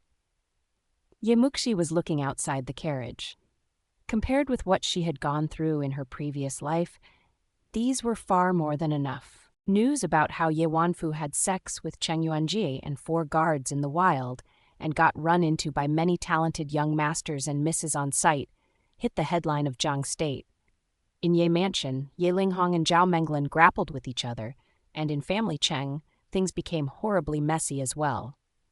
If Ye Wanfu couldn't move on but kill herself, they family Ye could win good fame of raising a daughter with chastity. But what about our family Cheng? We would be condemned for hounding Miss Ye to death. Cheng Hanwen sighed helplessly. Yuanji, how about you suffer some loss on this issue by simply marrying Ye Wanfu in case she seeks for death? Cheng Hanwen was Cheng Yuanji's uncle, and Cheng Yuanji's father was working as an official governor in the capital city. Though Cheng Hanwen was taking charge of everything in this mansion, he dared not to blame his big brother's son too harshly. No way. How could that woman deserve to be my wife? We family Cheng will lose all of our fame if we have a young lady who has slept with servants. Grandma, am I right? Cheng Yuanji asked an old lady with white hair and sitting on the host's position. Old Lady Cheng instantly smiled and nodded. Yes, Jier is right. Before we discuss if she slept with servants, even if she is a virgin, she could never match our Jier. Our Jier has to marry a noble woman born in the palace. I don't want a woman like Ye Wanfu to be my sister-in-law. Cheng Yujiao said with disdain. Look at her craven manner, feeling so scared of death. I won't believe that she will kill herself. Cheng Hanwen then said in a sad voice, even if she doesn't want to die, family Ye wouldn't want to lose the face. At the end of this year, an assessment based on performance, which will be conducted one time for 3 years, is coming. Ye Linghong has been a magistrate for a decade, and he is qualified enough. If news like his daughter committing suicide to defend her chastity is heard by the emperor, he would earn a chastity monument, and he will have a promotion for sure. The year before last year, that magistrate of Yang State, didn't he get transferred to the capital city to be a governor in surveillance and advisory department because of a similar reason? He is too shameless, earning himself a promising future in exchange for his daughter's life. Cheng Yujiao shrugged. Cheng Hanwen showed a bitter smile and thought, that is what the world is. Even a marriage is using a miss to attain a better future. Speaking of our family, Cheng, if First Miss never married Prince Crown and became an imperial concubine, how could we have today's superior social status? Right? We should be cautious about what you have mentioned. Old Lady Cheng pondered over his words and said to Cheng Yuanji, how about accepting her as your concubine? Cheng Yuanji thought of a dozen concubines in his yard and said indifferently, fine, I don't mind, but family Ye might not accept this offer. Hanwen, you need to arrange it. Today, we will go to family Ye to discuss this marriage deal. If family Ye would like to accept it, then Ye Wanfu could marry Jier as his concubine, Old Lady Cheng replied. If Ye Wanfu really died, then family Cheng's reputation would be ruined as well. Cheng Hanwen pulled a wry face. She is a daughter whose mother is a wife in family Ye. How could she be willing to marry Yuan Jie as his concubine? She has been slept by 5 men, then which family would accept her? Only our Jier won't feel her gross, as he did sleep with her, and he would naturally accept her as doing a favor. Anyway, Jier has collected several women in brothels as his concubines. Old Lady Cheng said, and she paused before she put out a critical perspective. Although she will only be a concubine, it still indicates that family Ye and family Cheng do connect together through marriage. Since then, we will be a family on marriage. Isn't family Ye working on earning a good result in the assessment based on performance? In terms of our good relationship with family Ling, we can talk something good to Grandmaster Ling, asking him to give Ye Linghong a top level. This could give him a larger chance to be promoted, which will be better to gamble his future with an unpredictable chastity monument. Old people were always sages. Though Old Lady Cheng spoiled Cheng Yuanji too much, she considered every aspect when handling with this issue. Grandmaster Ling, administrator of Jiangnan, was Ye Linghong's direct supervisor. In this case, though Ye Wanfu could only become a concubine of Cheng Yuanji, which was lower than her status, it would give them great benefits if they could connect with family Cheng and start a relationship with Jiangnan administrator. Moreover, there were no other solutions left for Ye Wanfu, except for marrying Cheng Yuanji. Okay, later, I will arrange it. Cheng Hanwen said, Yuanji, come with me. After all, we need to apologize to family Ye for this issue. Cheng Yuanji refused directly. I am not going. Apology is not necessary. Family Ye's daughter caused this trouble, and it is her fortune that Jier would accept her. How could she act like a young lady? Old Lady Cheng said. Cheng Hanwen felt helpless since Old Lady spoiled Cheng Yuanji too much, and he thought, fine, Cheng Yuanji has these personalities since he is spoiled by Old Lady. Then it has nothing to do with me now. I am leaving. Cheng Yuanji smoldered and said, how could a Ye Muxi turn to be Ye Wanfu and make him lose his face? He felt evil sentiment gushing out of his heart, and he wanted to vent it out in a brothel. Old Lady Cheng said, well, listen to me. Stay at home and don't leave. Jun Mochen and Shen Yunfeng have visited us, and I told them that I will shut you at home for punishment. If you go out and swagger outside, how could I face them? Why do we need to tell them anything? They should only mind their own businesses. Jun Mochen, Shen Yunfeng, they really think they are big men. Cheng Yuanji cursed with several sentences, but he didn't insist on going outside and turned around to go back to his yard. Old Lady Cheng shook her head and thought, they are big men indeed. One is widely known in Daqian, and the other is the grandson of the dean of River Watching Academy. They could appeal a large number of people among scholars. They have to inquire into the case when they run into something like this. If family Cheng doesn't echo them, we will be criticized by all decent scholars in the world. If this thing grew bigger, the future of family Cheng's career will surely be negatively influenced. Cheng Yuanji could only go back to his yard and find his favorite concubine, Hongyan, in her attic. But Hongyan was not there, and several maids apologized in a hurry, explaining that Hongyan was out for purchasing the rouge. What a buzzkill. Cheng Yuanji complained about it, but he didn't pay attention and turned around to go to other concubines' yards. Meanwhile, Hongyan was sitting in a box in a tea house with a girl in white, and she looked somehow vigilant.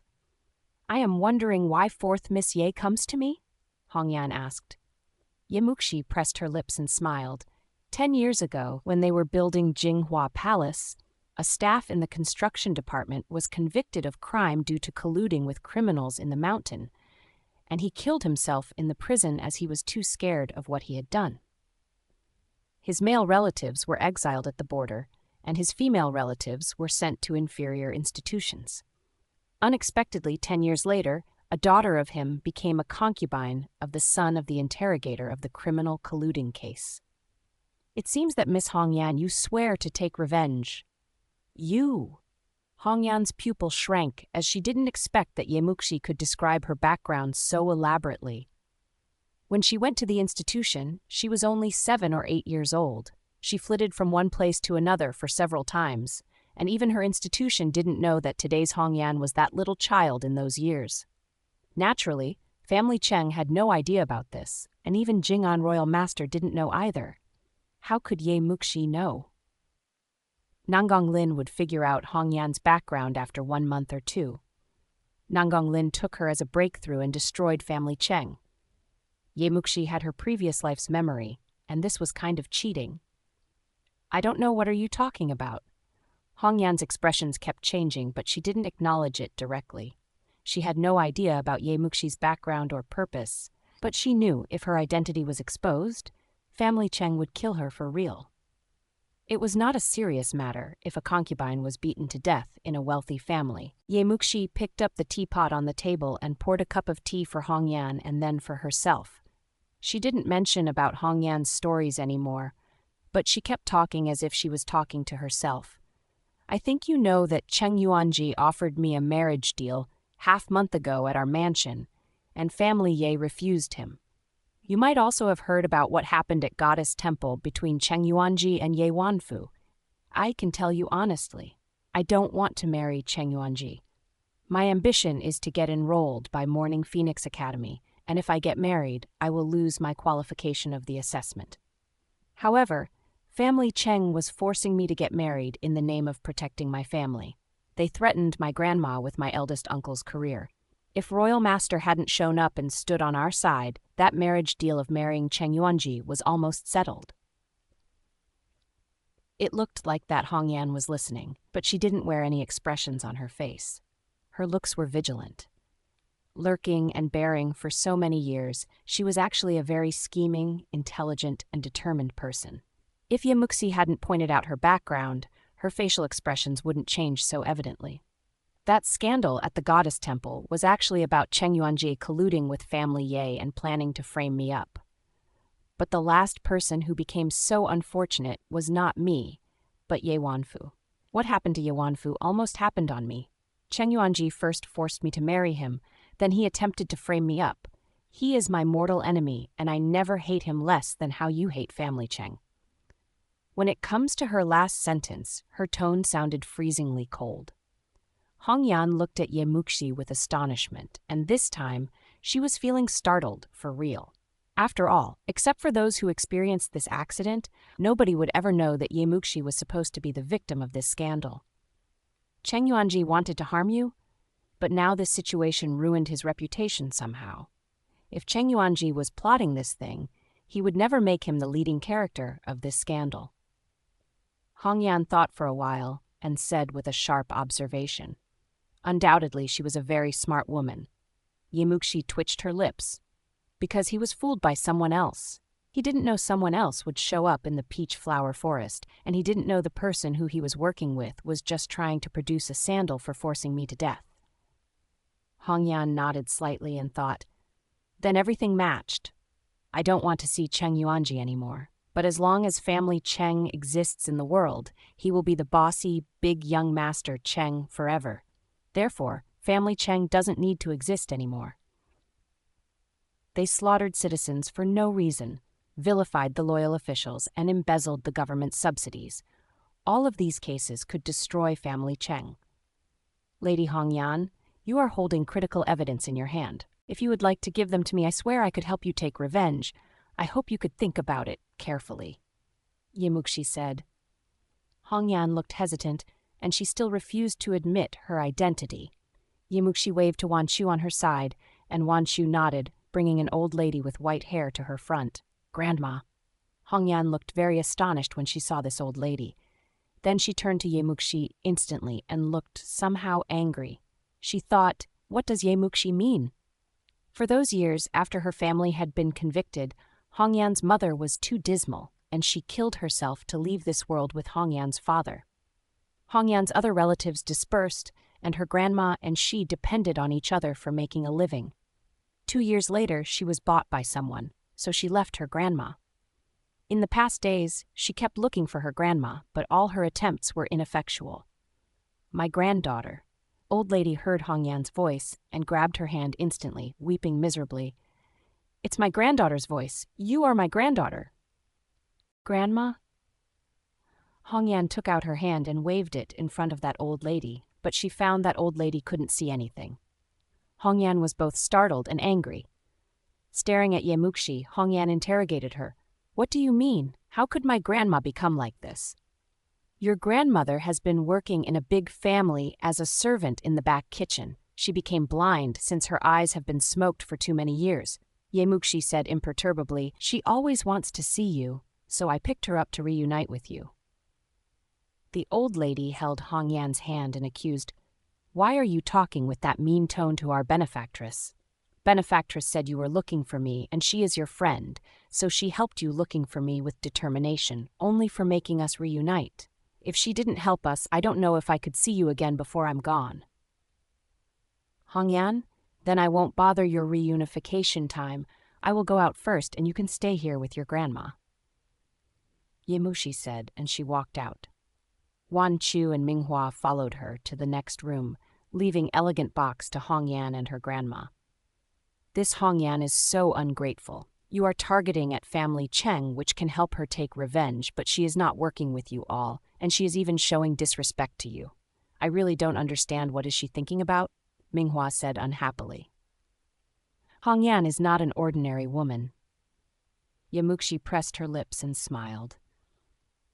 Hongyan's entire family was killed, and nobody could understand hatred better than her. Lurking in family Cheng for years, she never went to the capital city to report this to the emperor, which could only suggest one thing. She never believed the government, and she didn't believe that anyone could be fair in this case, so she was taking revenge for her family in her way. Methods were limited to poisoning, stabbing, and killing, even including herself. By far, she hadn't taken any action, because Cheng Qiming, who started everything and also the mastermind, was working in the capital city, so she had no chance to harm Cheng Qiming. She was determined to die for her ambition. In fact, since the moment she became Cheng Yunji's concubine, she never planned to survive. For her, living as her foe's concubine equaled to living like a walking dead in this world shamelessly. Ye Muxi couldn't convince Hongyan to trust her, no matter how eloquent Ye Muxi was. A woman like Hongyan, who had gone through all of these, only wanted to die with family Cheng together. She wouldn't be wavered by other people's persuasion. Ye Muxi found her grandma, her only family member left in the world, which was not for threatening her. Ye Muxi was trying to make her realize that she still had a family, a person she cared. Hongyan would use other methods to take revenge, only if she decided to live in this world rather than holding the evidence in her hand to die. When she comes out, we will have what we want. Ye Muxi pushed and opened the window, staring at the view in the distance, and she smiled while waving her head, but we owed Royal Master again. How could Ye Muxi find Hongyan's grandma? Certainly the person who helped her find Hongyan's grandma was Nanggong, who was so powerful. Last time, Ye Muxi was not in a hurry to tell Hongyan everything, which because she was finding Hongyan's relative, and now she became confident, so she came to Hongyan. Moreover, in terms of Ye Muxi's principle of making a deal, she would do Nangonglin a favor in return when she asked Nangonglin to do her a favor. She would never owe anyone anything. After Ye Muxi said that, Wan Chu and Ming Hua both covered their mouths to hide their smiles. In fact, other misses were dying to establish a connection with Royal Master, but only their miss was endeavoring to step aside. However, it was like it was her destiny that Ye Muxi kept mingling with Royal Master in everything.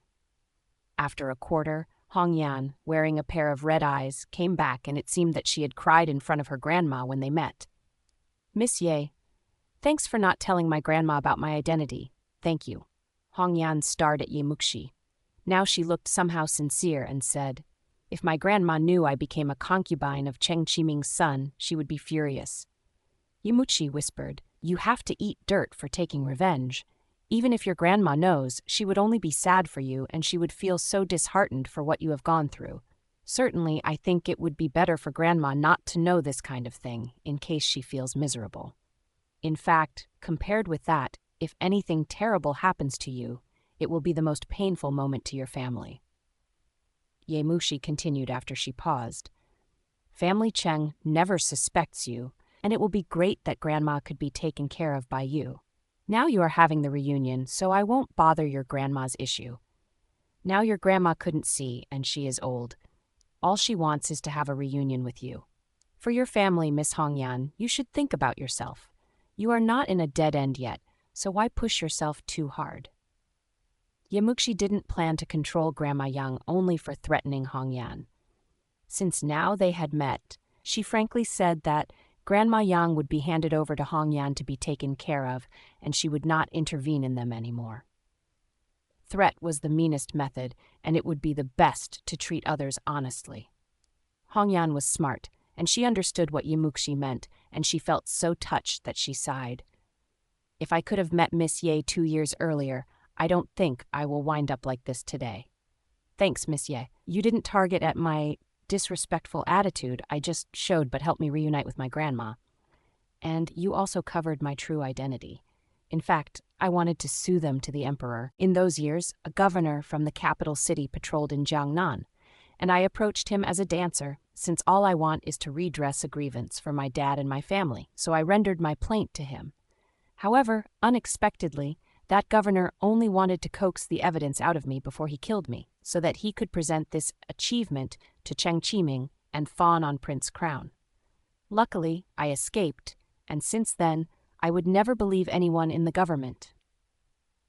Cheng Qiming is the father of the imperial concubine, and he is Prince Crown's people, while Prince Crown is the future emperor.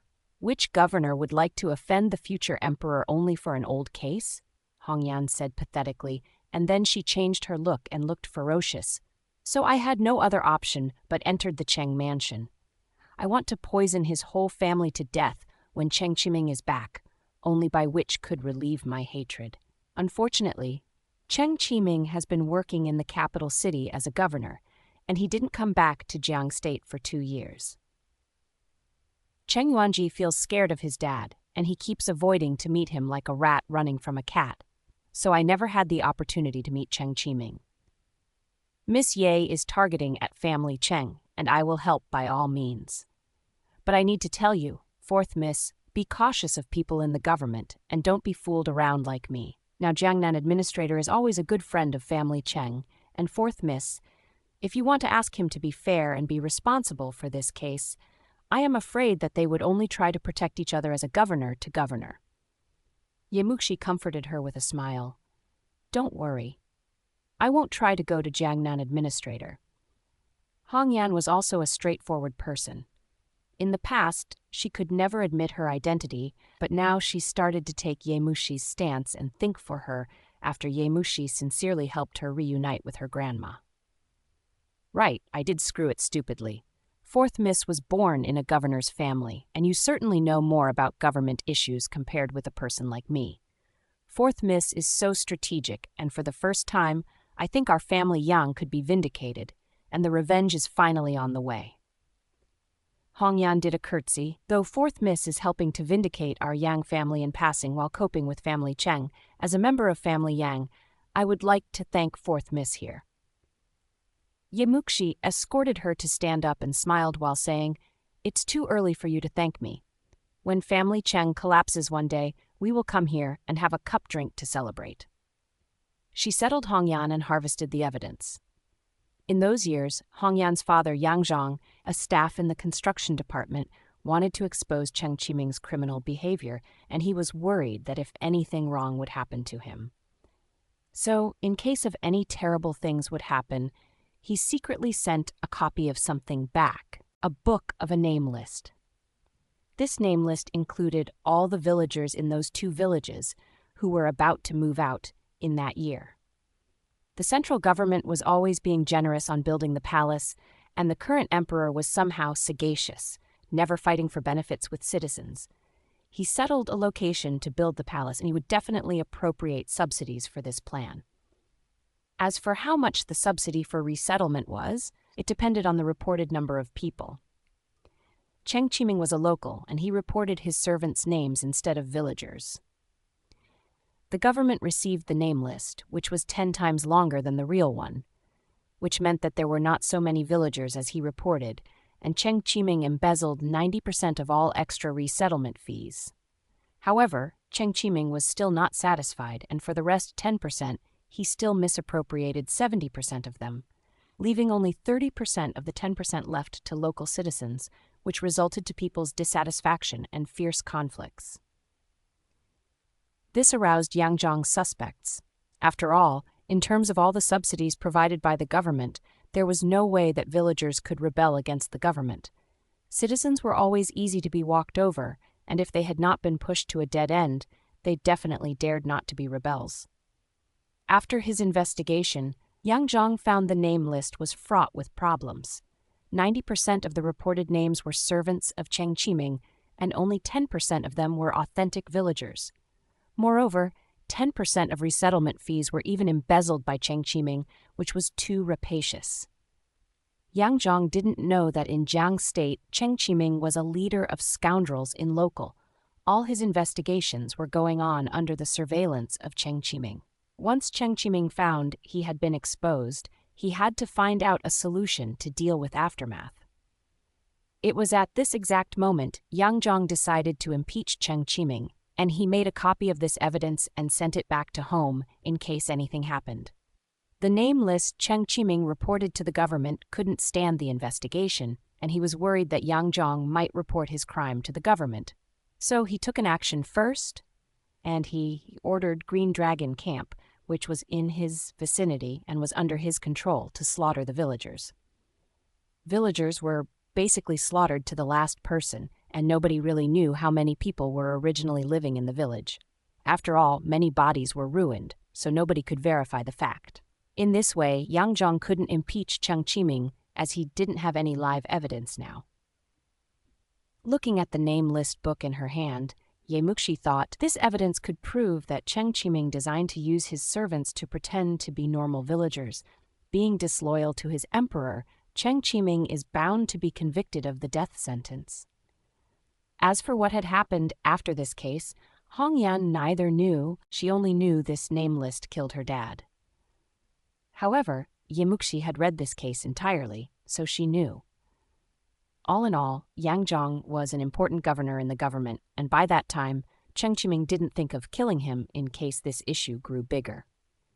Nevertheless, after Cheng Qiming had solved the problems in the name list, Yang Zhang then found Cheng Qiming was closely related to the leader of Green Dragon Camp, so he suspected that Cheng Qiming had something to do with slaughtering normal villagers. At this moment, Cheng Qiming didn't have any scruples, and he directly convicted Yang Zhang of perverting the justice of colluding with bandits. Cheng Qiming planted the crime on Yang Zhang, and he destroyed Green Dragon Camp at the same time, and they died without leaving any evidence. Even if the central government came to investigate this case here, villagers had all died, and so had the bandits. What else could they do? As for that resettlement fees, Cheng Qiming said in his report that he had already delivered everything to villagers, and bandits ended up ugly. Moreover, he also embezzled military expenditure during the action of terminating bandits, which helped him make a fortune. Poor citizens and poor unfortunate staff. Yangjong in the construction department. Miss, why you are so upset? Is it because this name list is useless? Wanchu looked at Ye Muxi's poker face, and she couldn't help but ask. Ye Muxi realized and said, "Of course it's useful. We are not going back to Ye Mansion. We are going to Hayes Spring directly, and we will visit Royal Master." She paused and sighed. "This book is thin, but who knows how many people have sacrificed for it. Cheng Qiming, death may be too easy for you." Though Ye Muxi had already known this was a bloody case, when she took part in it, she could feel something that only the people who had gone through it could feel. The name list book in her hand was not simply some cold names but countless murdered souls dying in the grievance, which made this book so heavy. Ye Muxi never considered herself as a good person, but in the past she only detested Cheng Yuanjie, and now she really wanted Cheng Qiming to go to hell. These murdered souls had been waiting for 10 years already, which was long enough. When her carriage arrived at Hayes Spring, though Jing'an Royal Master had already given the order to refuse to meet anyone, hordes of people were lining at the front door of Hayes Spring. Why so many people? Doesn't Royal Master refuse to meet any visitors? Don't these people know Royal Master's dispositions? Why are they still waiting here unexpectedly? Ye Muxi lifted up the curtain on her carriage. Glancing at all the carriages around her, Ye Muxi felt shocked. Wanchu said, "Though he said that, what if Royal Master wants to meet them all of a sudden?" "Yes, there are always paranoid people." Ye Muxi smiled, but this had nothing to do with her. Ye Muxi asked Wanchu to send her request to the gatekeeper. "I never expected that Ye Muxi is here as well." "Well, are you exalted to the skies only because of 3 bamboo tokens? Do you think Jing'an Royal Master would want to see you? Are you kidding me?" a woman said in a sarcastic voice. Ye Muxi turned around and saw a few carriages parking at the closest place near the front gate of the Hayes Spring. Those carriages were remarkably splendid, which could tell that people in the carriage were from big families, and the person who was talking was exactly Lin Shiyun. "You are Ye Muxi?" Before Ye Muxi answered, a gentle voice came from a carriage beside her.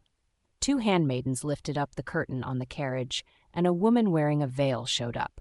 She still sat in the carriage, and it didn't seem that she wanted to come out and meet anyone. Her body shape and visage were vague, but she had a pair of gentle and watery eyes, and she was looking at Ye Muxi. "Miss Ling, she is Ye Muxi." Lin Shiyun became polite and obedient when she found that woman talking, and she said, "Ye Muxi was never famous before, but she got 3 bamboo tokens without any reason. I thought Miss Ling would be the first one to win the bamboo token. I really want to call for justice for Miss Ling." That woman who was called as Miss Ling said gently and moderately, "I think what Shiyun's sister said sounded a little bit harsh. Since now Royal Master bestowed her with tokens, then Miss Ye definitely has something that overtakes us. Today, we finally meet. Miss Ye looks so pretty, which really lives up to your fame. Miss Ling is the top miss widely acknowledged throughout Jiangnan.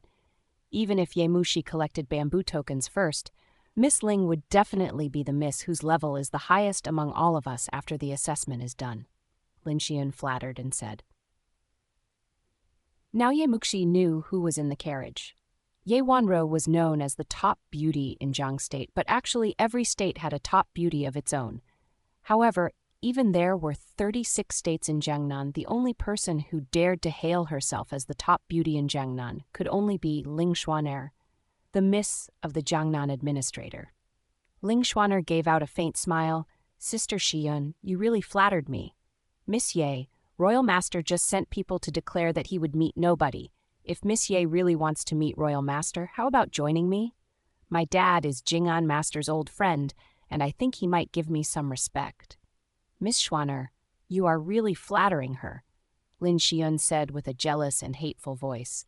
Except for Ling Xuaner, nobody dared to say that Nanggong Lin would meet her. Ye Muxi gave out a faint smile. "I appreciate Miss Ling's goodwill, but that's not necessary. If Royal Master is not available, then I would come someday later." "Do you think Hayes Spring is your mansion? Coming here later?" Lin Shiyun loathed Ye Muxi a long while ago, and now she said in a sarcastic voice, Miss Schwanner, someone is so brazen, you just leave her alone. You offered to take her to visit Royal Master, then how honored she is, but she put on a gross look like that, which is so ungrateful. Lin Schwanner picked up her eyebrows slightly. I meant well, but since Miss Ye is unwilling to do so, then never mind. Ye Muxi didn't speak anymore. Ling Schwanner looked very gentle, elegant, and approachable. She also offered to take Ye Muxi to see Nangong Lin, but from the very beginning to the end, she cared about her status so much that she never left the carriage, acting very loftily. Being gentle and humble was only what she wanted others to see. This woman considered that she was born to be nobler than others. Her so-called goodwill was only to show off that she knew Nangong Lin. Wan Chu lowered her voice and whispered, "Miss, this Miss Ling is talking in a normal attitude, but I don't know why I feel her words so uncomfortable." "So do I," Minghua said secretly. Ye Muxi pressed her lips and smiled. Hostile words naturally sounded uncomfortable. They three were talking to each other and ignoring others. Lin Xian found Ye Muxi was not affected, so she provoked her by saying, "Royal Master said no visitors, and how could you still attach yourself to him shamelessly?" It's great to hear that Miss Lin understands this point. Ye Muxi raised her eyebrows and thought, what's wrong with this woman? She is attaching herself to Royal Master, and how could she be so brazen to judge about others? Lin Xian was choked by Ye Muxi's argument, and she put on a lofty look and said, "Who told you that I am here to visit Royal Master? I am here to meet young Master Jun Mochen, but young Master Jun is visiting Hayes Spring today, so I am waiting for him to come out. I will discuss calligraphy with young Master Jun, which is different from you, who is anxious to see Jing'an Royal Master." "Jun Mochen?" Ye Muxi frowned, but then she beamed. "It turns out that Miss Lin wants to meet young Master Jun. I misunderstood you." Lin Xian sneered, but then she didn't expect that Ye Muxi changed her subject suddenly. Young Master Jun is always good-tempered, which is known to everyone in Jiangnan. And someone shouldn't push him too far, taking others' tolerance as something to show off brazenly. Young Master Jun even hid himself at Jing'an Royal Master's place, so Miss Lin, can't you understand? Young Master Jun doesn't want to meet any visitors either. What nonsense are you talking about? Young Master Jun never said he would not meet anyone. Lin Xian changed her facial expression. Ye Muxi's words were sharp, which made her somehow speechless now.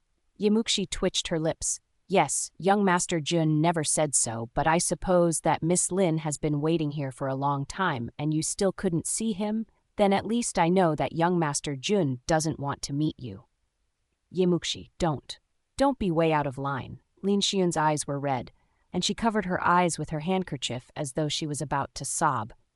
Several misses around her immediately stepped forward to comfort her, and they all wore anger and despise when they glared at Ye Muxi, accusing Ye Muxi of walking over others. "You are bullying other misses verbally since you can't meet Royal Master, and you are venting your anger on Miss Lin. This is too much." Ling Schwanner in the carriage frowned and acted like she was being fair. Some miss aside instantly echoed, "Yes, Ye Muxi, why do you sound so mean? Everyone, please stop, it's all my fault." Lin Xian stopped to be strident just like what she was in front of Ye Muxi just now, but sobbed poorly. "Miss Ye is upset now since she can't meet Jing'an Royal Master. I shouldn't be so talkative, provoking her to unleash her temper on me, so it's reasonable if she vented her anger on me. She is so rude. How could a miss like her get bamboo tokens?" Yes, a miss born from an insignificant family does have mean manners. How could Royal Master meet a miss like her? She deserves to be refused by Royal Master. You. Minghua changed her facial expressions and she was about to curse them. However, Wan Chu on her side was very imperturbable, and she held Minghua's sleeves before she took action. "Don't be impulsive. Listen to our miss." Ye Muxi smiled to both of them. "Just pretend that you never heard anything." She didn't pay attention to them at all. Meanwhile, the gate of Hayes Spring opened, and Leng Shun walked out. The hectic crowds of misses suddenly cooled down, and they all stared at Leng Shun simultaneously. Leng Shun went to the front of Ye Muxi directly, and he cupped his fists with a poker face. "Miss Ye, Royal Master is inviting you to come in." Ye Muxi smiled to him as a courtesy and walked with him forward. This scene was like slapping those misses who were just making a sensation and moaning there. The elegant Lin Xuaner and the Lin Xiyun, who pretended to be so poor, both got astonished in particular. "Hold on, Guard Leng, Royal Master wants to meet her? You sure he wants to meet Ye Muxi? Did you make a mistake?" Lin Xiyun said in a hurry. Leng Xun tossed a glance at her coldly as if he was staring at some idiot. Ling Xuaner couldn't help but say, "Guard Leng, I am wondering if Royal Master knows about my visit. I am Ling Xuaner from Family Ling. My father and Jing An Master are." Royal Master said he will see nobody. Leng Xun felt tired to hear her self-introduction, so he interrupted her directly. Ling Xuaner felt her heart froze. Then why could Ye Muxi get in? "Does Royal Master need to explain to you whom he wants to meet with?" Leng Xun stared at her more like he was looking at an idiot. Why all these misses in Jiangnan looked like as if they didn't have intelligence. Ling Xuaner looked awkward. Ye Muxi never showed off, and she followed Leng Xun to walk forward in a low key. However, in Ling Xuaner's perspective, Ye Muxi was disdaining her.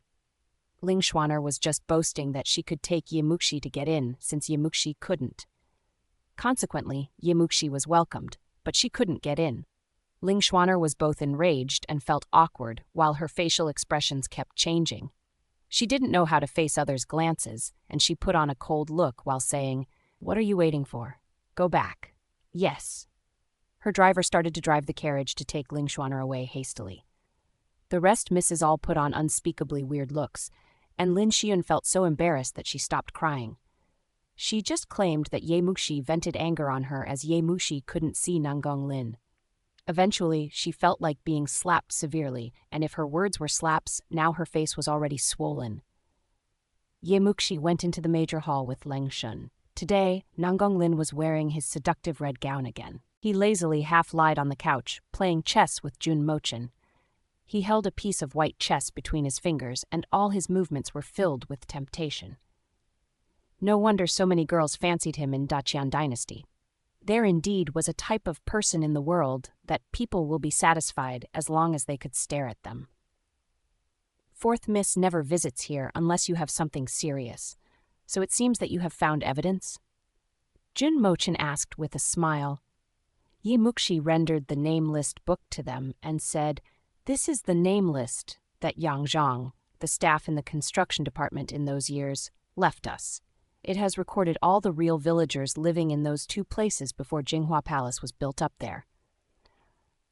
The number of people was only 10% of that," Cheng Qiming reported to the government. These villagers were brutally slaughtered by bandits of the Green Dragon camp, which left no evidence behind them. This name list is the only proof surviving in this world.